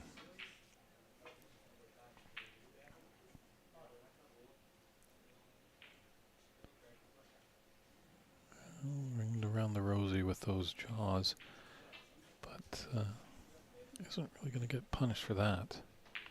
Unless Ernst's going to really come up with a very thin, nice cut on that middle red. Doing a little housekeeping there. Every little particle could deviate the path of a ball, so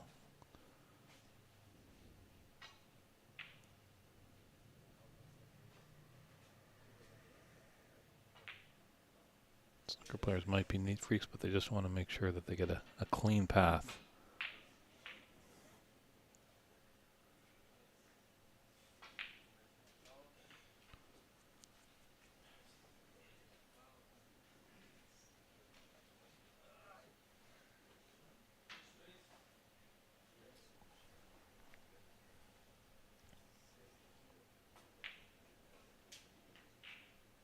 Just got to be mindful of that brown. Just popped up, maybe he doesn't like it. Got to be mindful of the green on this shot, so contending with a few ball colors. But played that beautifully.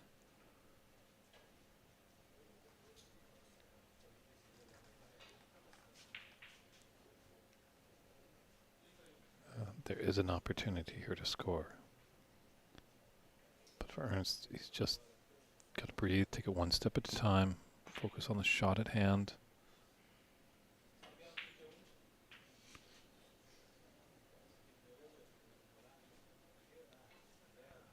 Run enough.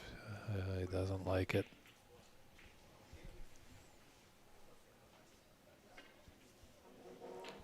Yeah, you do all that strategic planning in your head before the shot. Know that you're like, okay, I want to do a draw. I'm going to put a little bottom on it. Plan that out. And when you get down, trust your technique that you're going to hit it exactly where you want it.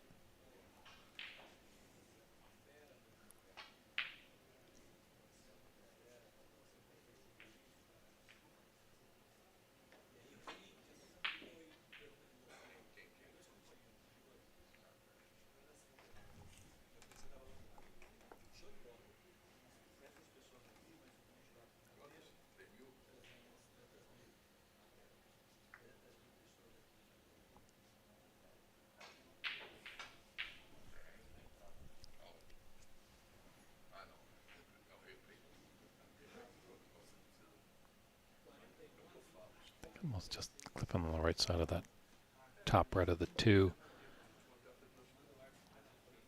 Come off, maybe if he's got the power, he could maybe have 3 cushions and be behind that brown.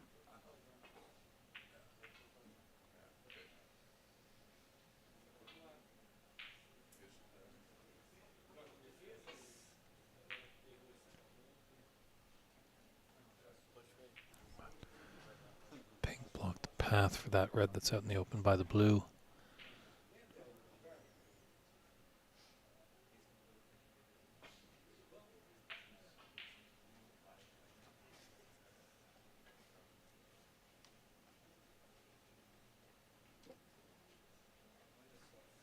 Well, he's taken 2 reds out of the equation. That's what you want to do. You want to force your opponent into a shot. Not give him the luxury of having options.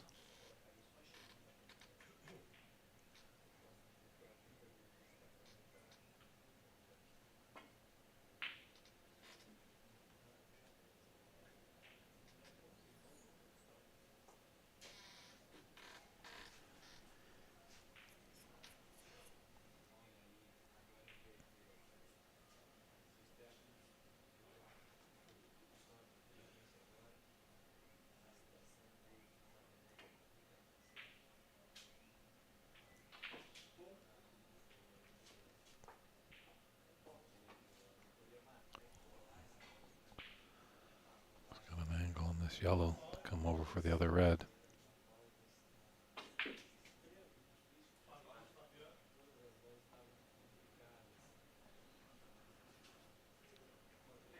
Give that a fair amount of pace. But has this red into that similar yellow pocket. But not going to chance anything with a 9-point lead.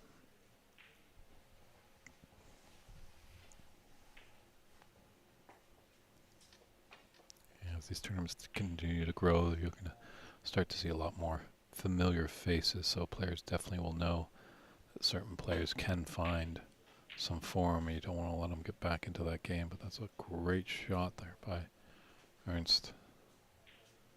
Got his cue ball tight to the pink. I think Rodrigo was hoping that that red would have gone into the side.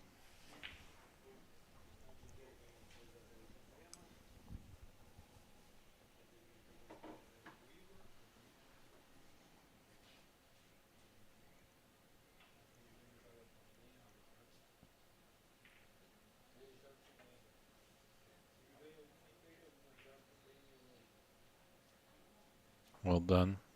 He's left a red on, but he hasn't succumbed to any penalty points.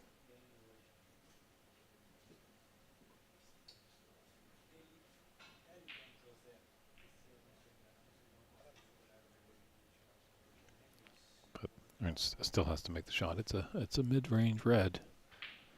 You know, on the practice table he's making these all day, but when you're in the throes, yeah, of the Pan American Senior Snooker Championship, anything can be missed.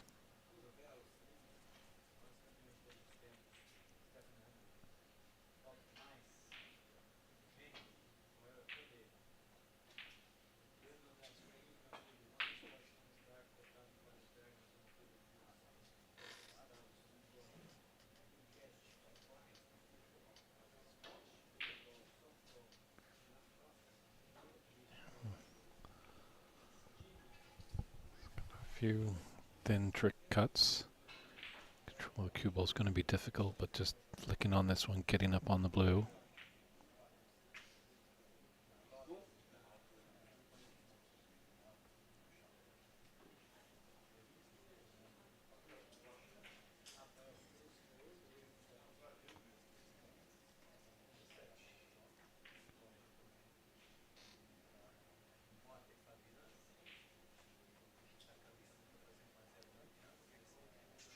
He's playing aggressive. Going to try to take this green into the middle pocket. Ooh. His heart stopped beating for a few moments there. That white almost found the bottom of the middle pocket.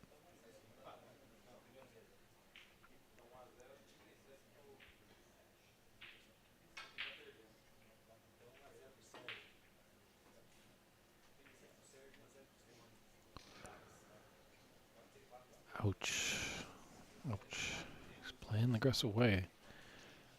Can't harm Ernst for trying.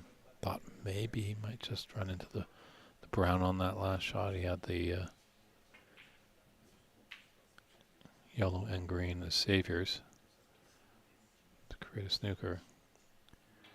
Looks like Rodrigo's just going to roll up gently. Could have done with a little less pace. He's looking at his heavens there. He's definitely knows that was a trick missed. Just takes a glance over me and gives me that a smile, but he's not smiling with joy. He knew he had a trick there, and he should have took it.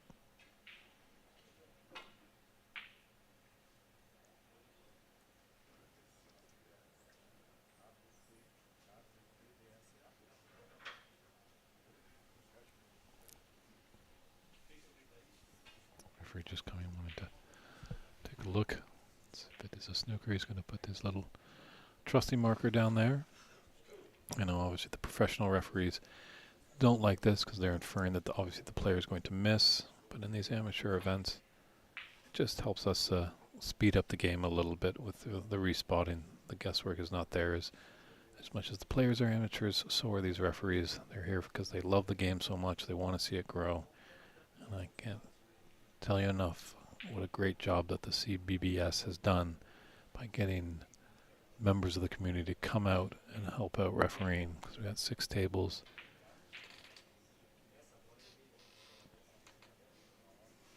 It's a tough job for those referees, obviously, and a good referee is not seen. Just maybe heard a little bit when they call out the points or a foul. So hats off to all our referees that have come out. We're just still early. It's only day 2 of the senior tournament. We've got the open tournament that follows this championship. The open will commence on Thursday, and the seniors will conclude on Wednesday slated for a 2 p.m. final. And that's a best of 9, and the winner of that match on Wednesday will get a trip to the Crucible Theater to play for the World Senior Snooker Championship.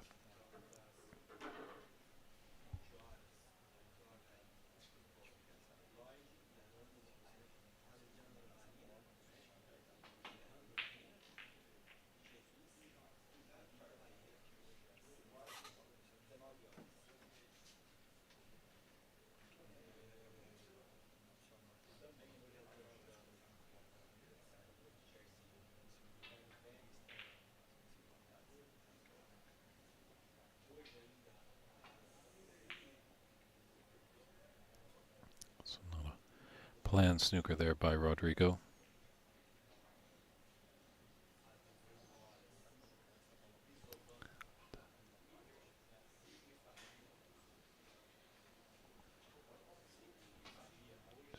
Ernest and the referee talking about where that spot goes. Obviously doesn't want his cue ball to run over that, as it could deflect it in a certain way.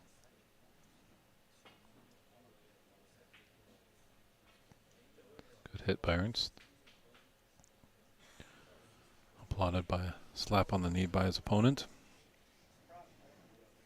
But this is out there. This is definitely potable. Tricky, but potable.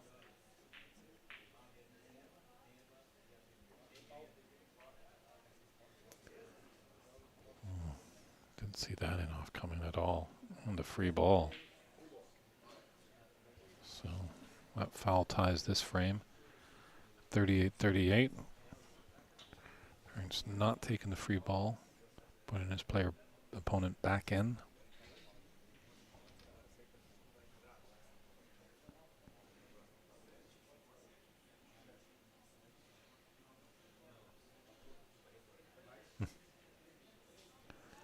Rodrigo just getting the referee to mark it, just to make sure. The referee just wanted to see what's his plan of attack, just so he doesn't put the marker in the way, the line of the shot.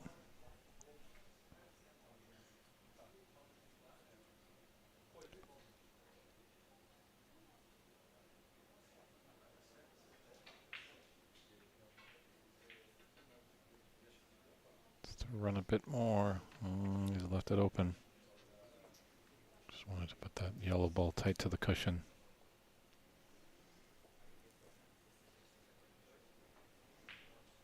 But here we are, down to the colors. So often it happens in a lot of these amateur games.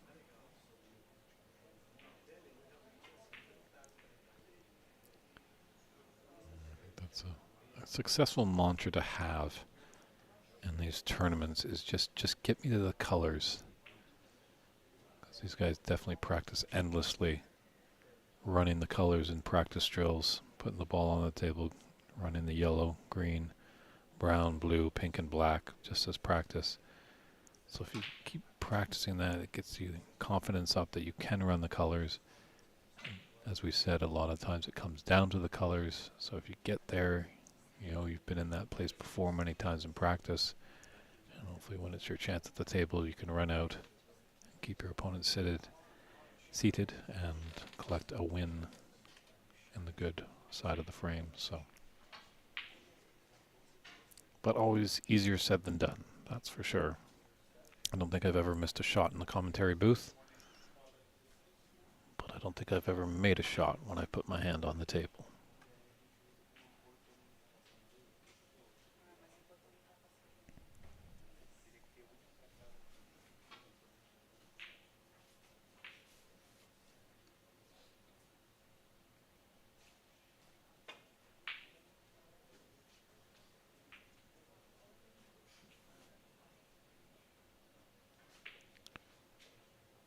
You know, he's knocked that blue safe, so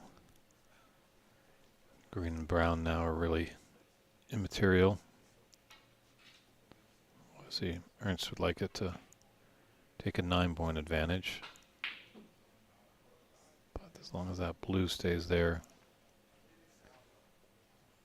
green and brown really don't mean anything.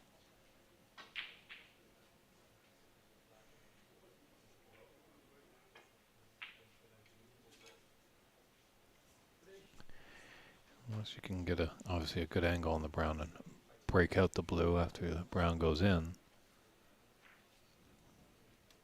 This is edging to potentially come down to the black.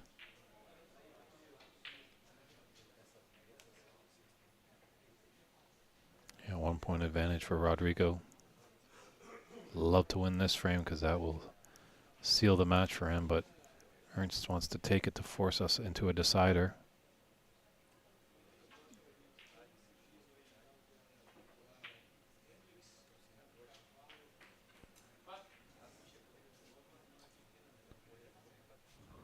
Might be able to double this one in.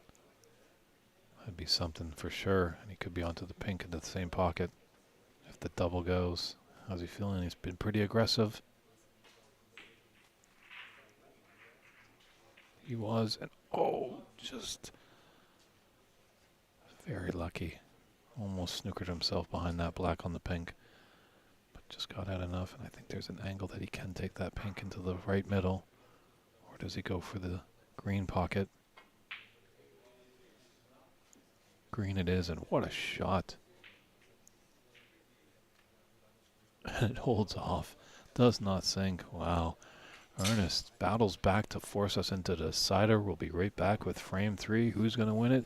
It's anybody's game right now. So hold on to your seats, everybody, and we'll be right back with the deciding frame.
All right, here we go. Deciding frame. Let's see if our theory proves correct. As I was alluding to in the last frame, more often than not, the winner of the second frame does go on to win the third. But I'm pretty sure Rodrigo is wanting to prove me wrong.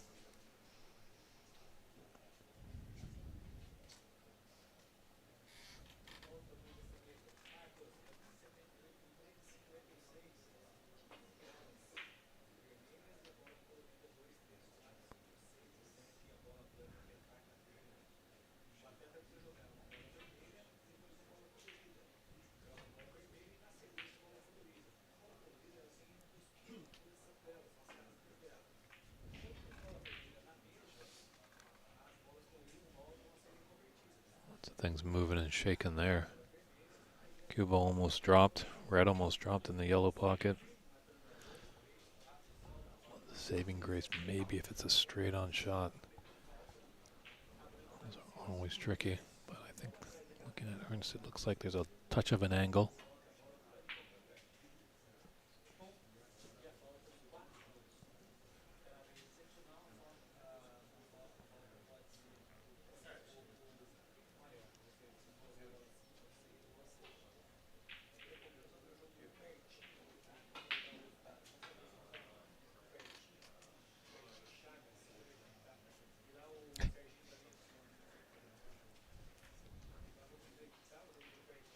This is snooker players aren't performers.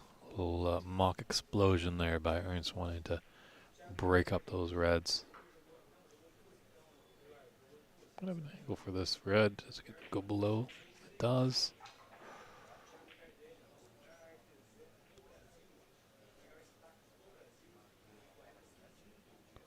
Ernst does have a nice and exciting game. He does go for things a bit more often than not.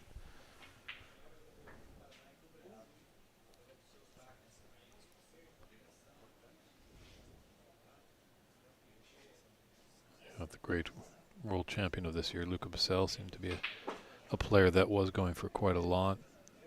You know, if he missed, but he still went for his shots, played an attacking style, so we'll see how that translates to the amateur players. They kind of adapt his style.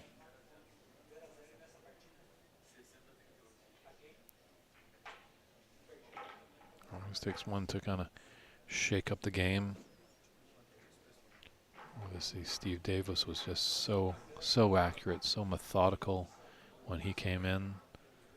And then Stephen Hendry, his successor, was very aggressive, wanted to get into those reds as soon as possible, kind of patented that shot off the blue that would run into the pack and burst them open.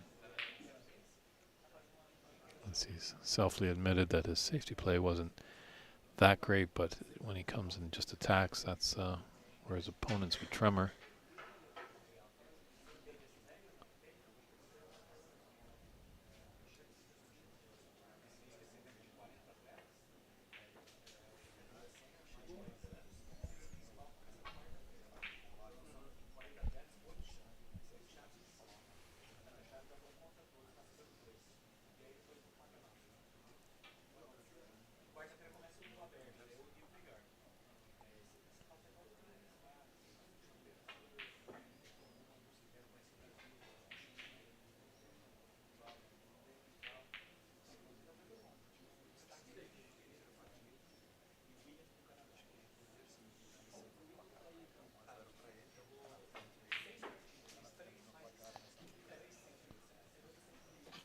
This pot there, can I pull up just a little bit? Ooh, ouch. Just wanted to pull a little bit up just so we could get a nice angle on that green. That's a bit more severe, just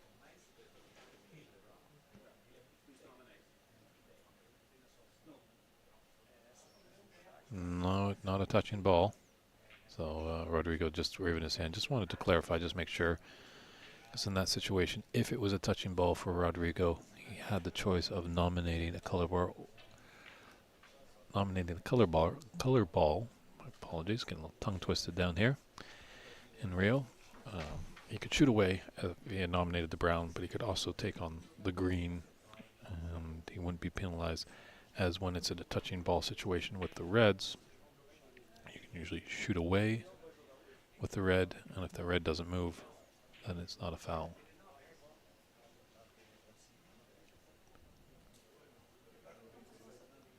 So you can definitely find all the rules of this great game of snooker. I think they have a site where you can download a file free of charge, but they do also sell, I think, on the WST webpage. They've got a nice little pocket size, sleek, black looking cover with all the rules of snooker.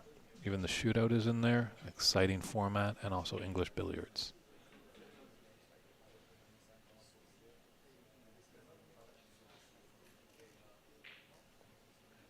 Should ask around, wonder if many of these Brazilians know about the shootout style, if they've watched it, maybe even if they've played it down here.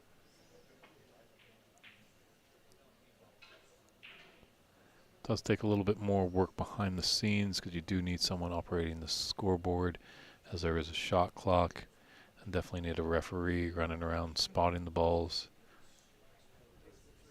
But it sure does get excitement, that's for sure. I've thrown a few tournaments back up in Canada, and it's a real fun game to play, that's for sure. I am a traditionalist. I do love the traditional game of snooker, but a game with a shootout in there doesn't hurt anybody. And I think with the excitement that it brings, you can bring in the new fans, get them some knowledge about the game of snooker. I don't think it will take over for snooker, but I think a lot of people do enjoy that it's an added event on the Pro Tour. Fans especially. Not sure about players. Vote is out on that one.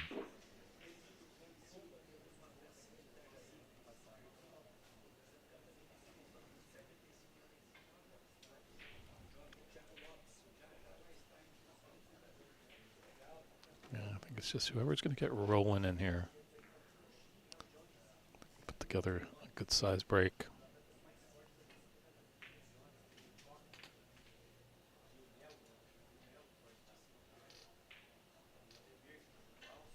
A decent little flick off that pink to be on this red.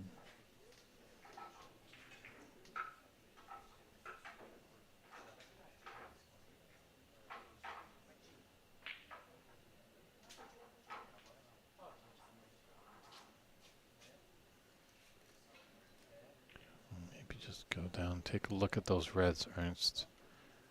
Or he's just going to go aggressive. Put this blue in the middle pocket and bust open some reds.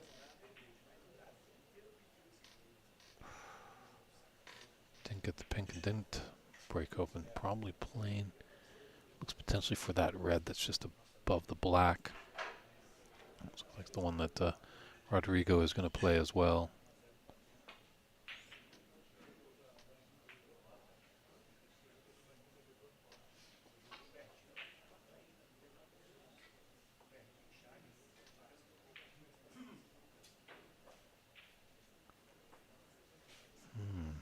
If he takes those two reds that are kind of touching together. The bottom one, I wonder if the shot to nothing is on.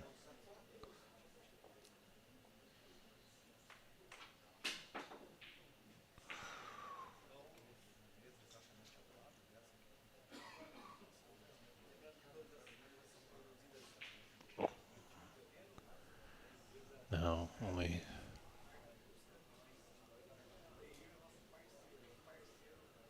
4 points for that foul, as much as there were 2 infractions there. Jump balls are illegal.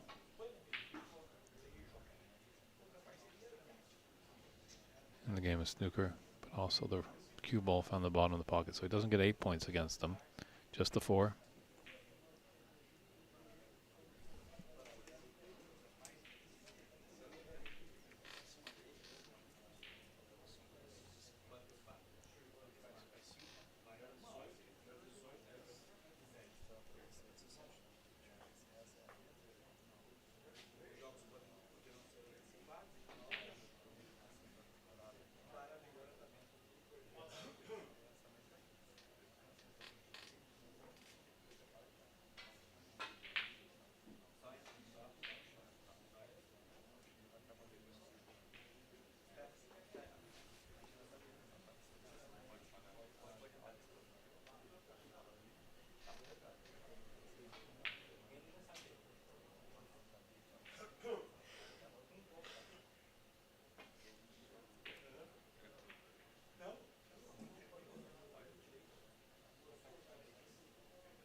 Shot.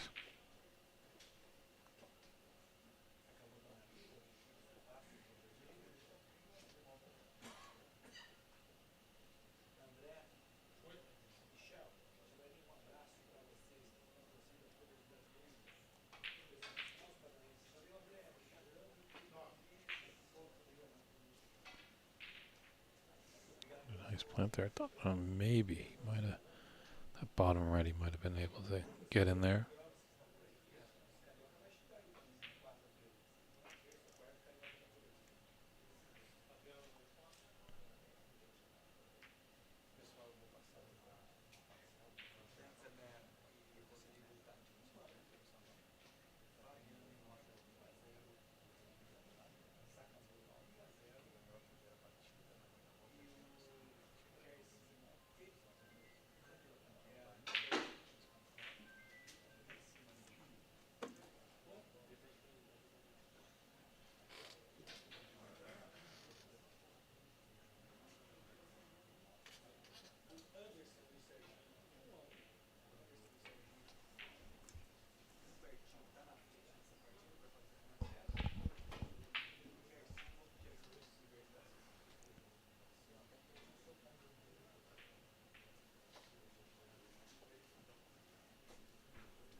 The angle to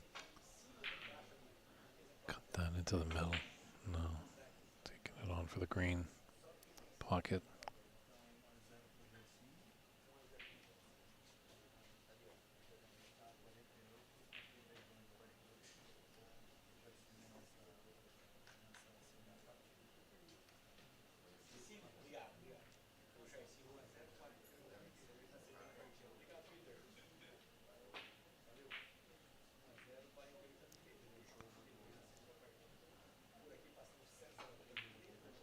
This guy's really like putting the reds on the right side of the table.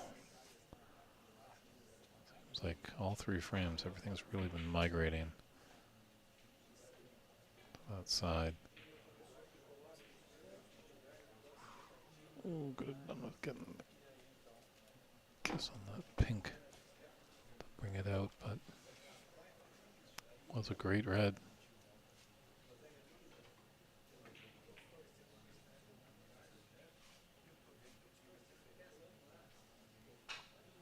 And some players make to make a blunder.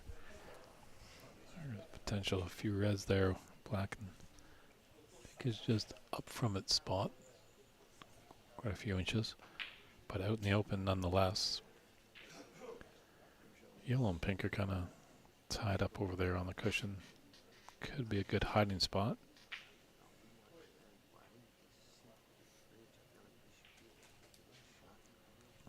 I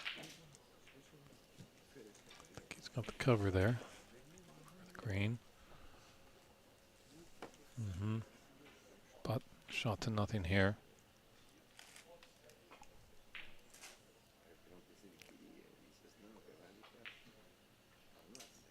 That's a nice little rub on the green as well.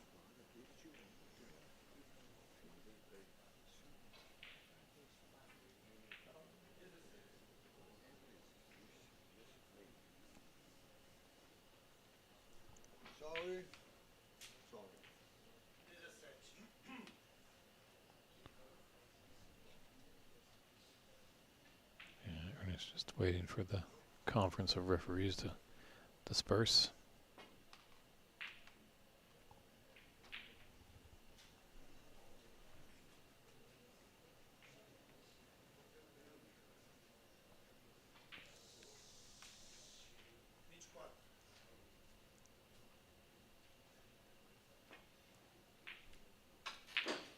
Wow, what a cut there by Rodrigo.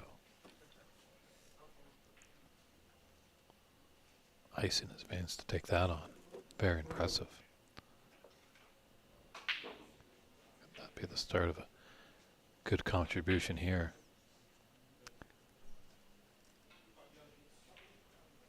He's got to be mindful of that commentator's curse.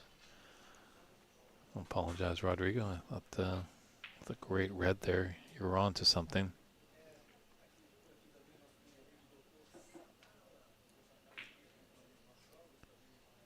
Ooh, and Ernst.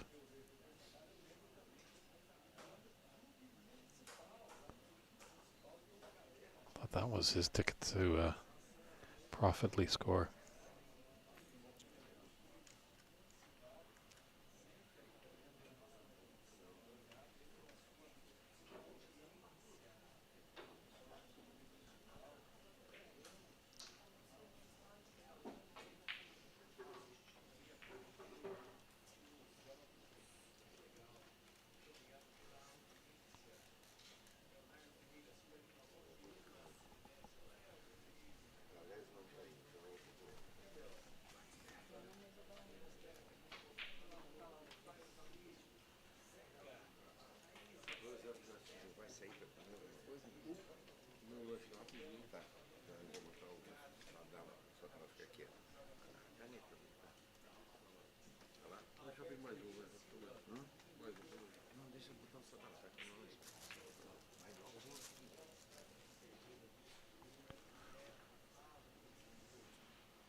Yes, quite a clever shot there by Rodrigo.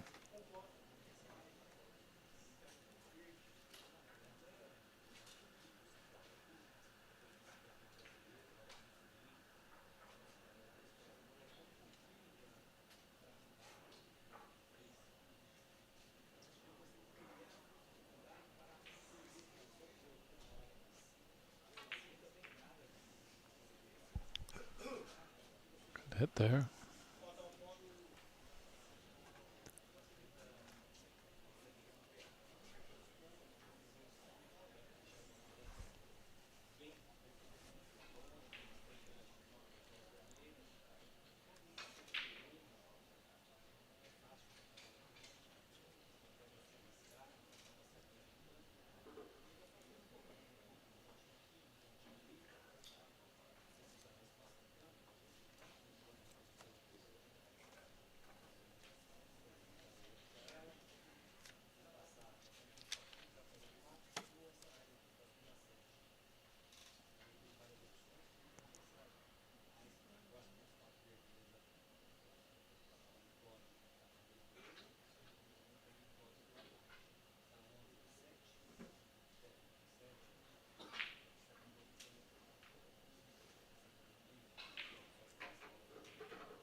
Got into that.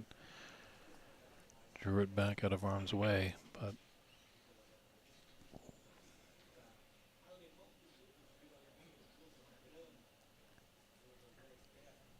just a bit much there. Rodrigo has kicked it out. It's out in the open. Long pot though. Very tricky. But three reds kind of tied up down there. Pink's almost really slowly getting out of commission.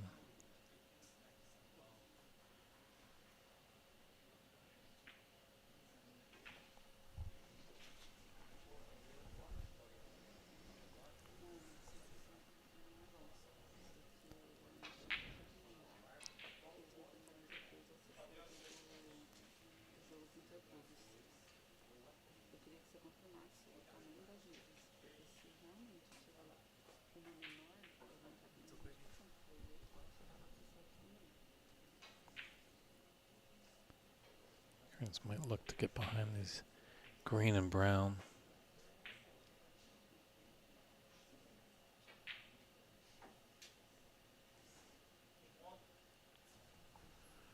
Decent weight, but it definitely looks like there's a gap. It's not snookered there, but still an acknowledgement of a good shot there by Rodrigo with a tap on the table with his cue.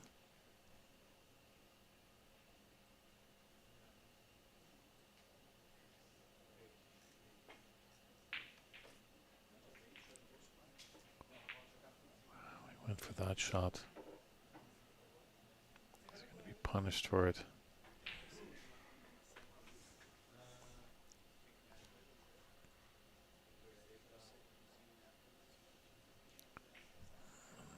It's just waiting for the adjacent table. They're nicely spaced, but sometimes there are those odd moments when players are just right at the same spot.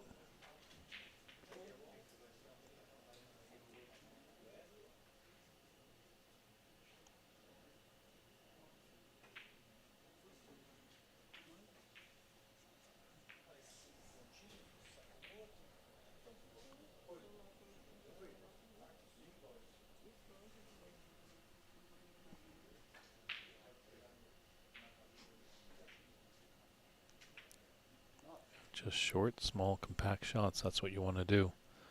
You don't want to be running around the table a lot. Just has to delay a little bit. Bump there, but both players acknowledged it was a happy accident.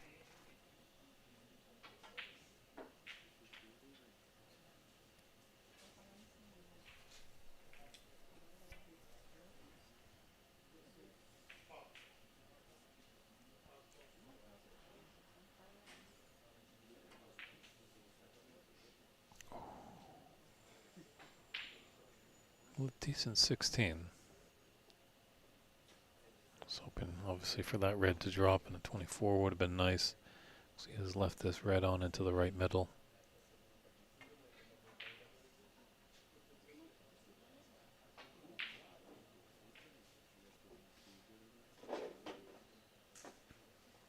Not even looking at the black.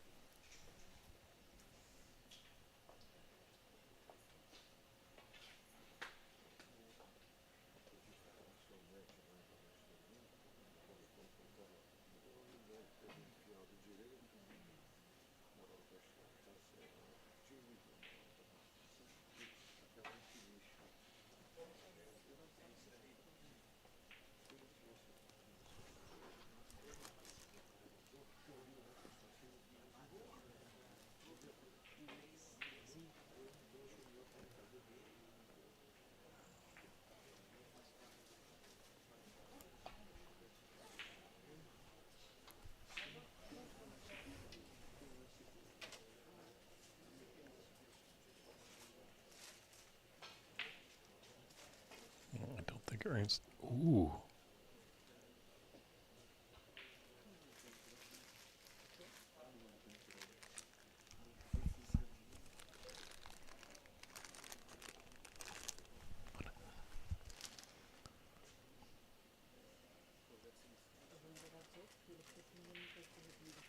So Rodrigo just taking a look. And it's on a good sportsmanship there. He's holding right pretty much where his cue ball was. All in the room didn't expect him to miss that shot. And he could have ran away with disgust, but then given the referee a bit of a hassle, as the referee didn't spot where the ball was.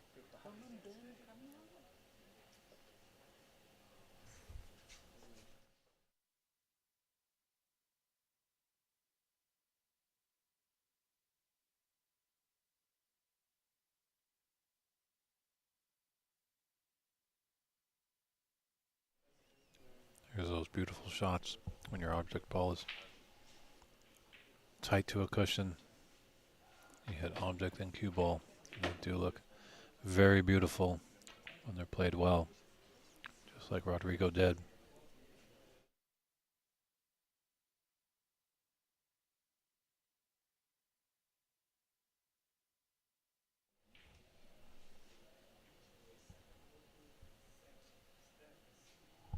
But he didn't get the snooker though.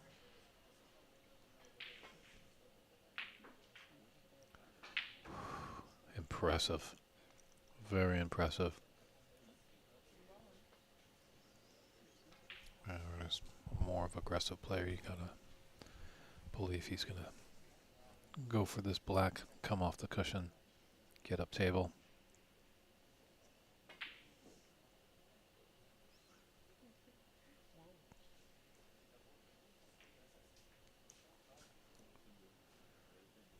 Well, with that black where it is, it's not a black ball game anymore if it stays there.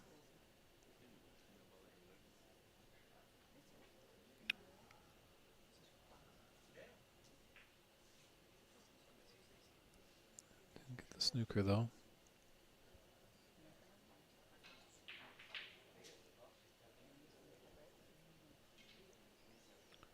He's knocked that out in the open mid-range shot here.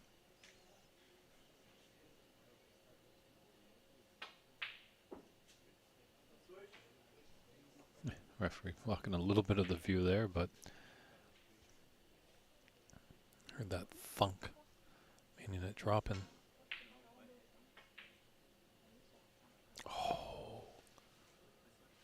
Oh, Rodrigo.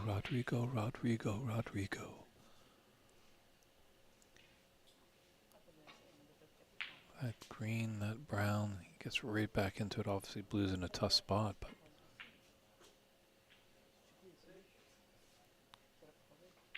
he hasn't gifted the frame in the match just yet.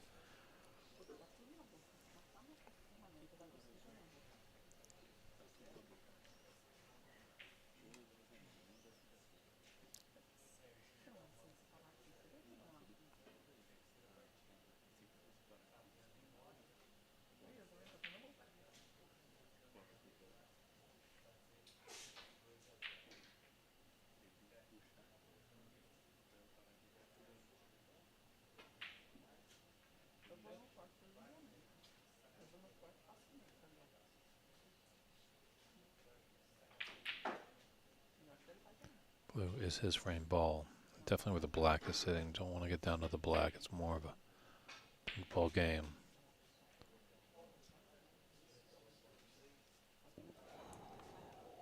Going for the glory there. Rodrigo taking a look at the score. Does need all three. Black's pretty much a gimme. So it's going down to this pink ball.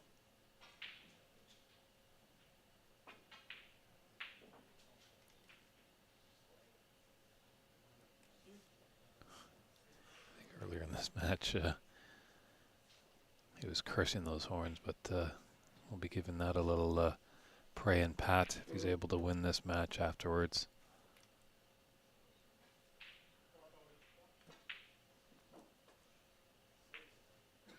Oh,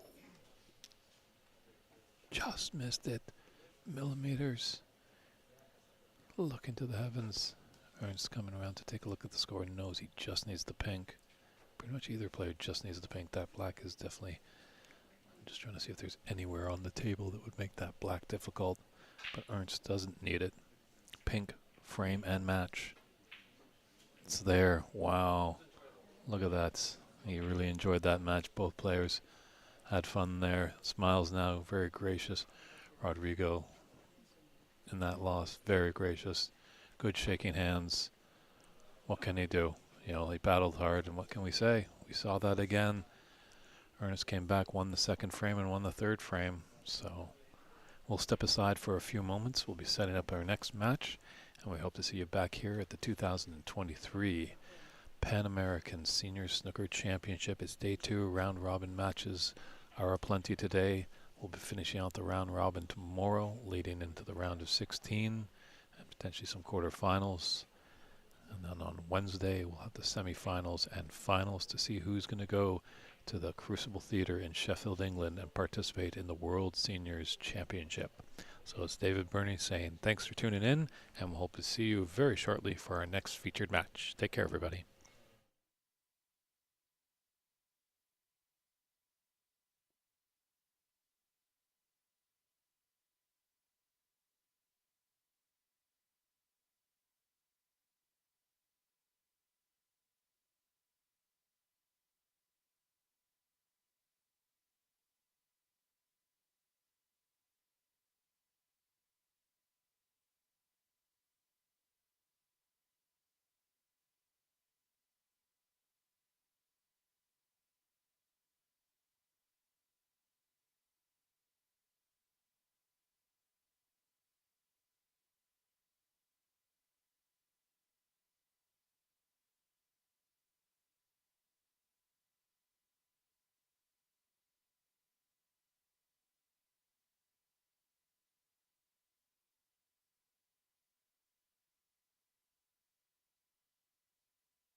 back, everybody, to the 2023 Pan American Seniors Snooker Championship. Got a great round-robin match coming up here. We have the Brazilian Marcelo Moto da Silva taking on Patel from America. These round-robin matches are best of three.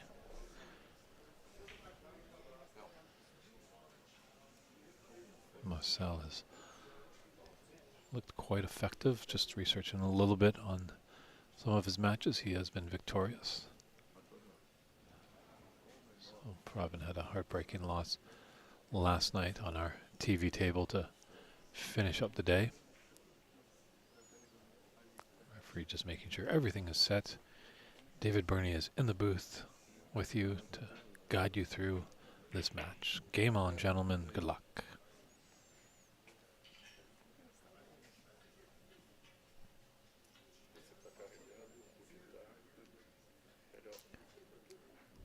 Hopefully you are finding us on the stream. You can check out CBBS on YouTube.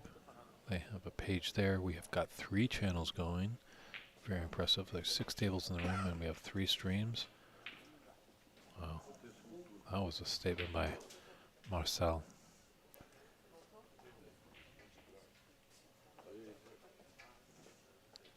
So we have 2 Portuguese broadcasts and 1 English. We're glad that you're tuning into the English one. Feel free to let us know where you're tuning in from. If you have any comments or questions. Don't know about Marcel. No, I just took a look at his sheet that you can find all the results. If you go to CBBS's Instagram page, there's a link in the bio that you can find the streams and all the results. So he has been victorious in 2, and he definitely does not look like he's a stranger to this table. So Pravin could be in tough here. Behind this 3-ball plant.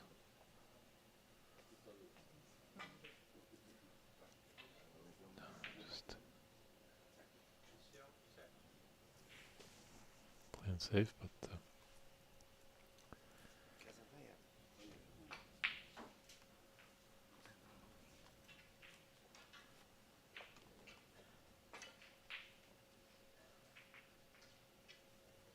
yeah, hopefully Pravin took a good look. I think he is definitely aware of what he's up against here. That's when Marcel came to the table. He wasn't really practicing potting balls. He was just slowly running the cue ball into the middle pocket.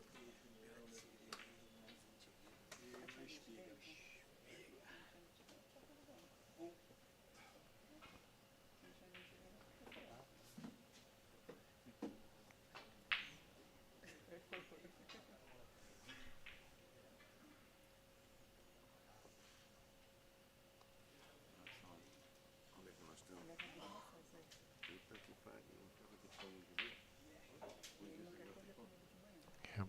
Very nice cue action here by Marcel.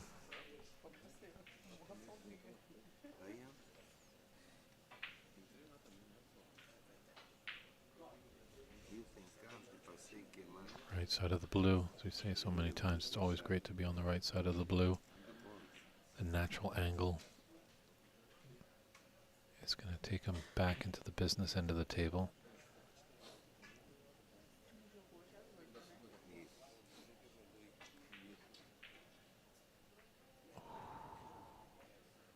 Might have just taken his eye out the pocket there. He had big dreams there, but you got to make sure that blue goes down.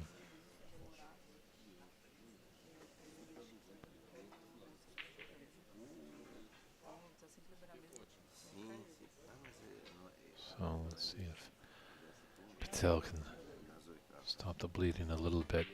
Be nice if he can get a pot in to start off.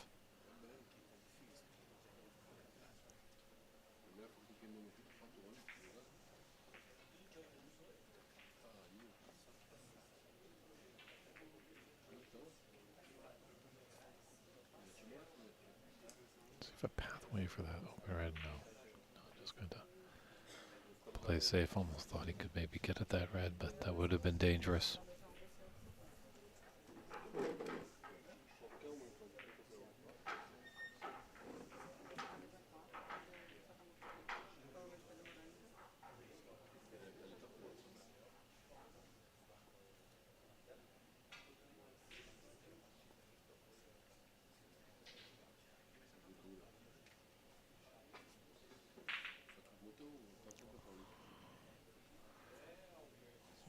that might be costly.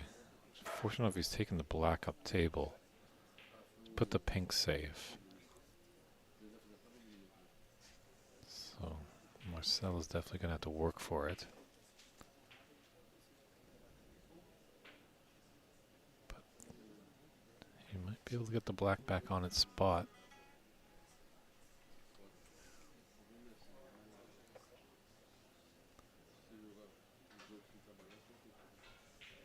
And leaves a pink. Not too happy with it.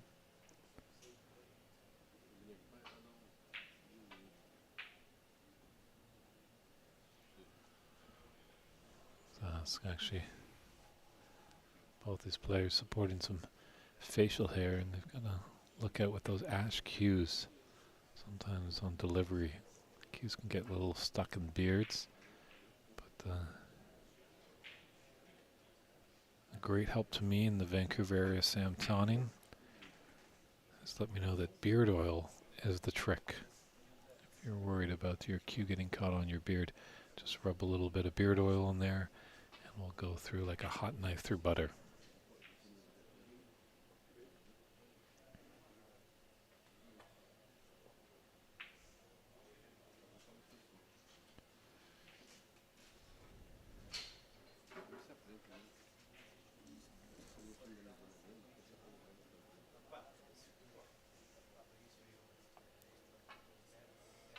Nice green by Pravin.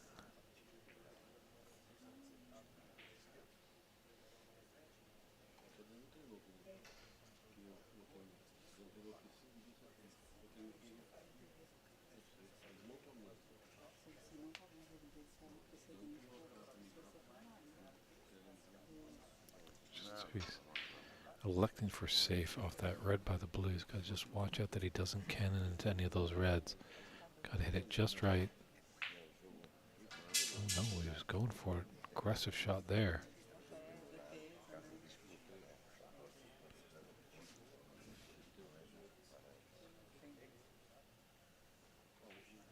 Yeah, he's playing aggressive. I don't know if that's going to be a great game plan. It just looks like Marcel is very fluid. Oh, and as I say that, he misses a rather simple red.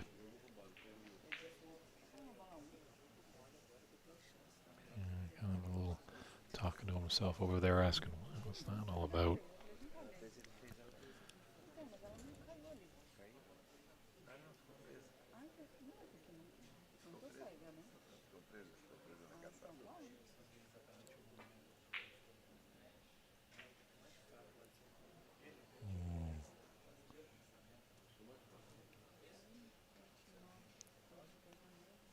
I got lucky on first glance. It's not a easy one, but you know, I've seen Marcel miss an easy one the last time he was at the table.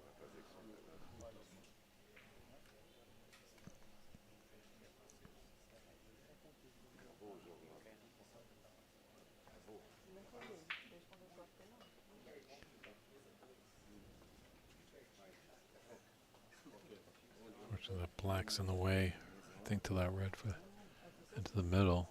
Patel's just taking a good strong look at it. Maybe it does go. Maybe he's just willing it to happen.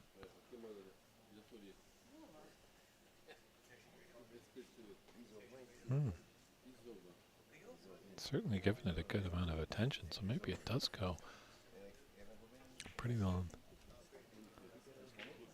It didn't. Yeah, pretty much on level ground with the table. We've got a little bit of a partition just to block our voices, so the players don't hear.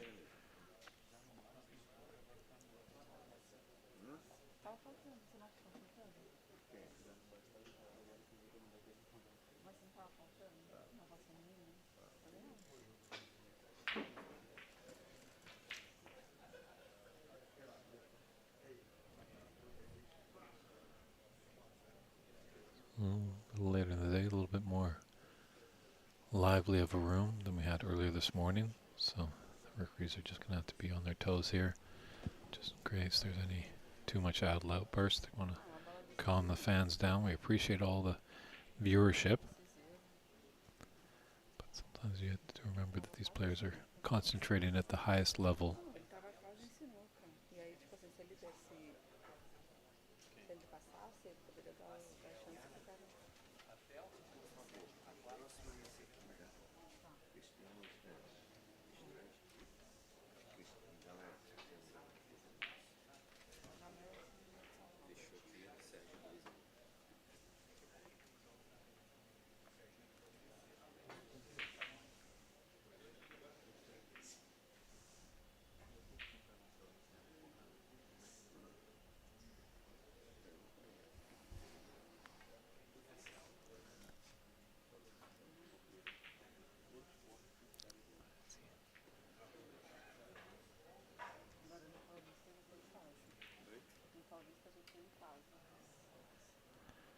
There's that red by the middle, but oh, it's just tricky.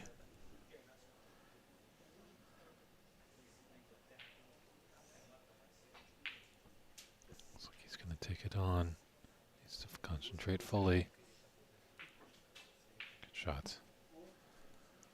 They just look so easy, but you kind of got to roll it in gently.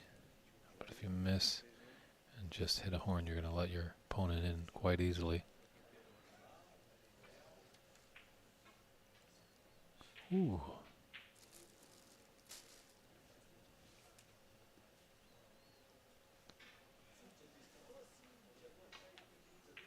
Marcel just trying to find the right gears there. Looked promising in the beginning. Looks like he's definitely been around the table, but that black was missed by quite a lot. As you can see, he's being like a bad boy in kindergarten, going to retire to the corner. Have a little timeout. Talking to himself, firing himself up, hopefully.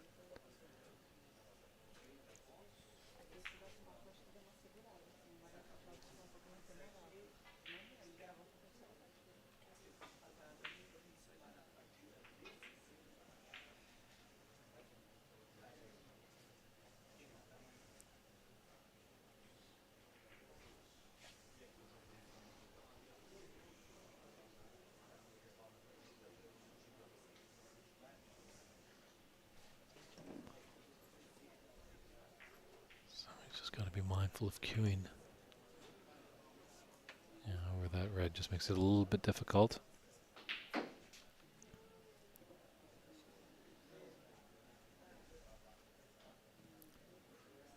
Is he trying to take this black into the green pocket? Yeah, I didn't like that shot. That was a tough shot. I think one of the ball colors, either the brown or the green, would have been the better option there.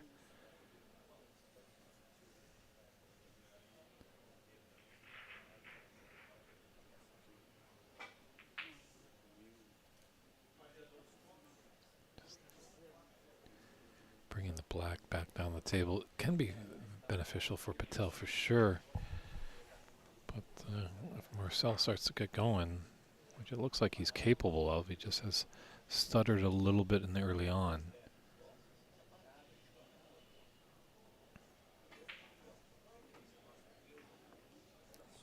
But I don't think if you give him too many chances. Body language there is a little... well, Patel would still be at the table. Didn't think he was going to get a chance.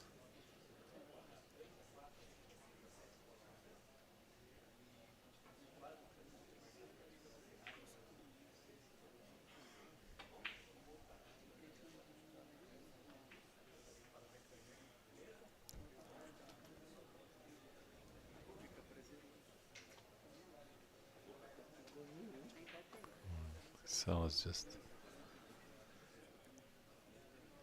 got to get something going.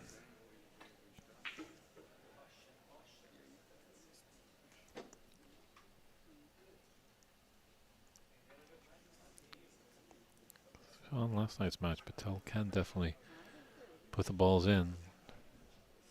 He was up a frame on his opponent, but his opponent came back.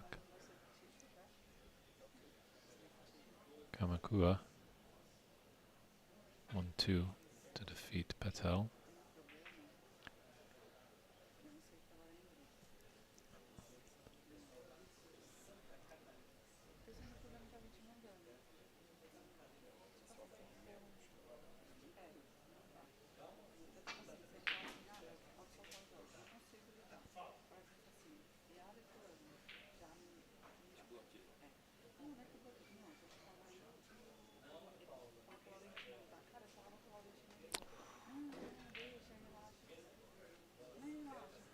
Patel's got to start making those. Can't be giving Marcel chances. Should be a good matchup, actually. Marcel.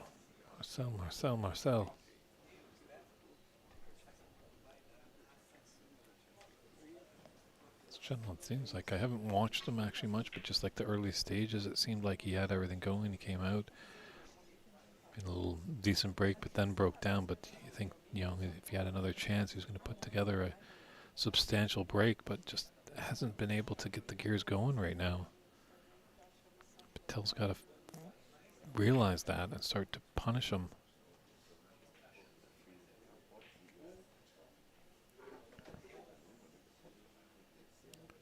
Just have a look around Patel. Just the black is there and it's worth a lot of points. But there's a lot of points on the table.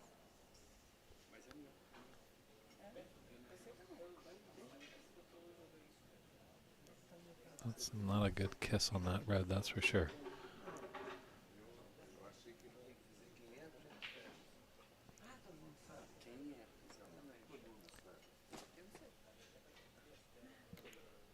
He's got to shake it off a little bit, Marcel. You can just kind of see in his body language, he's just kind of slugging around the table a little bit. He needs to...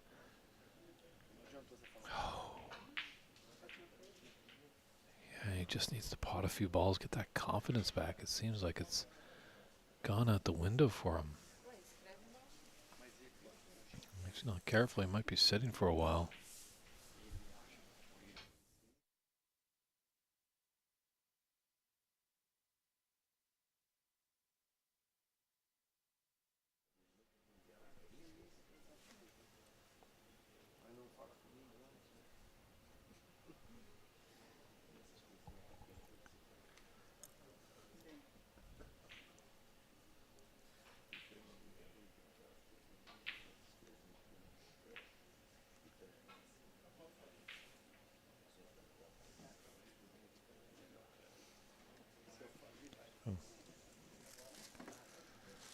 Distracted there, has to be mindful of this brown, kind of queuing over it.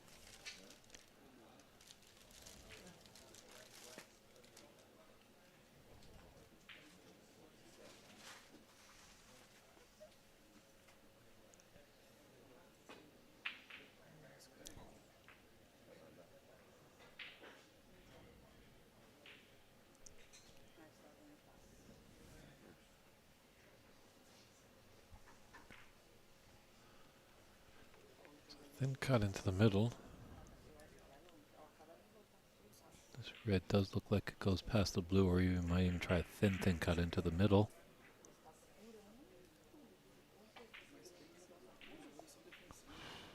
Again.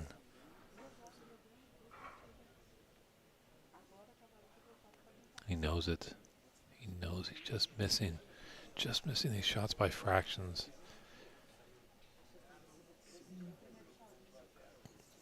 Patel's got to keep the bear in hibernation. You don't want to poke this bear and give him too many chances, because he will attack soon enough. Just sense that this Marcel has the ability to score heavily.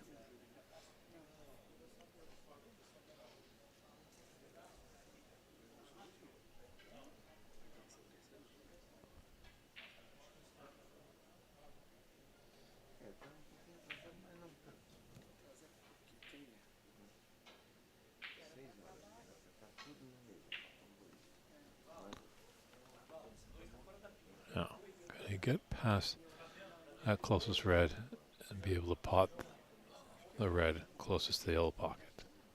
If he can, Really simple shot. Can. All right. Still not out of the woods, obviously, just yet. As you know, one shot goes in, he's going to start making a few shots, and definitely has the ability to do it here. Run in the green into its own pocket. Take that red by the bulk cushion.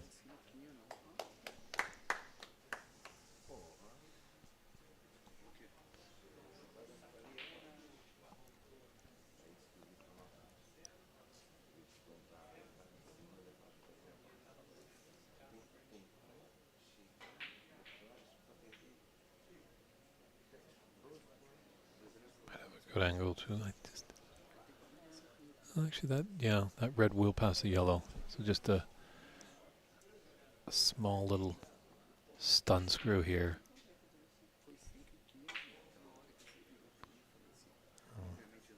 There are tricky shots, so I did notice that one red that's close to middle. Reluctant to take that on. But this is bringing back his confidence. He's starting to put balls in the bottom of the pocket. Oh, tough cannon right there.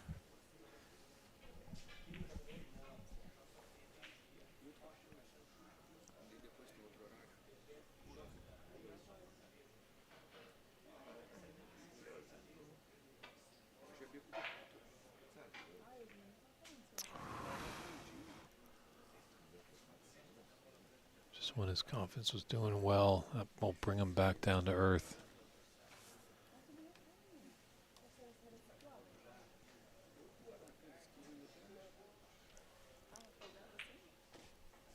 Just taking a look.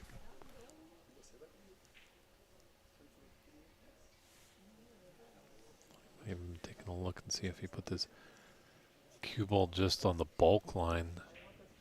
Might have an angle to put it in.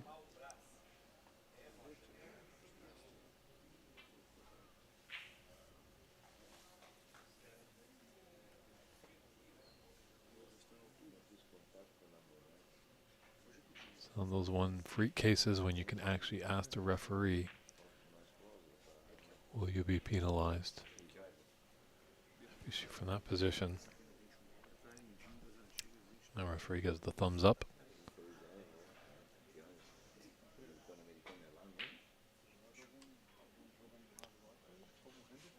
Gutsy shot there. Trying to double in the corner pocket. There's so much more difficult doubling into the corners than the sides.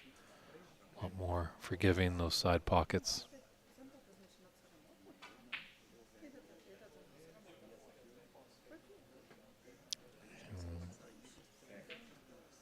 Just gifted Marcel an opportunity here. An easy red. See what he can make of it. A couple of safe reds on the left cushion. Nice shot, breaks out the black.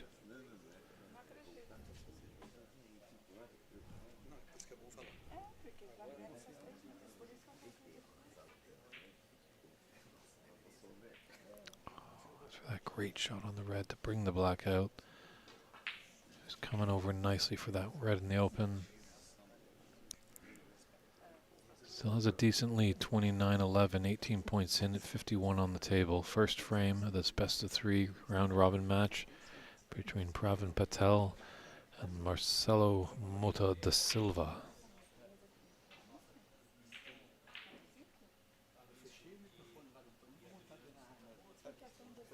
Was there a gap?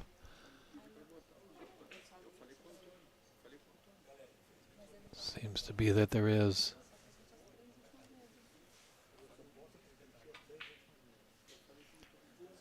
Obviously, the more reds that get off the table, the better for Marcel. But he could just roll up to this green here. Make it really difficult for his opponent.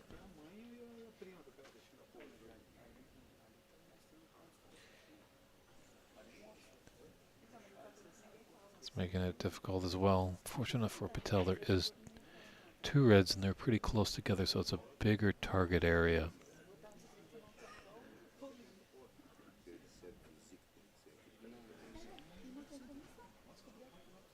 And I don't think he has the angle to go through the blue and pink with an angle to come out the cushion. And I'm just going to have to use siding, but or side I should say. Looking for the 2 cushion escape. Rule of thumb for all you youngsters and newcomers, sometimes with that 2 cushion, you find the point right in the middle of your object ball and your cue ball, and you point your cue towards the corner pocket. And then on that angle, you move back to your cue ball, and that's where you will strike it. And more often than not, that will hit 2 cushions and have your cue ball hit the object ball. So it works in theory, and it does work a fair amount of time in actual game. So not sure if Patel knows that little trick. There's always so many little different things you can trick yourself in the game. A good friend David Putty showed me that sometimes when you're right have your cue ball on the cushion, sometimes you want to use your back hand, that's your pivot hand that's bringing the cue ball back and forth, kind of just lean forward a little bit with the thumb and the forefinger. Really would prevent a miscue, because that always can happen when you're right tight to the cushion.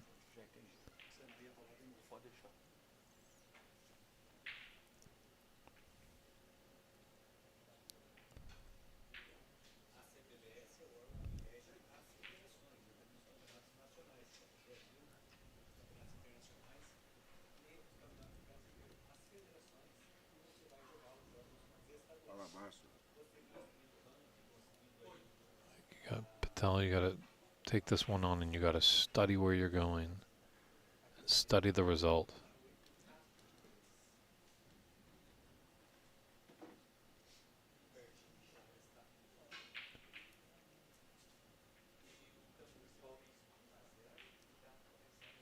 Just missed. Maybe just hit a little higher on that cushion.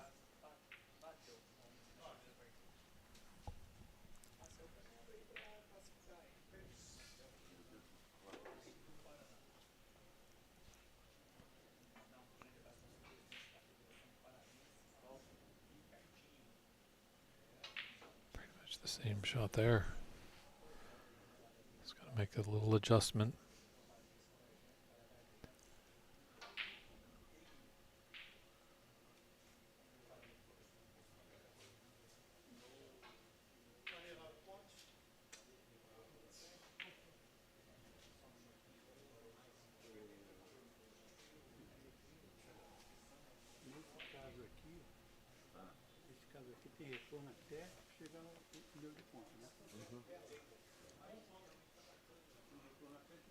So they're just getting some clarification here on the foul and the miss rule. He's missed 3 times. And sometimes in North America they do play 4 attempts, 3 putbacks. So I wonder if Patel is just getting some clarification on what is happening there.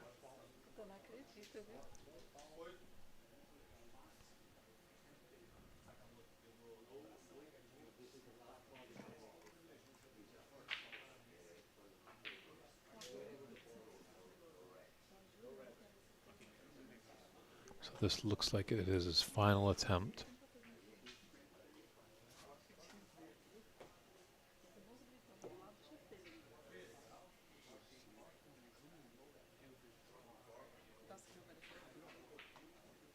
So it looks like he can't be put back.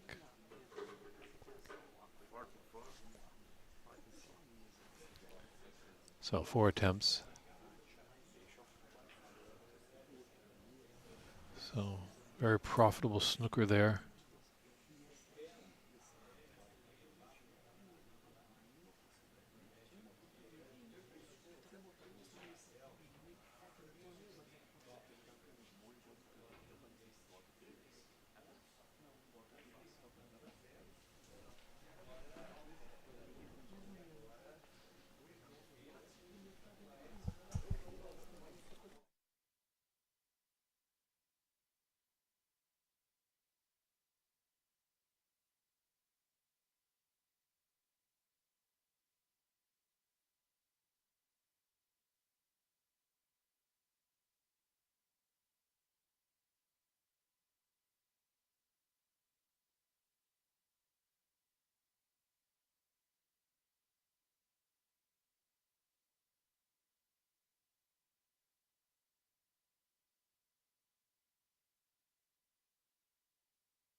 So a lot of discussion going on here. It looks like in a foul and a miss situation, there is unlimited attempts until you get to the snooker's required stage.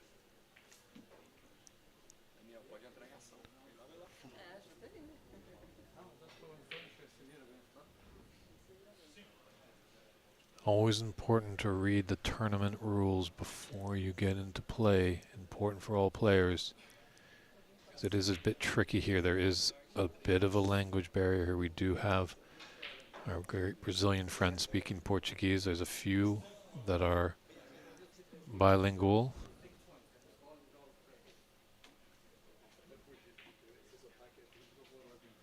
Fortunately, I was able to look over the rules. I hope in future events I can get emailed the rules, because they do vary in various events. I know for the minor tournaments that we have in North America, just to expedite the process, it is only 4 attempts. Or 4 putbacks, I should say. Or 4 attempts, 3 putbacks.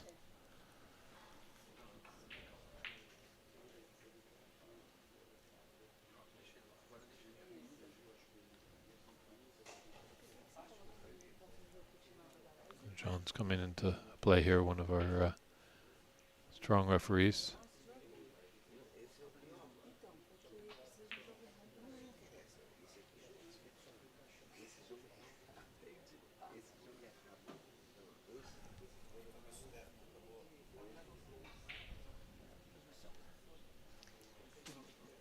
I almost want to bring up an email that all these players have received probably when they come to the tournament. They should have an email maybe that we could bring up and see the correct ruling.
Patel's just got to take a breath here.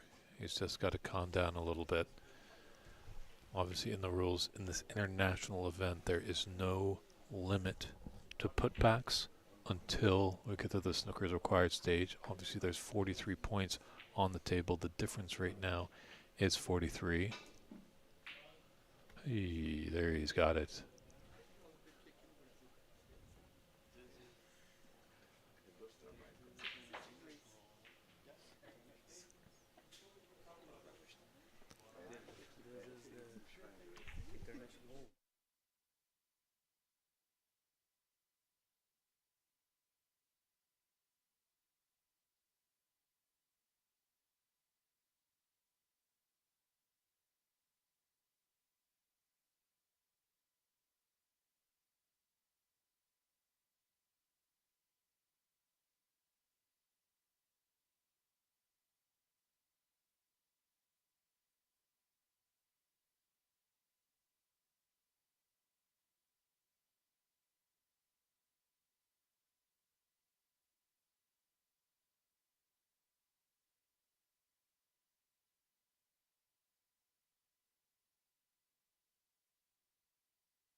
Always important to look over your rules, and if there's anything in question, get in touch with your tournament director.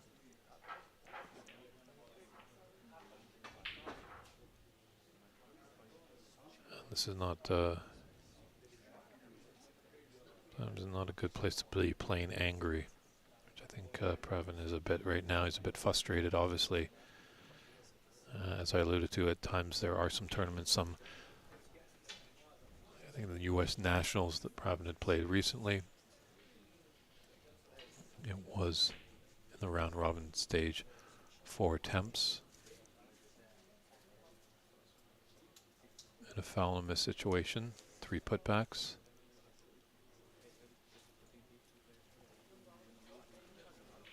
It won't go back. There's snookers required. Yes, Pravin is really frustrated now.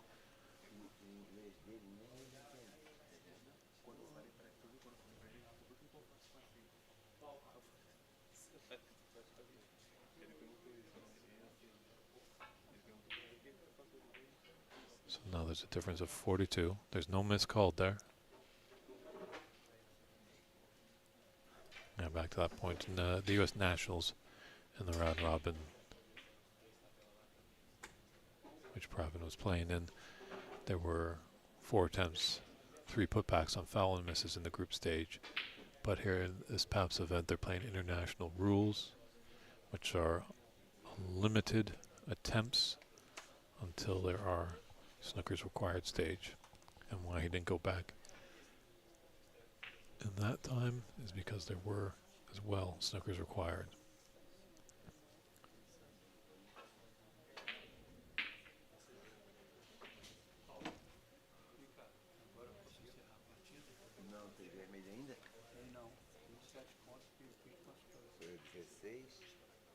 Quantos pontos tem? 42.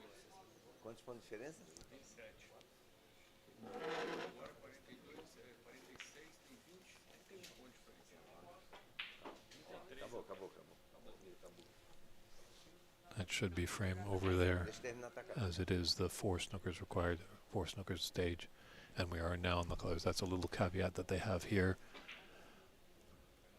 Maybe Pravin was getting a bit confused about. But I think Pravin's just got to concede this frame. Maybe take a little break, head to the washroom, just splash some water on his face, just to recompose himself and come back fighting in the second frame. So he concedes that frame. So a little bit of misunderstanding there, but definitely the lesson we've all learned there. Read those rules for the tournament. There is obviously the rules that the game has, but obviously the foul miss has been up for many, many debates throughout the years of many things. Some people believe in it, some people don't.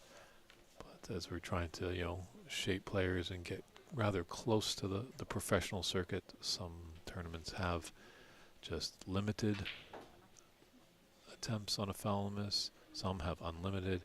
But read those emails carefully, and if you have any questions, always get in touch with the tournament director. So hopefully Pravin can cool down a little bit and come back fighting, as he's only down by 1 frame. It's a best of 3, and we'll see what happens in frame 2. Stand by, everybody.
And we're back with frame 2 with Marcel to break off. So a little bit of a funny instance. Many things can happen on a snooker table.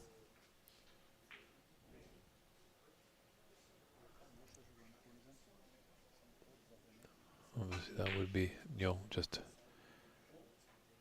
helpful, I think, if one of our more English-speaking tournament directors here, I think that was a bit of the frustration that Pravin had. Felt like the lone man out there.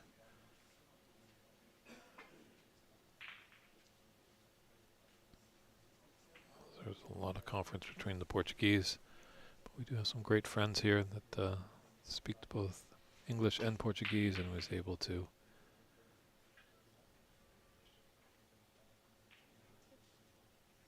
Pravin's just got to calm down a bit. He's really just stabbing at the balls, just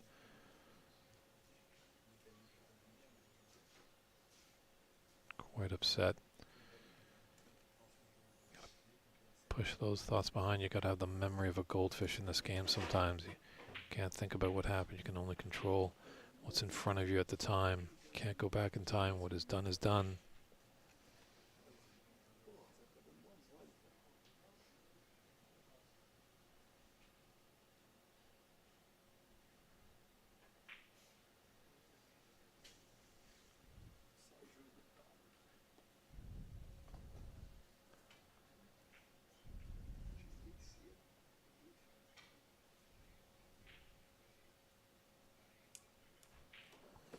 Marcel having that pink on the blue spot. As we all know, but some of our new viewers or youngsters aren't aware of, when that color ball gets potted, if its spot is covered by a ball, it goes to the highest point value available. In that case, the blue.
Yeah, in the amateur game, definitely North America, just going back to those points, we've seen so many, oftentimes I think when it started is there's players from all types of abilities, and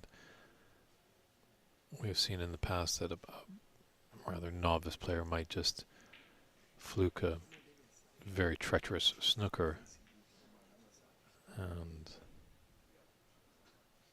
to be awarded so many points for that, with just a fluke, it's just unfair to the opponent, and as well as a new novice player that does get put into a snooker that's really tough to come out of when we don't have referees, because it is a referee call. A referee can call just a foul, doesn't have to call a foul and a miss sometimes. Sometimes it's just snookered so bad that it's a tough shot to get out of.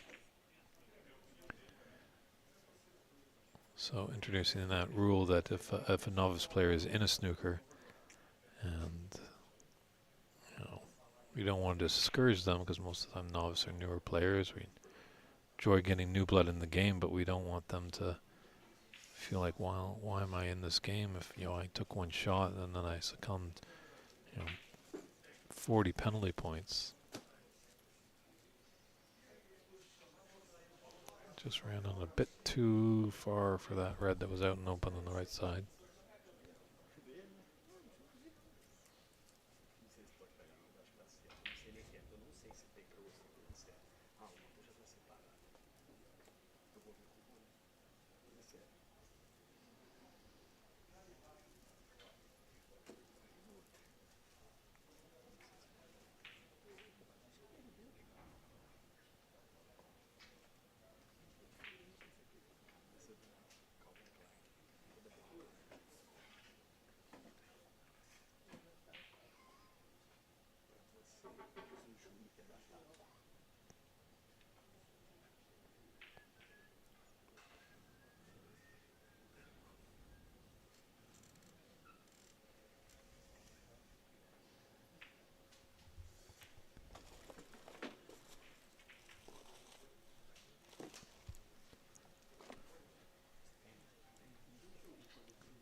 Marcel potting a lot better in this frame. He just was not finding his groove. And then they put the Patel in that snooker that really created a lot of controversy. Might have been able to settle him a little bit. He's not potting them off the lampshades, that's for sure, just yet, but he's you can tell that he knows his way usually around the table. But Patel's not out of it by no means.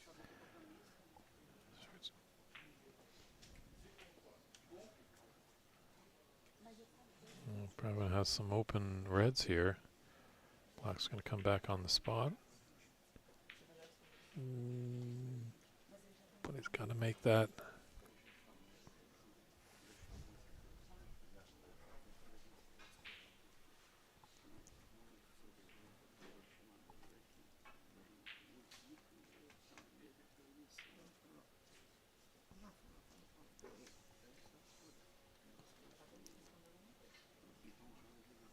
The good old swan coming out. Wish we had a few more cameras. I'd love to get a zoom shot on that swan and put it out to our lovely listening audience. That's a foul right there, but if I ever could get a close-up, maybe someone can insert a picture of the swan in our broadcast, because I really think it seems more of a slug, but maybe that's not the polite thing to say on air. But slugger swan, it's a fun tool to see in the room, and you need them all in the great game of snooker.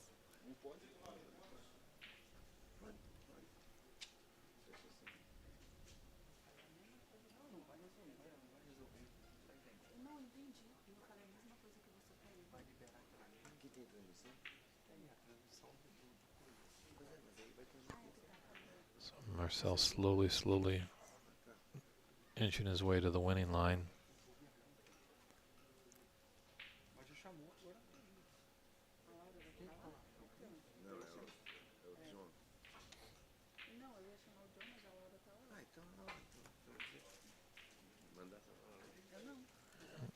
$39 in it, with 59 on.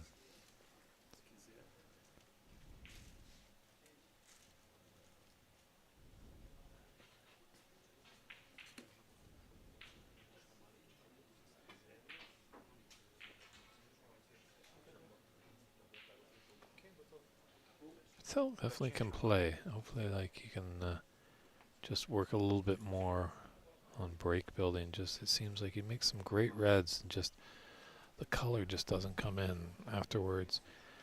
And as well, I'm pretty sure, I'm not in his head right now, but I'm pretty sure he's still steaming a bit from that incident in the first frame.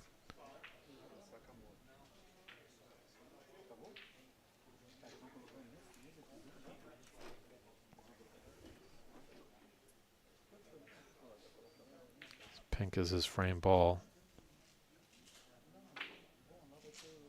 Don't know why I gave it so much pace. I think he should have had a little glance at the scoreboard. I bet you if he did, he would have hit that a little more carefully, given it a bit more care.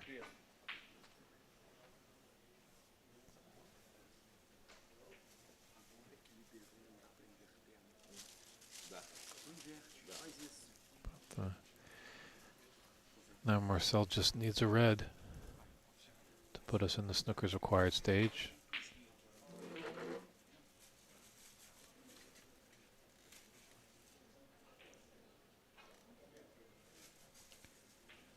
There's a pathway for Patel. See, he's slamming those reds in like he's the man of the world there. Great pawn making on the reds. But then we see so often he just breaks down, and he should have taken care of that black. Might be coming back. No. Yeah, just if he takes the black with care, it's not snooker's required. Right now it's snooker's required. Uh-oh, uh-oh, oh. Wow, what's that gonna do? That could be quite a turn in the match here. Stranger things have happened. Just want to try and play the double into the middle pocket. Hit the horn, came down, knocked the black in. Mr. Red, how you doing? Just come back, take a look at that scoreboard.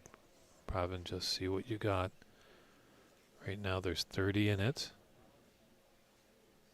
You're on a color. After this, there'll be 27 points on the table. Be mindful.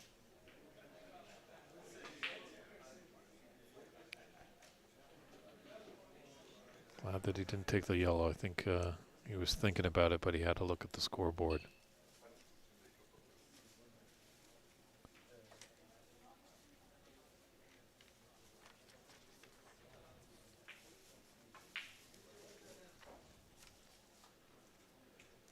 Slowly trying to roll that in.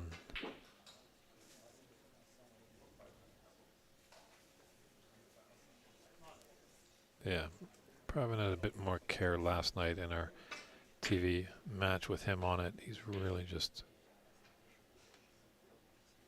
Look at this. Maybe it's working, playing a little mad. Don't think. Can he get by there? Yeah, there's a little bit of opening. You can see the right side of that green.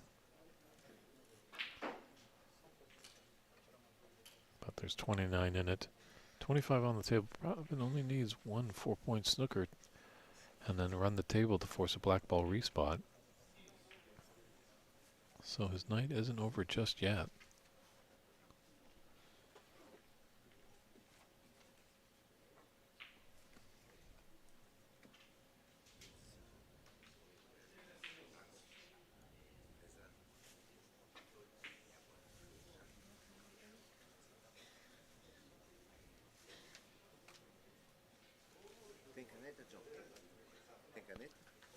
Pink is definitely a saving grace there for Marcel. Holy smokes.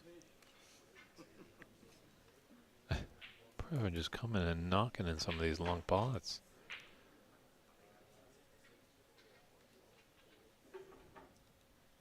Certainly impressive. He can start doing that with consistency and stringing together some breaks. Will be a threat.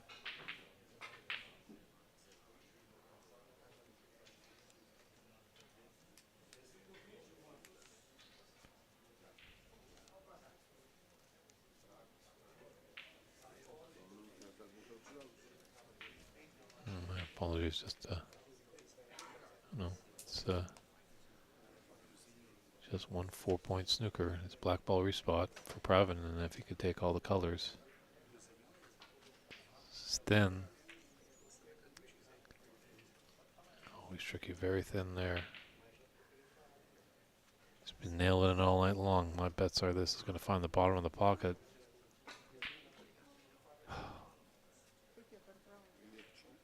The curse of the commentator. Spoils the fun for Pravin. But, you want to frustrate your opponent a little bit more here, Marcel, and just put him in the snooker.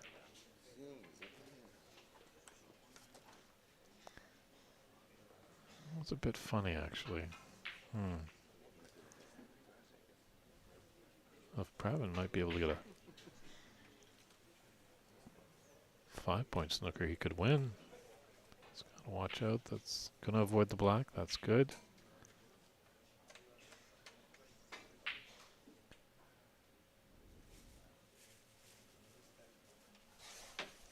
Pink is in a nice position over there, just off the cushion. Pravin can exercise a bit of patience, because he might get an opportunity. Ooh, that was a bit scary for everyone in the Marcel camp. Didn't want to knock that black in with that blue.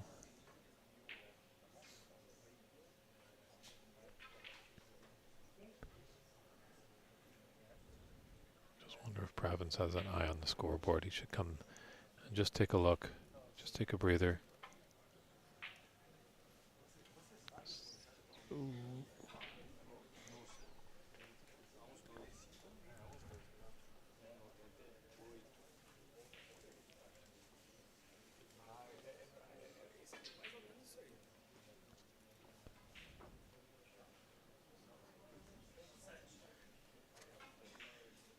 I'm not sure why he's... Looks like he's going for the blue to pocket it, where, you know, if he's able to get the 5-point snooker, he can still win the game.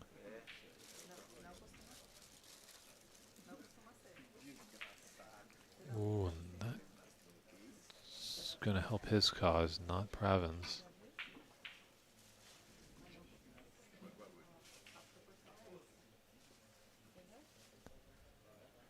But black is at least a ball's worth off the cushion, so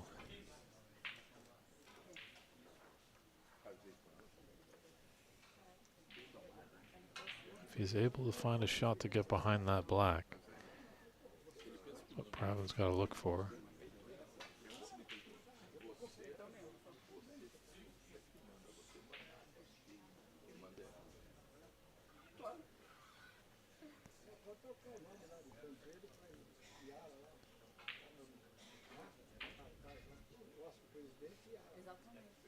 Good attempt on the double. I don't know. I'm feeling if I'm Marcel, you know your opponent is just reeling.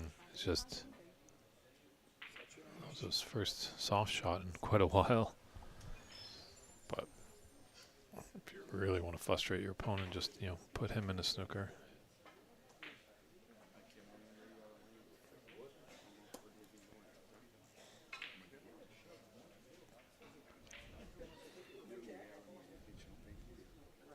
It's the left side. He might be able to push the blue over.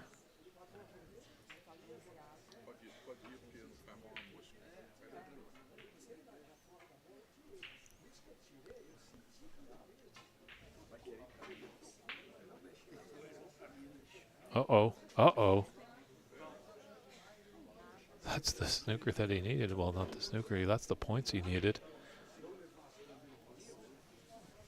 Wow. You gotta watch out, because Pravin is pretty much playing with house money, it feels like. He's playing without a care right now. He's just... Ooh, oh, wow. What a fluke that was. This is getting a lot closer than we thought it could be. We could be going to a decider, ladies and gentlemen. This is quite possible. What a funny game it is. Toss and turning. So a little bit of pressure now on Marcel. 12 in and 13 points on the table. It's a good safety shot.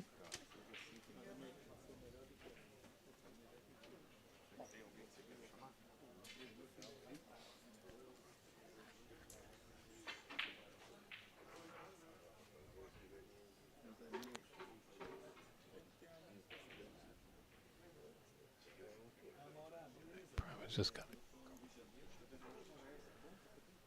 come I can look at that scoreboard because this is a chance for the frame and the match. Marcel. It's there. There it is. So he's already gone. Good sportsmanship there, too, by Pravin Patel. He was reeling a little bit on that one. But that's a 2-0 to frame victory for Marcelo Moto da Silva. Should be an exciting one with Marcel and Jason Williams tomorrow. I believe that will be at 12 p.m. Brazilian time. That could be quite on the stream. We do have one more English commentary match tonight. I believe that will include their only female competitor, Simone Lloyd.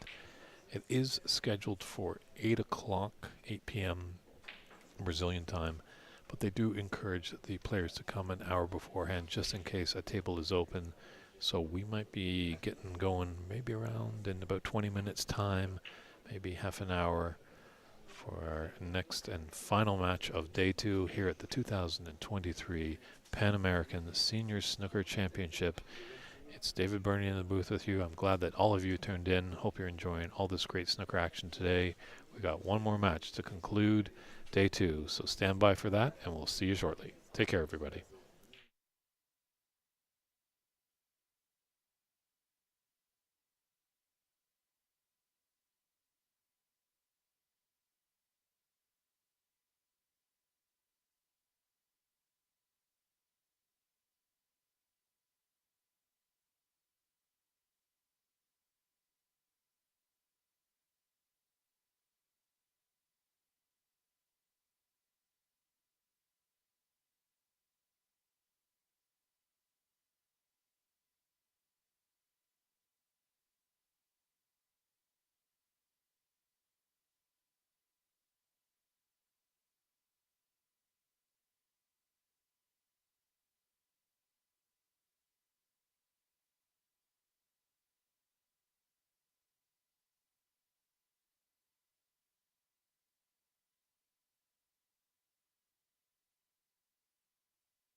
Galera, boa noite a todos, muito obrigado. Encerrando aqui esse canal aqui. Nós estamos na mesa, no chat número 1 e mesa de número 2, câmera número 1, câmera número 2. Os dois jogos tem aqui do Adriano Sakamoto.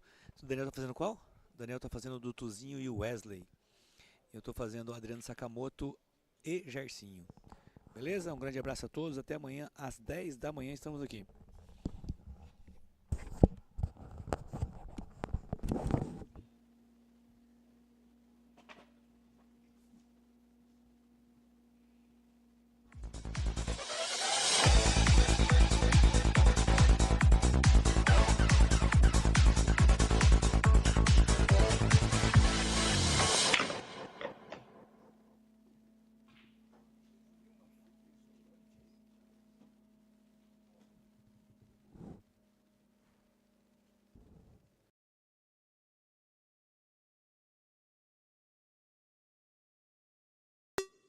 Thank you.